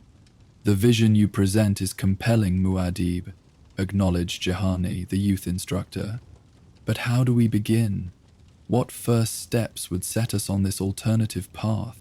Paul had been anticipating this pivotal moment, the transition from contemplation to action. His response would need to be both visionary enough to inspire and practical enough to implement. "We begin with what we have already started," he said. "The discoveries of recent days provide both practical resources and symbolic significance. The ancient dwelling with its water source and historical records offers a foundation for expanded ecological research.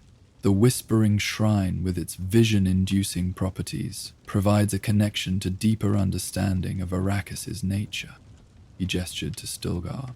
"Under your leadership, Sietch Tabra has already established itself as a center of both traditional Fremen wisdom and innovative approaches to desert survival. I propose we formalize this role, creating a council dedicated specifically to the integration of new discoveries with ancient knowledge. A body that would coordinate efforts across all Sietches while respecting the autonomy of each." Stilgar considered this suggestion thoughtfully. Such a council would need representatives from various aspects of our society: watermasters, ecological researchers, tribal historians, military strategists. A balance of perspectives to ensure we neither cling too rigidly to past methods, nor abandon proven wisdom for untested theories. "Precisely," Paul agreed. "And its first task would be cataloging all known water sources and potential sources, creating a comprehensive understanding of our current resources as a baseline for future planning." This practical suggestion met with general approval, particularly from the watermasters whose responsibility such accounting ultimately was. The concept of coordinated effort, while maintaining traditional authority structures, addressed many of the concerns that had been expressed about potential changes. Turok, who had been quiet for some time, now offered his elder's perspective. "In my long life, I have seen many plans and dreams for Arrakis, some born of desperation, others of ambition. What distinguishes this vision, Muad'Dib, is its foundation in both hard evidence and spiritual insight. It honors what we have been while creating space for what we might become." His endorsement carried particular weight, given his status as the oldest council member present, one whose life spanned changes that younger Fremen knew only through tribal histories. When such an elder spoke of balance between tradition and innovation, the words resonated with special significance. Lady Jessica, observing the subtle shifts in energy and alignment that had occurred throughout the long discussion, recognized the moment for what it was: a threshold of decision, where individual perspectives had coalesced into a collective understanding that transcended earlier uncertainties. "The path ahead will not be without challenges," she noted, her trained voice carrying both warmth and authority. "But the wisdom gathered here tonight suggests we face them with both open eyes and open hearts, aware of the risks, but committed to possibilities larger than ourselves." As she spoke, a meteor streaked across the star-filled sky above the courtyard. A brief, brilliant arc of light that drew all eyes upward in shared witness. In Fremen tradition, such celestial events carried significance, their interpretation dependent on context and timing. "A water sign," murmured Melides, the keeper of tribal histories, "falling in the season of promise." Whether by cosmic coincidence or the subtle manipulations of fate that Paul had come to recognize in his prescient awareness, this natural phenomenon provided a perfect punctuation to their lengthy deliberations. A shared experience that unified the diverse perspectives represented in the council. The meeting concluded not with a formal vote or declaration, but with a more organic sense of consensus. An understanding that had evolved through hours of thoughtful exchange. As council members began to disperse, returning to their quarters in small groups engaged in quiet conversation, Paul remained beside the dying fire with Chani and his mother. "Dame will need time to process," Jessica observed, "to consider implications beyond what was spoken directly." Paul nodded, aware that the seeds planted during this council would continue to germinate in individual and collective consciousness long after the gathering itself had ended. The important foundation has been laid. The recognition that our choices are not limited to conquest or submission, that transformation offers a third path worth exploring. Chani, ever practical even in moments of philosophical significance, added, "And concrete steps have been agreed upon: the cataloguing of water resources, the formation of the Integration Council, the expanded research based on the ancient dwellings' discoveries. These actions will give tangible form to the vision." They were right, both of them, from their different perspectives. The council had achieved what Paul had hoped for, not a dramatic conversion from one worldview to another, but a thoughtful expansion of possibilities, a widening of horizons that honored existing wisdom while creating space for new understanding. As the last embers of the fire faded to dull orange amid the ashes, Paul gazed upward at the magnificent stellar display that had witnessed their deliberations. Each point of light represented a potential destination in the vast Imperium worlds that might one day feel the influence of decisions made this night beneath Arrakis' sky. The weight of such potential consequences might have been overwhelming had it rested solely on his shoulders, but the wisdom of the council had reminded him of a fundamental truth. Though his visions might illuminate possible paths, the journey itself would be undertaken by many, each contributing their unique strengths and insights to the collective endeavor. This understanding brought a measure of peace as he and Chani finally departed the courtyard, leaving only the silent stars to mark where such consequential discussions had unfolded. The path ahead remained challenging, the balance between immediate necessity and long-term vision still requiring constant attention. But a significant threshold had been crossed.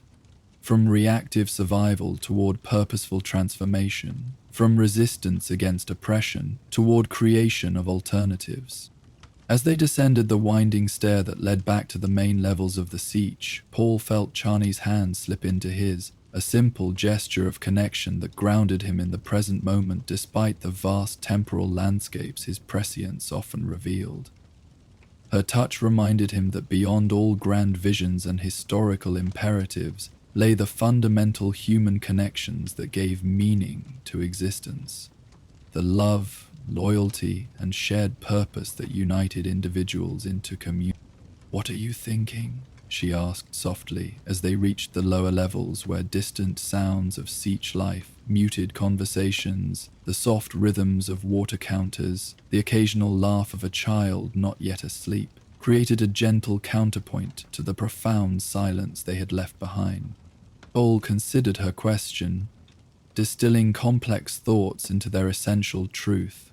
That wisdom often emerges not from a single mind, but from the spaces between minds, the connections and contrasts that reveal what no individual perspective could fully grasp alone. Chani nodded, understanding, as she so often did, the deeper currents beneath his words. "The council brought many streams together. Now we see where the combined waters might flow." Her water metaphor, so natural to Fremen thought, captured perfectly what had been accomplished. Not a dramatic redirection, but a confluence of understanding that created new possibilities, simply by allowing different currents to meet and mingle. They parted ways temporarily as Chani went to check on preparations for the next day's activities, while Paul sought a few moments of solitude to integrate the council's outcomes with his broader awareness. Finding a small alcove, where hanging fabrics created a space for private contemplation, he settled into the meditative posture his mother had taught him long ago. His consciousness expanded outward, encompassing both the immediate reality of Siege Taver's nocturnal rhythms and the more expansive patterns his prescience revealed. The council's deliberations had already begun to influence these patterns, subtly altering probabilities, strengthening some potential futures while diminishing others. Most significantly, he noted a modest but meaningful reduction in the likelihood of the jihad that had haunted his visions since awakening to full prescience. Not its elimination, that outcome remained a powerful attractor in the probability space, but a diminishment of its inevitability, a widening of alternative possibilities. This shift, though slight, represented an important validation of the approach he had taken in convening the Starlit Council, not imposing direction through authority, but cultivating wisdom through shared contemplation had created space for genuine evolution rather than mere compliance. As he emerged from his meditative state, Paul found his mother waiting quietly nearby, her presence announced only by the subtle shift in the alcove's atmosphere that his heightened awareness detected. She did not speak immediately, respecting the transition from expanded consciousness to normal interaction. "The council achieved what you hoped," she finally said, not a question but an observation.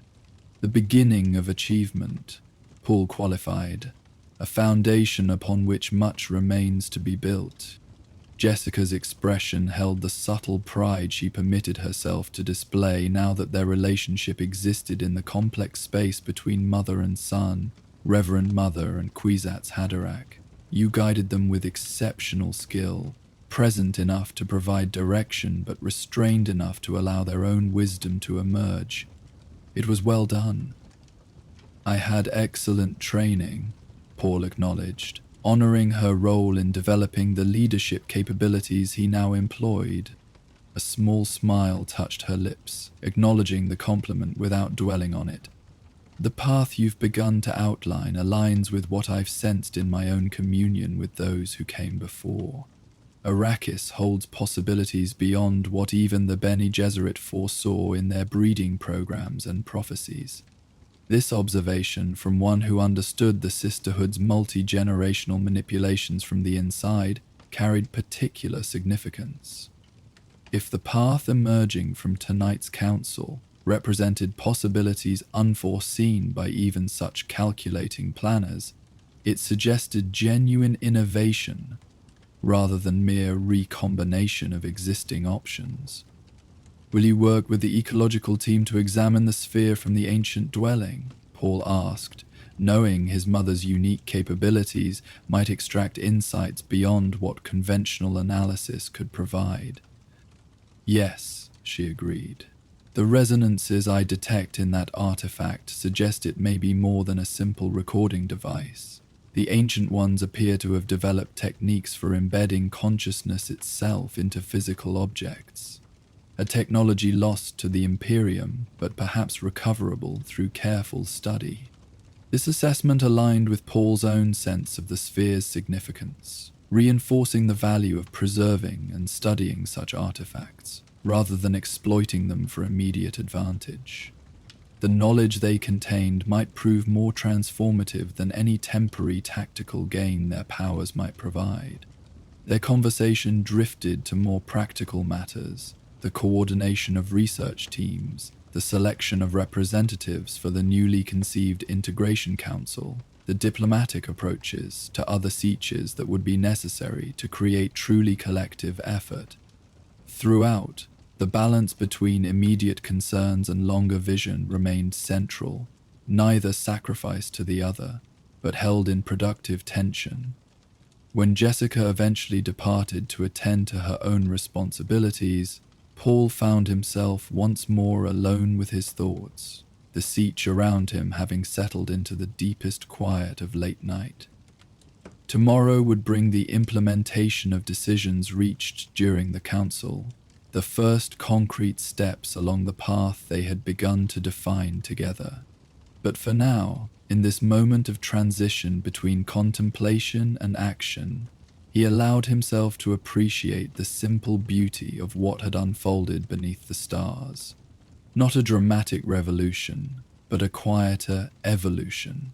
Minds and hearts opening to expanded possibilities, finding in ancient wisdom and new discoveries complementary truths rather than contradictory imperatives.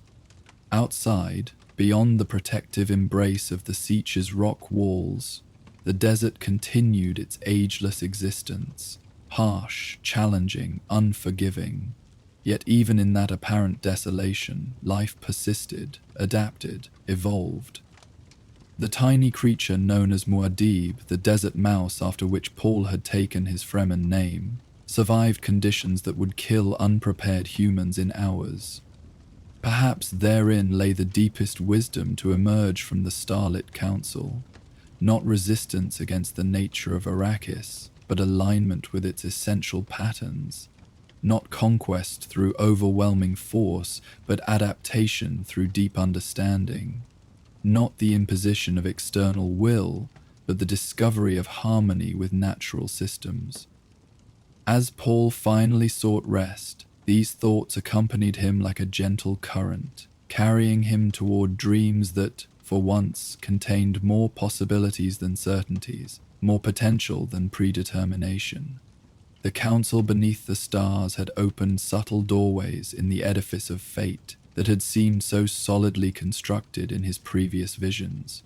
Small apertures through which alternative futures might grow, like desert plants finding crevices in seemingly impenetrable rock. Tomorrow would bring its challenges, as every day on Arrakis did, but tonight, beneath the same stars that had witnessed their deliberations, a seed of transformation had been planted in the harsh soil of reality. A beginning whose ultimate flowering might yet surprise even the prophetic awareness of Muad'Dib himself. Dawn on Arrakis arrived with its characteristic abruptness, the horizon transforming from velvet darkness to brilliant illumination in what seemed like mere moments. Within Sietch Tab, this transition was experienced more subtly, the gradual brightening of special shafts and channels that brought indirect daylight into the underground community, supplementing the artificial illumination that maintained consistent visibility regardless of external conditions. Paul awoke fully alert, the meditative techniques he had practiced since childhood allowing him to transition from sleep to wakefulness without the disorientation common to ordinary humans. Beside him, Chani stirred, her own desert-honed senses equally responsive to the changing day. The council's decisions will already be circulating throughout the Sietch, she observed as they performed the morning water ritual together, their movements synchronized through long practice.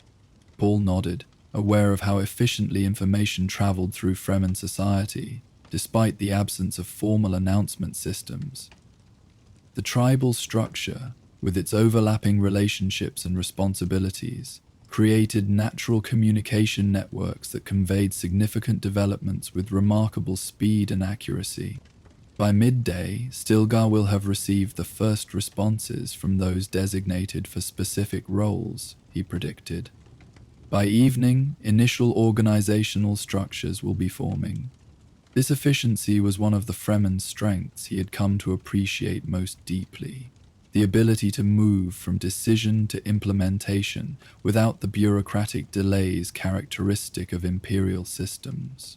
When survival depended on adaptive response to changing conditions, such efficiency became not just administratively desirable, but evolutionarily necessary.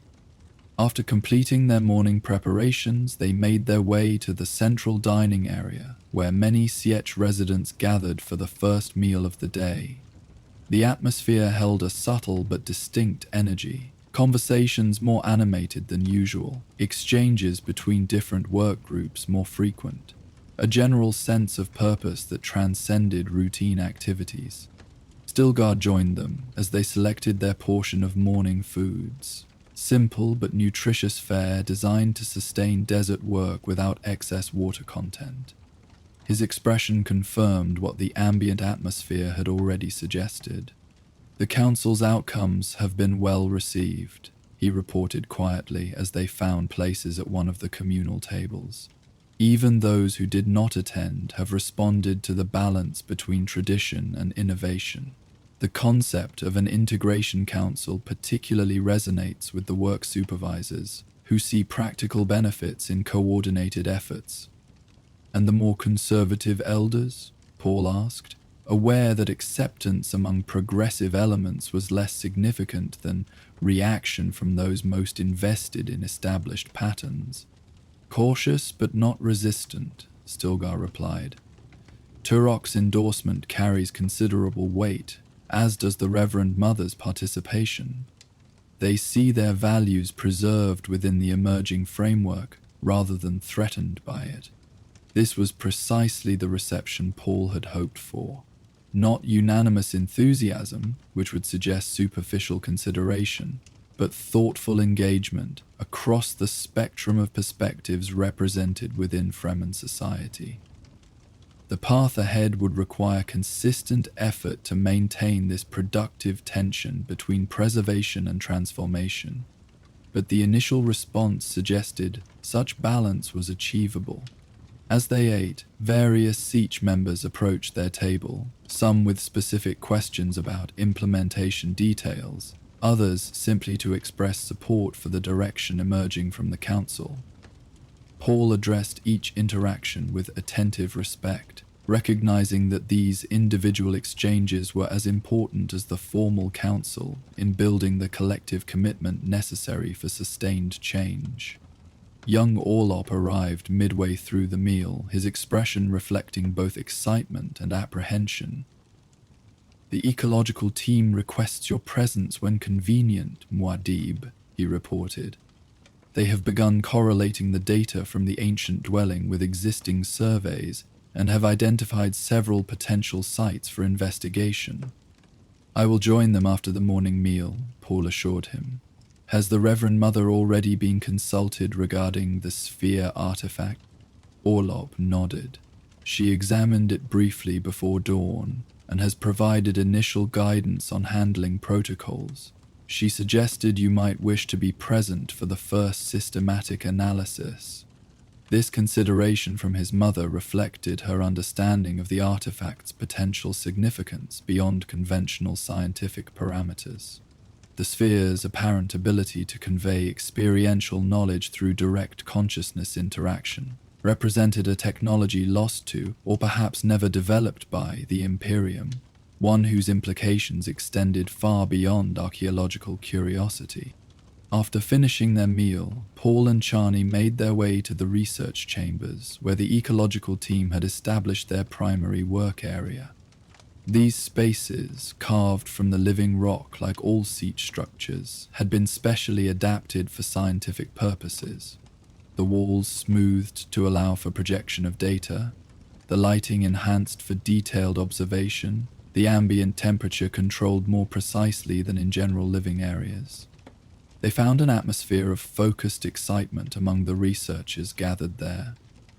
The team, originally assembled under the guidance of Lietkines before his death, had continued his work with dedication bordering on religious commitment. Their scientific methods underpinned by belief in the ecological transformation he had envisioned. "Muad'Dib," greeted Farim, the team's senior researcher. "We believe we've identified a pattern in the ancient water sources that may lead to additional discoveries." He gestured toward a large, three-dimensional projection hovering above the central work table. A topographical representation of the territories surrounding Sietch Tabra, with various markers indicating known features. Several points glowed with particular brightness, including the location of the recently discovered cave dwelling. The ancient dwelling exists at an intersection of geological formations that appears to repeat in several other locations, Farim explained, manipulating the projection to highlight these patterns. Based on the records recovered from the site, and our existing survey data, we hypothesize that similar water sources may exist at these coordinates. Paul studied the indicated locations with both analytical interest and prescient awareness, allowing his expanded consciousness to assess probabilities associated with each site. Two in particular resonated with higher likelihood of significance, a pattern his ordinary senses could not have detected, but which his unique abilities revealed clearly. These two merit priority investigation, he said, indicating the points his awareness had highlighted. The others should remain in our catalogue but receive secondary attention. Barham accepted this guidance without question, though Paul noted the subtle exchange of glances among some team members, a reminder that his apparent intuition often produced results that conventional analysis would take much longer to reach. This dynamic required careful management to avoid creating over-dependence on his abilities at the expense of developing the team's independent capabilities. We should organize initial survey expeditions within the week, Cheney suggested, her practical focus helping to bridge the gap between Paul's insights and the team's methodical approach. Small groups with appropriate equipment, following the same protocols established for the first site. The discussion turned to logistical considerations, the composition of exploration teams, equipment requirements, communication protocols, and security precautions. Throughout, Paul maintained the delicate balance between providing direction and encouraging autonomous problem-solving, aware that sustainable progress would require initiatives that could continue, whether he was personally involved or not. As this planning session concluded, Lady Jessica arrived, her presence immediately altering the energy in the chamber. Though fully accepted as Reverend Mother among the Fremen, she still carried the unmistakable bearing of her Bene Gesserit training, an authority that transcended formal position. "The sphere awaits your attention," she informed Paul, her tone conveying more than her words alone. "I believe you should experience it before further technical analysis proceeds." Paul understood the subtext of her suggestion. Whatever insights she had gained from her preliminary examination had convinced her that his unique consciousness might perceive aspects of the artifact that conventional instruments would miss, perhaps even aspects that her own considerable abilities had only partially detected. They moved to an adjacent chamber where the sphere had been placed on a specially constructed stand, surrounded by monitoring equipment that recorded various measurements without directly interfering with the artifact itself. The object remained as enigmatic as when they had first discovered it, approximately 20 centimeters in diameter, its surface covered in intricate spiral patterns that seemed to shift subtly under prolonged observation. "I've instructed the monitoring systems to record all measurable phenomena during your interaction," Jessica explained, "but I suspect the most significant aspects will be experiential rather than instrumentally detectable." Paul approached the sphere with appropriate caution, recalling the disorienting but illuminating experience he had had upon first touching it in the ancient dwelling. Now, in this controlled environment, with his mother's guidance and Chani's steadying presence, he prepared to engage with it more systematically. "What should I seek?" he asked Jessica, respecting her preliminary insights. "Don't seek," she advised. "Receive." The patterns suggest this object was designed not to respond to directed inquiry, but to convey specific knowledge when contacted by a receptive consciousness. This approach aligned with Paul's own instincts. He positioned himself before the sphere, centered his awareness through a brief Bene Gesserit focusing technique, then placed both hands on the artifact's surface. His fingers aligned with the spiral patterns. The effect was immediate and profound, similar to his previous experience but more intense, as though his preparation had enhanced his receptivity. His ordinary visual perception faded, replaced by a sequence of vivid impressions that seemed to bypass his physical senses and manifest directly within his consciousness. He saw Arrakis as it had been millennia ago, a world of striking contrasts rather than uniform desert. Shallow seas occupied depressions that were now sand-filled basins. Vegetation, sparse but persistent, covered areas where dunes now rolled uninterrupted to the horizon. Most significantly, he witnessed human settlements integrated with this environment, communities that had adapted to the planet's challenging conditions without attempting to fundamentally alter them. The perspective shifted, showing the gradual transformation of this landscape over centuries. The retreating waters, the diminishing plant cover, the adaptation of human habitations to increasingly arid conditions. Yet throughout this change, certain principles remained constant. Water discipline, evolving from practical consideration to central organizing principle. Knowledge preservation, becoming increasingly focused on survival essentials. Community structures adapting to maintain human connection despite harsher external circumstances.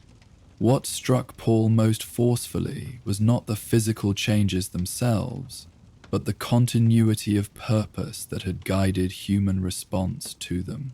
A profound commitment to maintaining balance between immediate needs and long-term viability. The ancient dwellers had not fought against Arrakis's transformation, but had moved with it, preserving what could be maintained while adapting to what could not be resisted. As the sequence progressed, he witnessed the decision process that had led to the creation of the sphere itself. A deliberate effort to encode experiential knowledge in a form that could survive the community's eventual departure from their dwelling. The technology involved defied easy categorization within imperial scientific paradigms, combining elements that might be described as psycho-reactive materials, consciousness imprinting, and mimetic encoding. The final sequence revealed the sphere's intended purpose with unexpected clarity. It was not merely a historical record, but a directly transmissible guide to water management during planetary transformation, a teaching tool designed to convey generations of accumulated wisdom to whoever might discover it when conditions once again favored the recovery of Arrakis's former environment. When the vision concluded and Paul's ordinary perception returned, he found both Jessica and Chani watching him with expressions of careful assessment, aware that his experience had been significant, but unable to share it directly.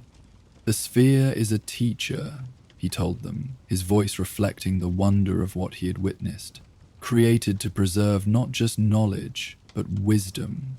The understanding necessary to guide Arrakis through its next cyclical transformation." "As I suspected," Jessica acknowledged. "The patterns conform to certain principles of memory transfer known to the Bene Gesserit, though applied through technological means we have not encountered before. Can others access this teaching?" Chani asked, the practical implications immediately clear to her. Paul considered this question carefully, reviewing the impressions he had received about the sphere's design and purpose. "Yes, though perhaps not as completely as those with heightened awareness. The creators intended it for use by specially trained members of their community, but designed it with varying levels of accessibility. This assessment suggested significant potential beyond his own experience. The sphere might serve as a resource for the ecological team, water masters, and others involved in Arrakis's transformation, each accessing knowledge relevant to their particular responsibilities and capabilities. "We should design a systematic program for controlled interaction," Jessica suggested, "beginning with those whose training or natural sensitivity would allow them to receive the teachings most effectively, then expanding to others as we better understand the transmission mechanisms."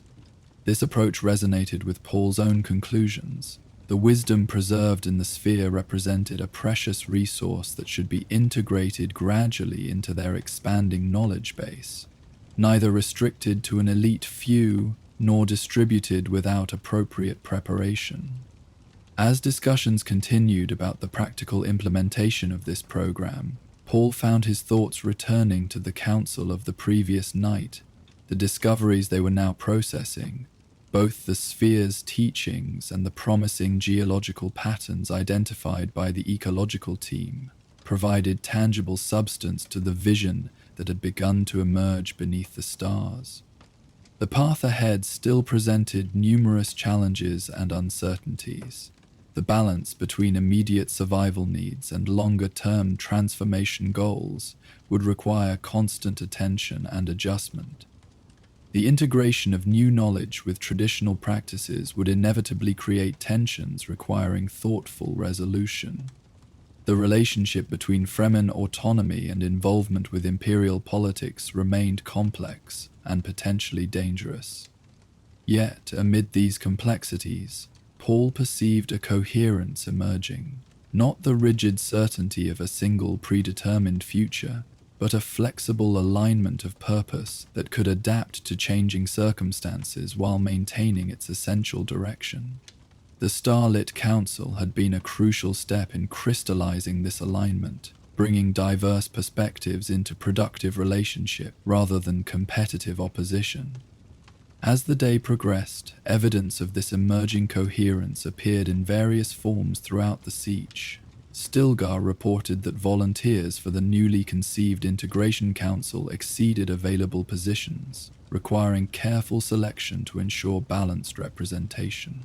The Watermasters had begun reorganizing their record systems to accommodate the expanded mapping initiative discussed during the council. Even the military trainers had approached Paul with proposals for adapting combat instruction to include principles of ecological stewardship alongside traditional desert survival and warfare techniques. By evening, when the community gathered for the shared meal that marked the transition from day to night activities, Paul observed a palpable sense of purposeful energy pervading the gathering spaces. Conversations flowed across customary social boundaries, with representatives of different specialities and age groups engaging in exchanges that would have been less common before the Starlit Council. BFI feel the possibility, Chani observed quietly, as they watched this natural cross-pollination of ideas and perspectives. Not just of survival or victory, but of transformation, of becoming something more than circumstances have previously allowed. Her insight captured precisely what Paul had been sensing. The council had opened a psychological space within the community consciousness, permission to envision a future defined by more than resistance against oppression or mere persistence in harsh conditions. The vision must remain connected to practical action, he acknowledged.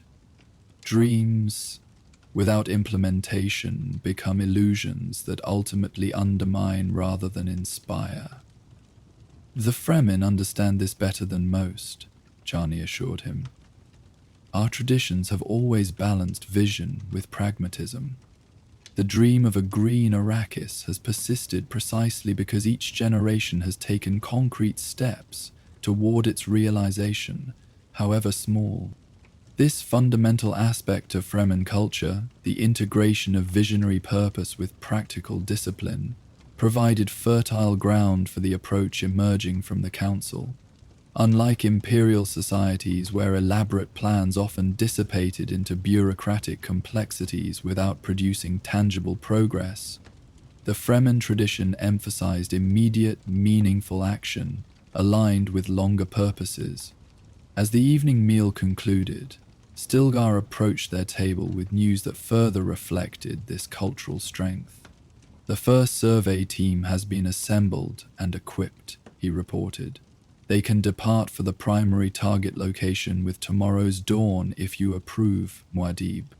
The speed of this organization, less than a full day after the council's conclusion, demonstrated the Fremen capacity for efficient implementation once direction was established. Paul reviewed the team composition. Stilgar presented a balanced group including scientific expertise, water discipline knowledge, military security, and navigational experience. They have my approval, he confirmed, though I would suggest adding young Orlop to their number. His familiarity with the first sight provides valuable context, and this responsibility would further his development.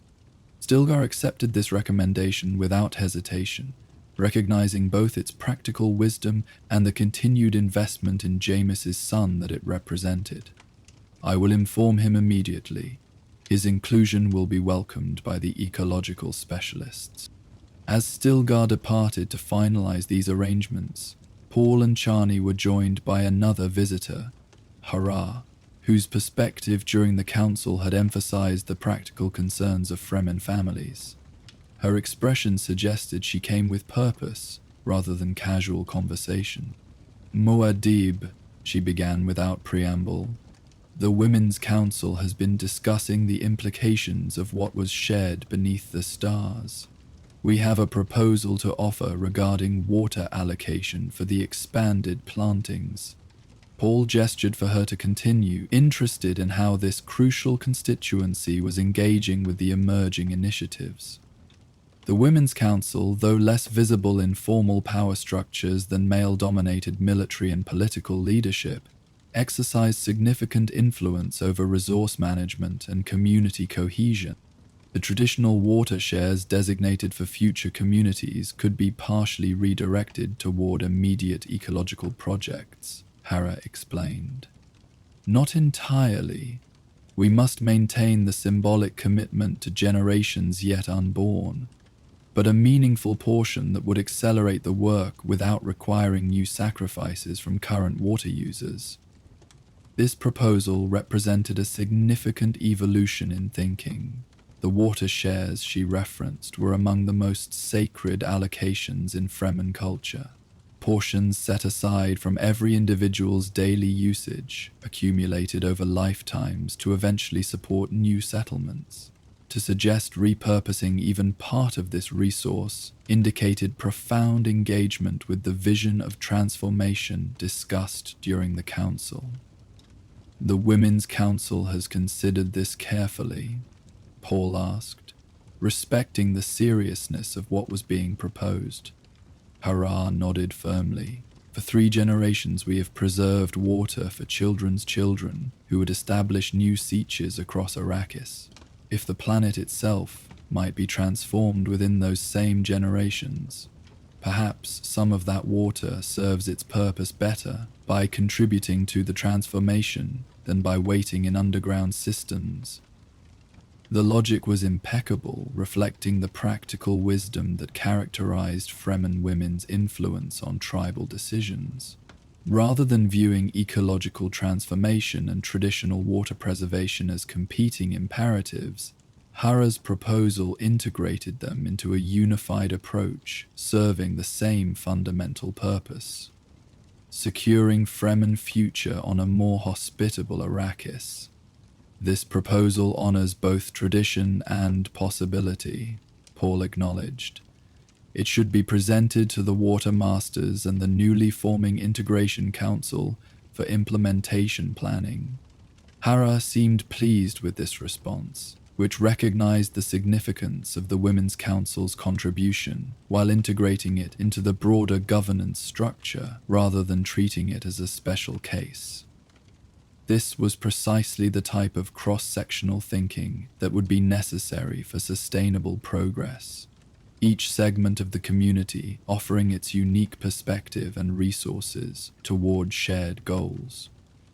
As evening deepened into night, Paul found opportunity for a period of solitary reflection, a necessary practice that helped him integrate the rapid developments occurring around him with his broader awareness of potential futures. Finding a quiet alcove in one of the Sietch's upper passages, he settled into the meditative state that allowed his consciousness to expand beyond ordinary temporal limitations. From this expanded perspective, he observed how the outcomes of the Starlit Council had already begun to influence probability currents, strengthening some potential futures while diminishing others. Most notably, he perceived a continued reduction in the likelihood of the bloody jihad that had dominated his earlier visions. Not its elimination as a possibility, but its transformation from seeming inevitability to one option among several. This shift represented genuine progress toward the alternative path he had glimpsed at the Whispering Shrine, a path of transformation through understanding rather than conquest. The collective wisdom emerging from the council had created space for this alternative to develop more fully, like a rare desert plant finding sufficient moisture to establish itself among hardier species. Yet, challenges remained clearly visible in his prescient awareness. External pressures from both Harkonnen forces and Imperial interests would not diminish simply because the Fremen had chosen a more enlightened internal path. The balance between immediate defense necessities and longer-term transformation goals would require constant attention and adjustment. The deeply ingrained expectation of the jihad among many Fremen, reinforced by generations of Missionaria Protectiva conditioning, could not be redirected overnight. These challenges, however, now appeared as navigation problems rather than insurmountable obstacles. Complex factors to be addressed through ongoing application of the principles established during the Council, rather than fundamental barriers to the emerging path. The integration of diverse perspectives, the balance of tradition and innovation, the alignment of immediate action with longer vision. These approaches offered frameworks for addressing even the most difficult circumstances that lay ahead.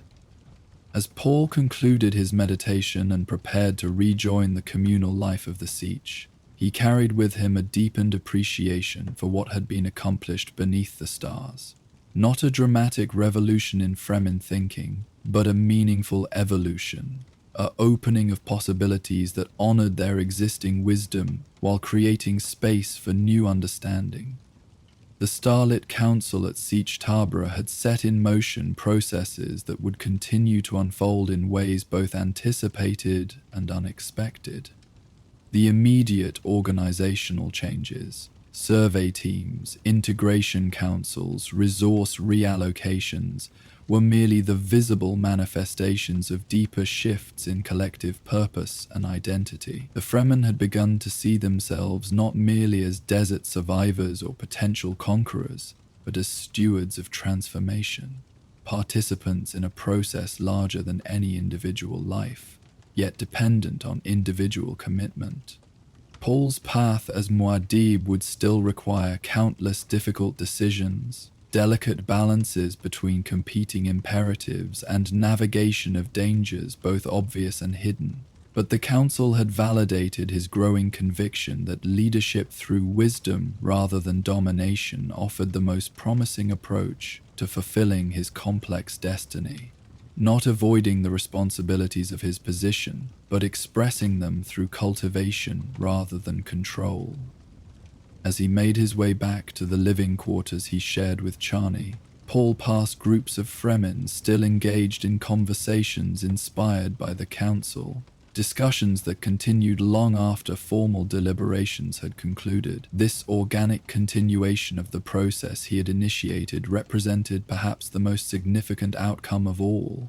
Not decisions imposed from above, but understanding emerging from within, creating the foundation for sustainable transformation that might ultimately reach far beyond Arrakis itself. In the gentle glow of evening illumination, with the muted sounds of Siege life creating a soothing backdrop to his thoughts, Paul felt a rare moment of alignment between his prescient awareness of potential futures and his human experience of the present. The weight of knowing what might be remained substantial, but it was balanced now by appreciation for what was actually unfolding. The wisdom, courage, and compassion of the people who had accepted him as Muad'Dib and were now joining him in expanding the vision of what that acceptance might ultimately mean for Arrakis and for themselves. The Starlit Council had been not an ending, but a beginning, the opening of a door through which many would now pass, each contributing their unique perspective to the continuing journey. As Paul prepared for rest at the end of this consequential day, he carried this awareness with him. The knowledge that while his visions might illuminate potential paths, the actual walking of those paths would be a collective endeavor, enriched by the diverse wisdom that had gathered beneath the stars of Arrakis. The deepest hours of the Arrakeen night held a silence unlike any other in the known universe. It was not merely the absence of sound, but a presence in itself, a profound stillness that seemed to exist beyond ordinary sensory perception. Within this enveloping quiet, Paul Atreides stood alone atop a high dune, far from the protective confines of Sietch-Tab. The twin moons of Arrakis cast their silvery illumination across the undulating landscape, transforming the desert into a frozen ocean of ghostly waves, stretching toward an infinite horizon. He had come to this isolated place deliberately, seeking the solitude necessary for what he intended to experience. The small container in his hand, a specially designed vessel of Fremen manufacture, held a substance more precious than the wealth of entire planets. Concentrated spice essence, distilled through processes known only to the most trusted Fremen shamans. Unlike the spice melange consumed in various forms throughout the Imperium, this refined essence represented the purest expression of the substance's consciousness-altering properties. Paul's purpose in seeking this experience was neither recreational nor casual. The Council beneath the stars had established a new direction, a potential path that might avoid the bloody jihad that had dominated his prescient visions since consuming the water of life. But questions remained, subtleties of implementation that required deeper insight than ordinary awareness could provide. The essence would temporarily enhance his already formidable prescient abilities, allowing him to perceive nuances and connections that might otherwise remain obscured. With methodical precision, he performed the preparatory meditation techniques his mother had taught him long ago on Caladan, centering exercises designed to establish the mental stability necessary for navigating expanded states of consciousness. His breathing found the perfect rhythm, neither forced nor uncontrolled, but flowing in natural harmony with the subtle energies of the desert night. His awareness settled into the present moment with crystalline clarity, fully attentive to every sensation without becoming attached to any single element of experience. When his preparation was complete, Paul opened the small container and inhaled the concentrated essence in a single measured breath. The effect was not immediate. Unlike cruder forms of spice that produced disorienting rushes of sensation, the essence worked with subtle precision, gradually elevating consciousness through progressive stages of awareness. Paul remained perfectly still, allowing the substance to integrate with his system without resistance or anticipation. The first changes manifested as enhanced sensory perception. The moonlight touching the sand around him gained dimensional depth, revealing subtle variations in texture invisible to ordinary sight. The profound silence of the desert night revealed its complex composition.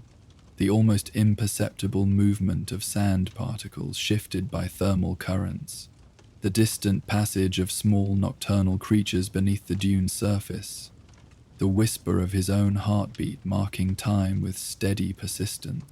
As these sensory enhancements stabilized, a more significant transformation began.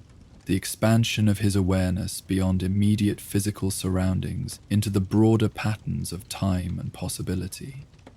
The landscape before him remained visible, but now overlaid with translucent images of what it had been in the past and might become in various futures. Like ripples extending from a central point, these temporal variations flowed outward from his present location, each representing a distinct probability stream emerging from the current moment. Paul allowed his consciousness to move among these streams without attempting to control or direct the experience. The essence worked best when the receiver remained receptive, rather than imposing preconceived expectations. This passive observation required significant discipline. The natural human tendency to grasp at preferred outcomes or retreat from threatening possibilities had to be continuously released in favor of simple witness. Gradually, specific vision streams began to crystallize with greater clarity than others, suggesting their higher probability or particular relevance to the questions he had brought to this experience. One such stream revealed the implementation of plans discussed during the council. Fremen teams methodically locating and documenting ancient water sources, creating a comprehensive mapping of Arrakis's hidden hydrological systems. He witnessed their discoveries of additional cave dwellings, similar to the first, each containing artifacts and knowledge preserved from earlier eras of the planet's history. This timeline extended further, showing how these discoveries gradually reshaped Fremen understanding of their world, not as an eternally harsh mistress that must be endured, but as a planet in transition that might be guided through natural cycles with appropriate knowledge and patience. The water consciousness that formed the foundation of Fremen's spiritual practice evolved to encompass this longer perspective, maintaining its essential reverence while expanding its conceptual framework.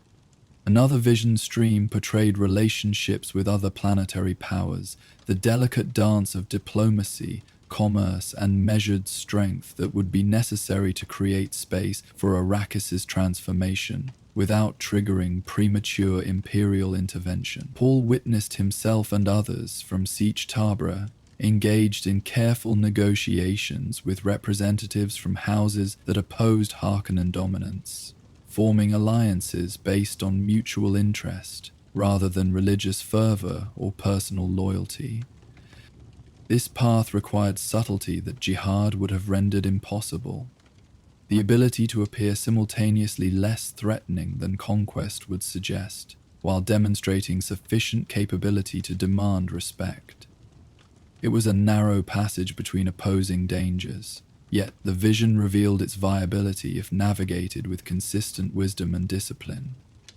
As his consciousness moved among these potential futures, Paul became aware of a presence observing him from within the visionary space. Not physically present on the dune, where his body remained seated, but manifest within the expanded awareness the essence had facilitated. The presence carried a familiar resonance, one he recognized immediately despite its unusual manifestation. "Mother," he acknowledged, neither speaking aloud nor forming the word as thought, but communicating directly within the shared consciousness the spice essence had made accessible.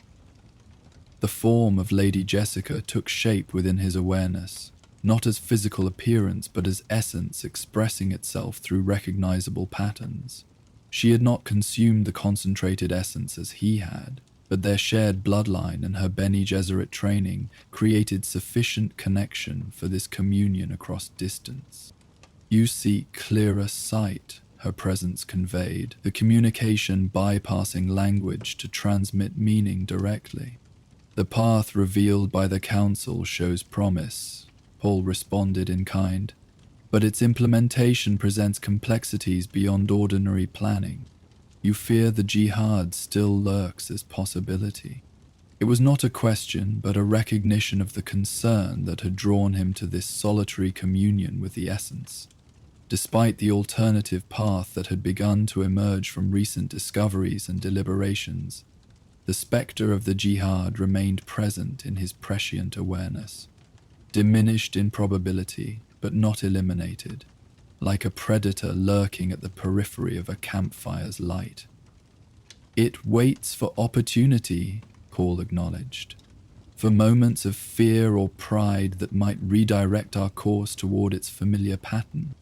Jessica's presence neither contradicted nor confirmed this assessment, instead offering a broader perspective that transcended simple affirmation or denial. All futures exist as potential until collapsed into experience through choice and action. The jihad's persistence reflects not inevitability, but the depth of patterns established through generations of expectation.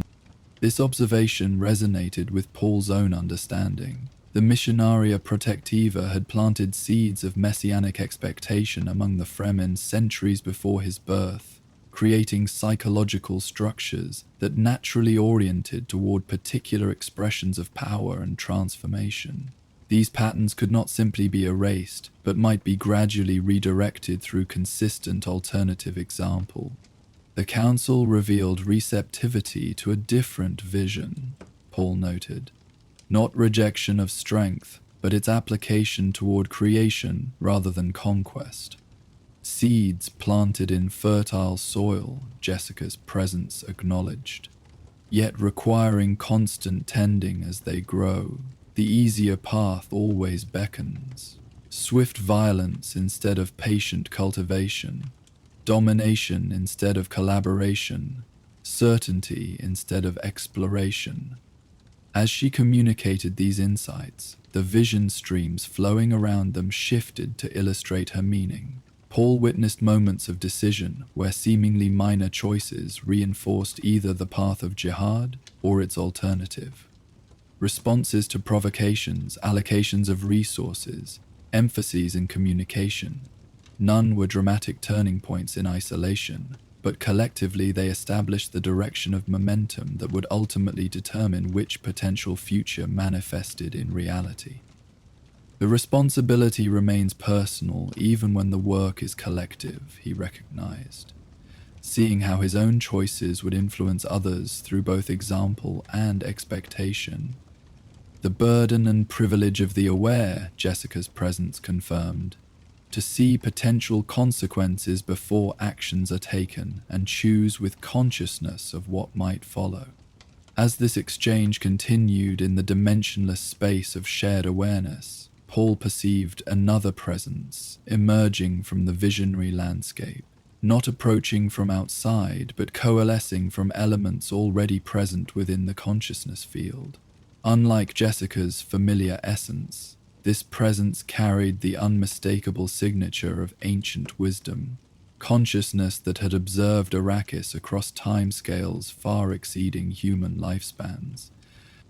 The presence did not identify itself through name or specific identity, instead manifesting as a composite awareness representing the collective knowledge preserved by generations of Fremen mystics. It appeared within Paul's perception as shimmering patterns resembling the spiral designs on the sphere artifact from the ancient dwelling, continuously flowing and reforming without settling into fixed form. The planet remembers, this presence communicated, its meaning carrying layers of significance that unfolded progressively within Paul's understanding. Through stone and sand and the blood of those who have walked its surface, memory extending beyond individual consciousness, preserved in patterns few have learned to read. This communication resonated with discoveries from the ancient dwelling, the suggestion that Arrakis itself contained records of its history and potential futures, accessible to those with sufficient sensitivity and appropriate knowledge. The spiral presence represented those who had developed such sensitivity through generations of intimate connection with the desert world.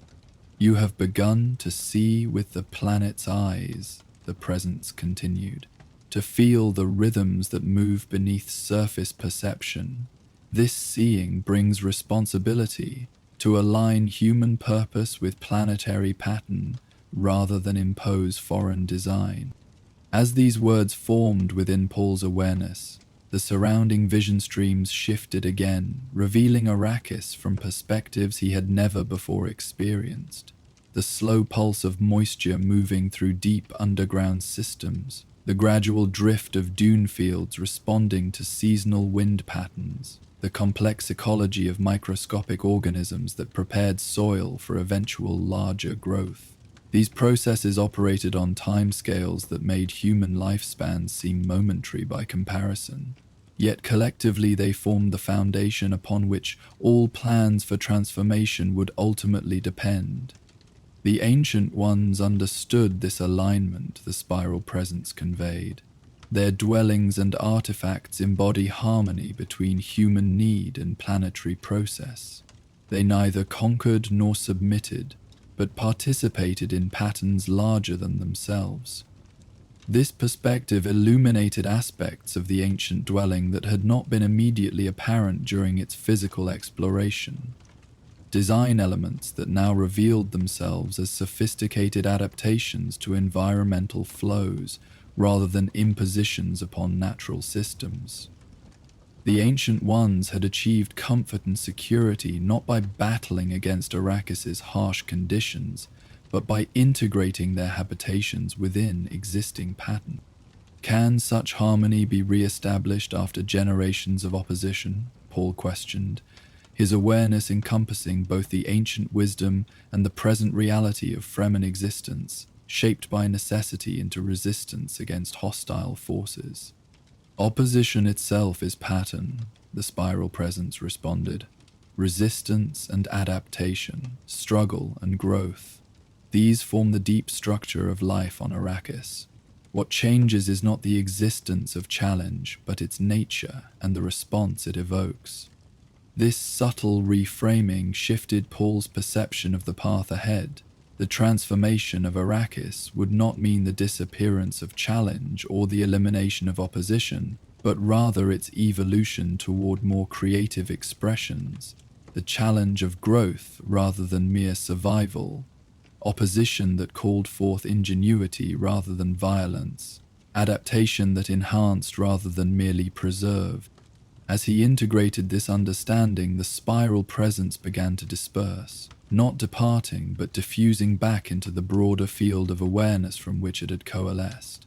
Its final communication came not as distinct meaning, but as a visual impression, concentric circles expanding outward from a central point, each representing a distinct scale of time from immediate moment to planetary epoch. The image conveyed without words the relationship between individual human choices and the larger patterns they collectively influenced across generations.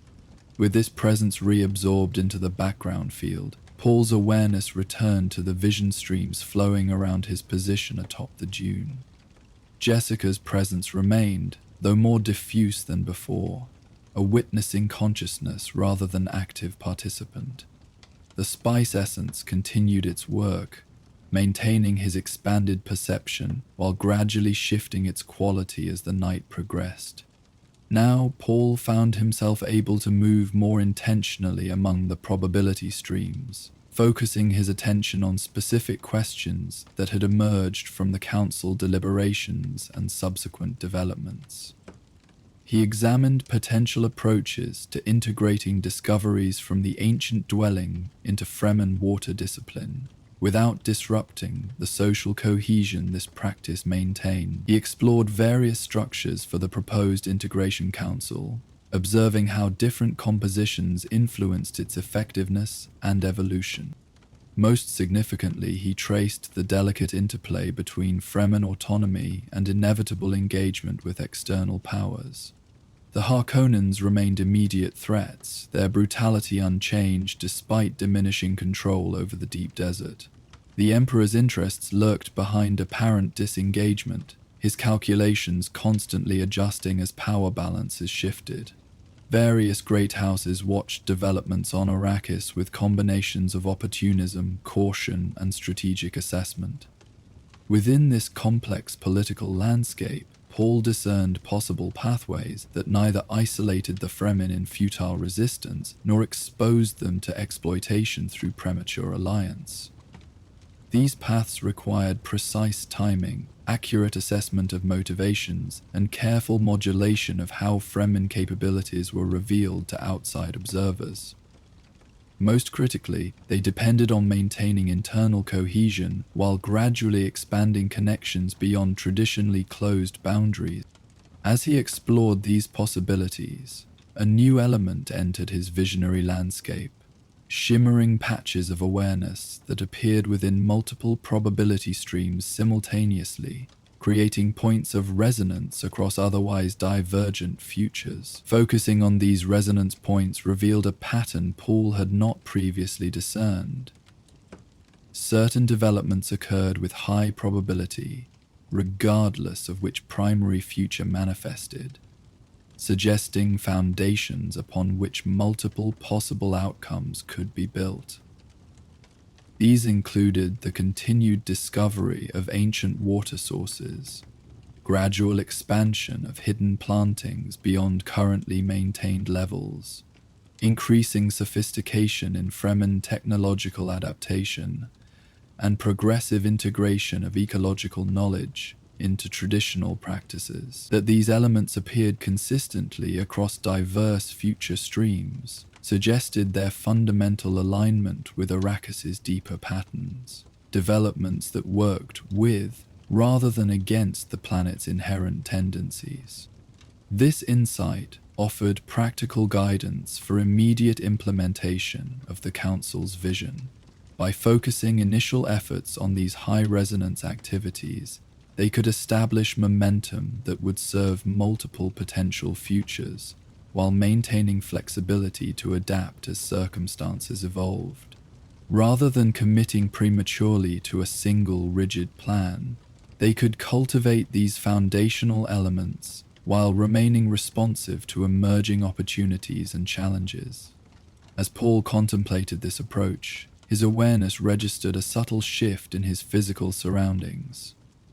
The quality of darkness had begun to change imperceptibly, not yet visible as conventional dawn, but detectable to his essence-enhanced perception as altered energy patterns at the eastern horizon. The transition from night to day on Arrakis occurred with characteristic desert abruptness once begun, but sensitive awareness could discern its earliest stirrings before ordinary observation would note any change.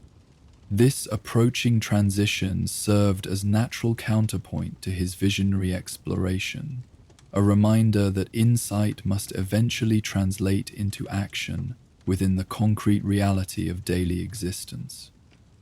The spice essence had served its purpose, expanding his perception beyond normal limitations to reveal patterns and possibilities that would now inform practical implementation. Paul allowed his consciousness to begin its careful return from the expanded state the essence had facilitated. This reintegration required the same disciplined attention as the initial expansion, a gradual recalibration of awareness that neither clung to the visionary perspective nor rejected its insights as the ordinary cognitive framework reasserted itself. As this process unfolded, one final vision stream emerged with particular clarity. Not a single future, but a meta-pattern that encompassed multiple potential developments. Within this pattern, Paul perceived the relationship between his individual journey and Arrakis's planetary evolution with unprecedented clarity. His presence here was neither random coincidence nor predetermined destiny, but something more subtle and profound. Resonance between personal and planetary patterns creating opportunity for mutual transformation. The Bene Gesserit breeding program that had produced him, the political machinations that had brought House Atreides to Arrakis, his survival and acceptance among the Fremen, these converged not toward a single fixed outcome, but toward a field of heightened potential where personal choice and larger patterns could influence each other in previously impossible ways. This perception transcended both the fatalistic acceptance of inevitable jihad and the hubristic belief that he could single-handedly impose alternative futures through force of will. It revealed instead a middle path, where awareness of larger patterns informed choices that respected both personal responsibility and the autonomy of others whose collective decisions would ultimately determine which potentials manifested in reality. As the first faint glow of approaching dawn became visible at the horizon, Paul completed his reintegration into ordinary awareness. The visionary landscapes receded not into forgetfulness, but into balanced perspective, insights preserved and accessible without overwhelming his immediate perception of the physical world around him. He rose from his seated position, feeling the natural stiffness of a body maintained in stillness for extended duration. The desert air had grown cooler during the deepest hours of night, and now carried the distinct chill that preceded sunrise on Arrakis. His still suit, adjusted to minimal activity levels during his meditation, automatically recalibrated to his changing metabolic needs as he began to move. Looking outward across the desert from his elevated position on the Dune crest, Paul witnessed the gradual transformation of the landscape as increasing light revealed features that darkness had obscured.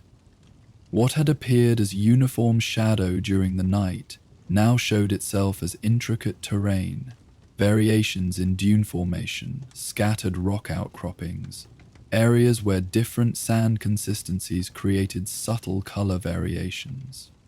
This visual evolution paralleled his interior experience, details and distinctions emerging from what had initially appeared as simpler patterns, complexity revealing itself progressively as perception refined. The desert had not changed during his vision, only his ability to discern its actual nature as lighting conditions shifted. As he prepared to begin his return journey to Siege Tar, a sudden gust of wind sent fine particles of sand dancing across the dune surface around him. The early light caught these airborne particles, and among them, unmistakable to his trained eye, glittered infinitesimal specks of spice. The omnipresent signature of melange that permeated all aspects of life on Arrakis. This shimmer of spice in the morning light served as perfect visual metaphor for his night's experience. Ordinary reality temporarily transformed by expanded perception, revealing hidden dimensions of possibility and connection. The insight would fade from its current intensity as the essence's effect diminished completely, but the understanding gained would remain accessible, integrated into his ongoing navigation of the path ahead. Paul began his descent from the dune with measured steps that maintained the irregular rhythm of Fremen desert walking, the pattern that mimicked natural sounds and would not attract sandworms. Though his immediate surroundings showed no signs of human presence, he knew that watchful eyes likely monitored his movement from concealed positions. Despite his desire for solitude during the night's communion with spice essence, the Fremen would not have left Muad'Dib entirely unprotected in the open desert. These guardians would remain invisible unless needed, respectful of his purpose while fulfilling their responsibility to ensure his safety. This balance between autonomy and protection reflected the larger pattern emerging from his visionary insights. Individual freedom operating within supportive community structures, independence existing in dynamic relationship with interdependence. As the sun's edge appeared above the horizon, the desert underwent its daily transformation from silver-shadowed mystery to golden-hued clarity. The temperature began its rapid ascent toward the daytime extremes that defined Arrakeen existence, burning away the night's lingering coolness with increasing intensity. Paul's thoughts turned toward the practical applications awaiting him at Siege Tabor, the Integration Council being formed, the survey teams preparing for exploration of potential ancient water sites, the ongoing diplomatic calculations regarding engagement with external powers. The insights gained during his communion with the spice essence would inform each of these areas, not as dramatic revelations that would alter established directions, but as subtle refinements that might enhance effectiveness and adaptability. The most significant understanding to emerge from his visionary journey was the relationship between immediate actions and longer patterns, how small, consistent choices, aligned with deeper principles, could gradually redirect momentum from the path of jihad toward the alternative vision of transformation through understanding. No single decision would definitively determine which future manifested, but each choice would either reinforce or undermine the patterns that made particular outcomes more or less probable. This perspective balanced urgency with patience, recognizing the importance of each present moment while acknowledging that fundamental change unfolded across timescales that transcended individual expectations. It required simultaneous attention to immediate needs and distant possibilities, practical necessities and aspirational principles. As Paul walked, his awareness expanded to encompass the living desert around him. Though apparently barren to untrained perception, the landscape teemed with life, adapted to extreme conditions. Microorganisms in the sand, small creatures in sheltered pockets, seeds lying dormant until rare moisture triggered germination. This persistent vitality, despite harsh circumstances, reflected the resilience his visionary insights had revealed in multiple potential futures.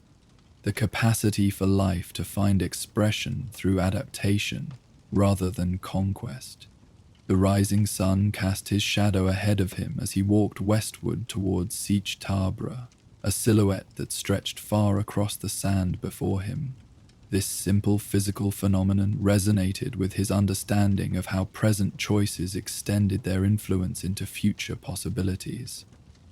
Actions casting shadows of consequence that reached beyond immediate circumstances to touch distant outcomes.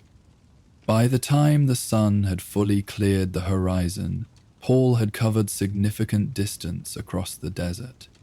The familiar rock formations that concealed Sietch Tabra's entrance had appeared at the edge of vision, their jagged profiles gradually resolving from indistinct shapes to recognizable landmarks.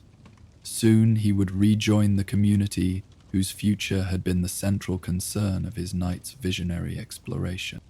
What he brought back from his communion with the spice essence was not revolutionary doctrine or dramatic new direction, but deepened appreciation for the wisdom already emerging through collective deliberation.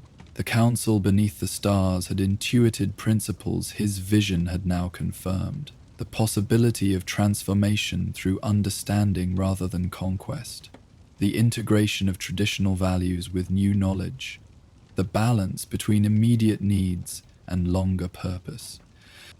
His role would not be to override this collective wisdom with prescient authority, but to support its natural evolution through thoughtful contribution and example. The capacity to glimpse potential futures brought responsibility to inform, but not control, the choices that would ultimately determine which possibilities manifested in reality. As Paul approached the hidden entrance to Sietch Tabra, he noticed a figure waiting at the threshold. Chani, her form unmistakable even at distance. She had lightly sensed his return through the subtle connection they shared, enhanced by her own sensitivity to spice after lifetime exposure to its omnipresence in Fremen existence. Her presence represented another essential insight from his visionary journey, the foundational importance of human connection amid larger patterns and purposes. Whatever transformations awaited Arrakis and its people, whatever balance might be struck between immediate survival and longer vision, the relationships that gave meaning to individual lives remained central rather than peripheral to the unfolding story. "Your journey was fruitful?" she asked simply when he reached her, her question encompassing both his physical excursion into the desert and the interior exploration the spice essence had facilitated. "It brought clarity," Paul confirmed, "not answers to impose but perspective to offer." This distinction reflected precisely what he had come to understand during the night's communion, the difference between prescience as tool for domination and awareness as contribution to collective wisdom. Chani, with her characteristic perceptiveness, recognized the significance of this nuance immediately. The council has continued its work while you communed with the desert, she informed him as they entered the siege together. Stilgar has organized the integration structure we discussed. The first survey team returned with promising findings from the northern site. The Watermasters have begun implementing the resource allocation adjustments proposed by the Women's Council. These developments represented exactly the kind of practical progress his vision had suggested would form foundations across multiple potential futures. Actions aligned with deeper patterns rather than imposed through arbitrary authority. The community had continued its evolution not dependent on his presence, but in harmony with the direction they had collectively discerned. And beyond our walls? Paul asked, aware that external circumstances remained significant factors in determining which potential futures might manifest. Harkonnen patrols have increased along the shield wall, Chani reported, but they avoid penetrating deeply into our territories. Our observers report unusual movement among the guild representatives in Carthag. Something has disrupted their typical patterns. These external developments would require careful attention and response, integrating into the delicate balance between Fremen autonomy and engagement with larger imperial politics. The insights gained during Paul's communion with the spice essence would inform these navigations without determining specific tactics, principles guiding adaptation to evolving circumstances, rather than rigid formulas to be followed regardless of context. As they moved deeper into the siege, encountering other Fremen beginning their daily activities, Paul observed the community with fresh perspective, informed by his visionary experience. Each person represented both individual consciousness making choices from personal understanding and participant in collective patterns that transcended single awareness. The integration of these dimensions, personal and communal, immediate and extended, practical and visionary, formed the living reality within which transformation would either flourish or falter. The shimmer of spice was strong in the desert this morning, Paul commented to Chani as they approached the central gathering spaces where Siege leadership would soon convene to continue implementation of initiatives begun after the Starlit Council. She understood his meaning beyond the literal observation, the metaphorical significance of illumination revealing previously hidden dimensions of possibility. The desert always holds more than we can see at first glance, she replied. Those who learn to look with patience discover riches invisible to hurried eyes. This wisdom, expressed through Fremen idiom shaped by generations of desert existence, captured precisely the understanding that had crystallized during Paul's communion with the spice essence. The path ahead would require exactly this quality of patient perception, the ability to discern deeper patterns beneath surface appearances and align actions with fundamental principles rather than reactive impulses. As they joined the gathering of Siege leadership preparing to begin the day's consultations, Paul carried this perspective into the practical discussions that would translate vision into reality. The shimmer of spice had revealed connections and possibilities that ordinary perception might miss, illuminating not a predetermined future, but a field of potential, within which conscious choices would determine which possibilities manifested in lived experience. The desert sun climbed higher outside their protected sanctuary, beginning another cycle in the continuing story of Arrakis and its people. Within that larger pattern, this day represented but a single moment, yet like the glittering spice particles catching morning light, it contained reflections of both ancient wisdom and future possibility. Microcosm embodying the essence of transformation that began with understanding rather than conquest. Paul took his place within the circle of leaders, prepared to offer insights gained from his communion with the spice essence, without imposing direction that would override collective wisdom. His night's journey had confirmed what the council beneath the stars had intuited, that the path of jihad represented not inevitable destiny, but one possibility among many.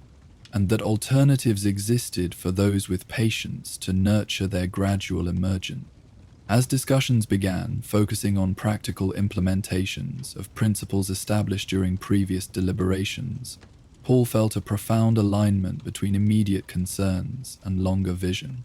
The shimmer of spice illuminating connections between present choices and future possibilities, between individual actions and collective outcomes, between human purpose and planetary patterns. This alignment did not guarantee specific results or eliminate the challenges ahead. The path of transformation through understanding would require consistent attention, adaptive response to changing circumstances, and balance between diverse perspectives and needs. External pressures would continue to influence available options, and internal tensions would need ongoing reconciliation. Yet Paul's communion with the spice essence had revealed something more fundamental than particular outcomes or challenges. The resonance between Fremen purposes and Arrakis's deeper patterns, creating potential for harmony where opposition had long prevailed. This resonance offered foundation for a future neither imposed through conquest nor passively accepted as fate, but consciously cultivated through choices aligned with understanding of both human and planetary nature. As morning light filled the Sietch's cleverly designed illumination channels, Paul gazed at the assembled leadership, watermasters and military strategists, ecological researchers and tribal historians, spiritual guides and practical administrators.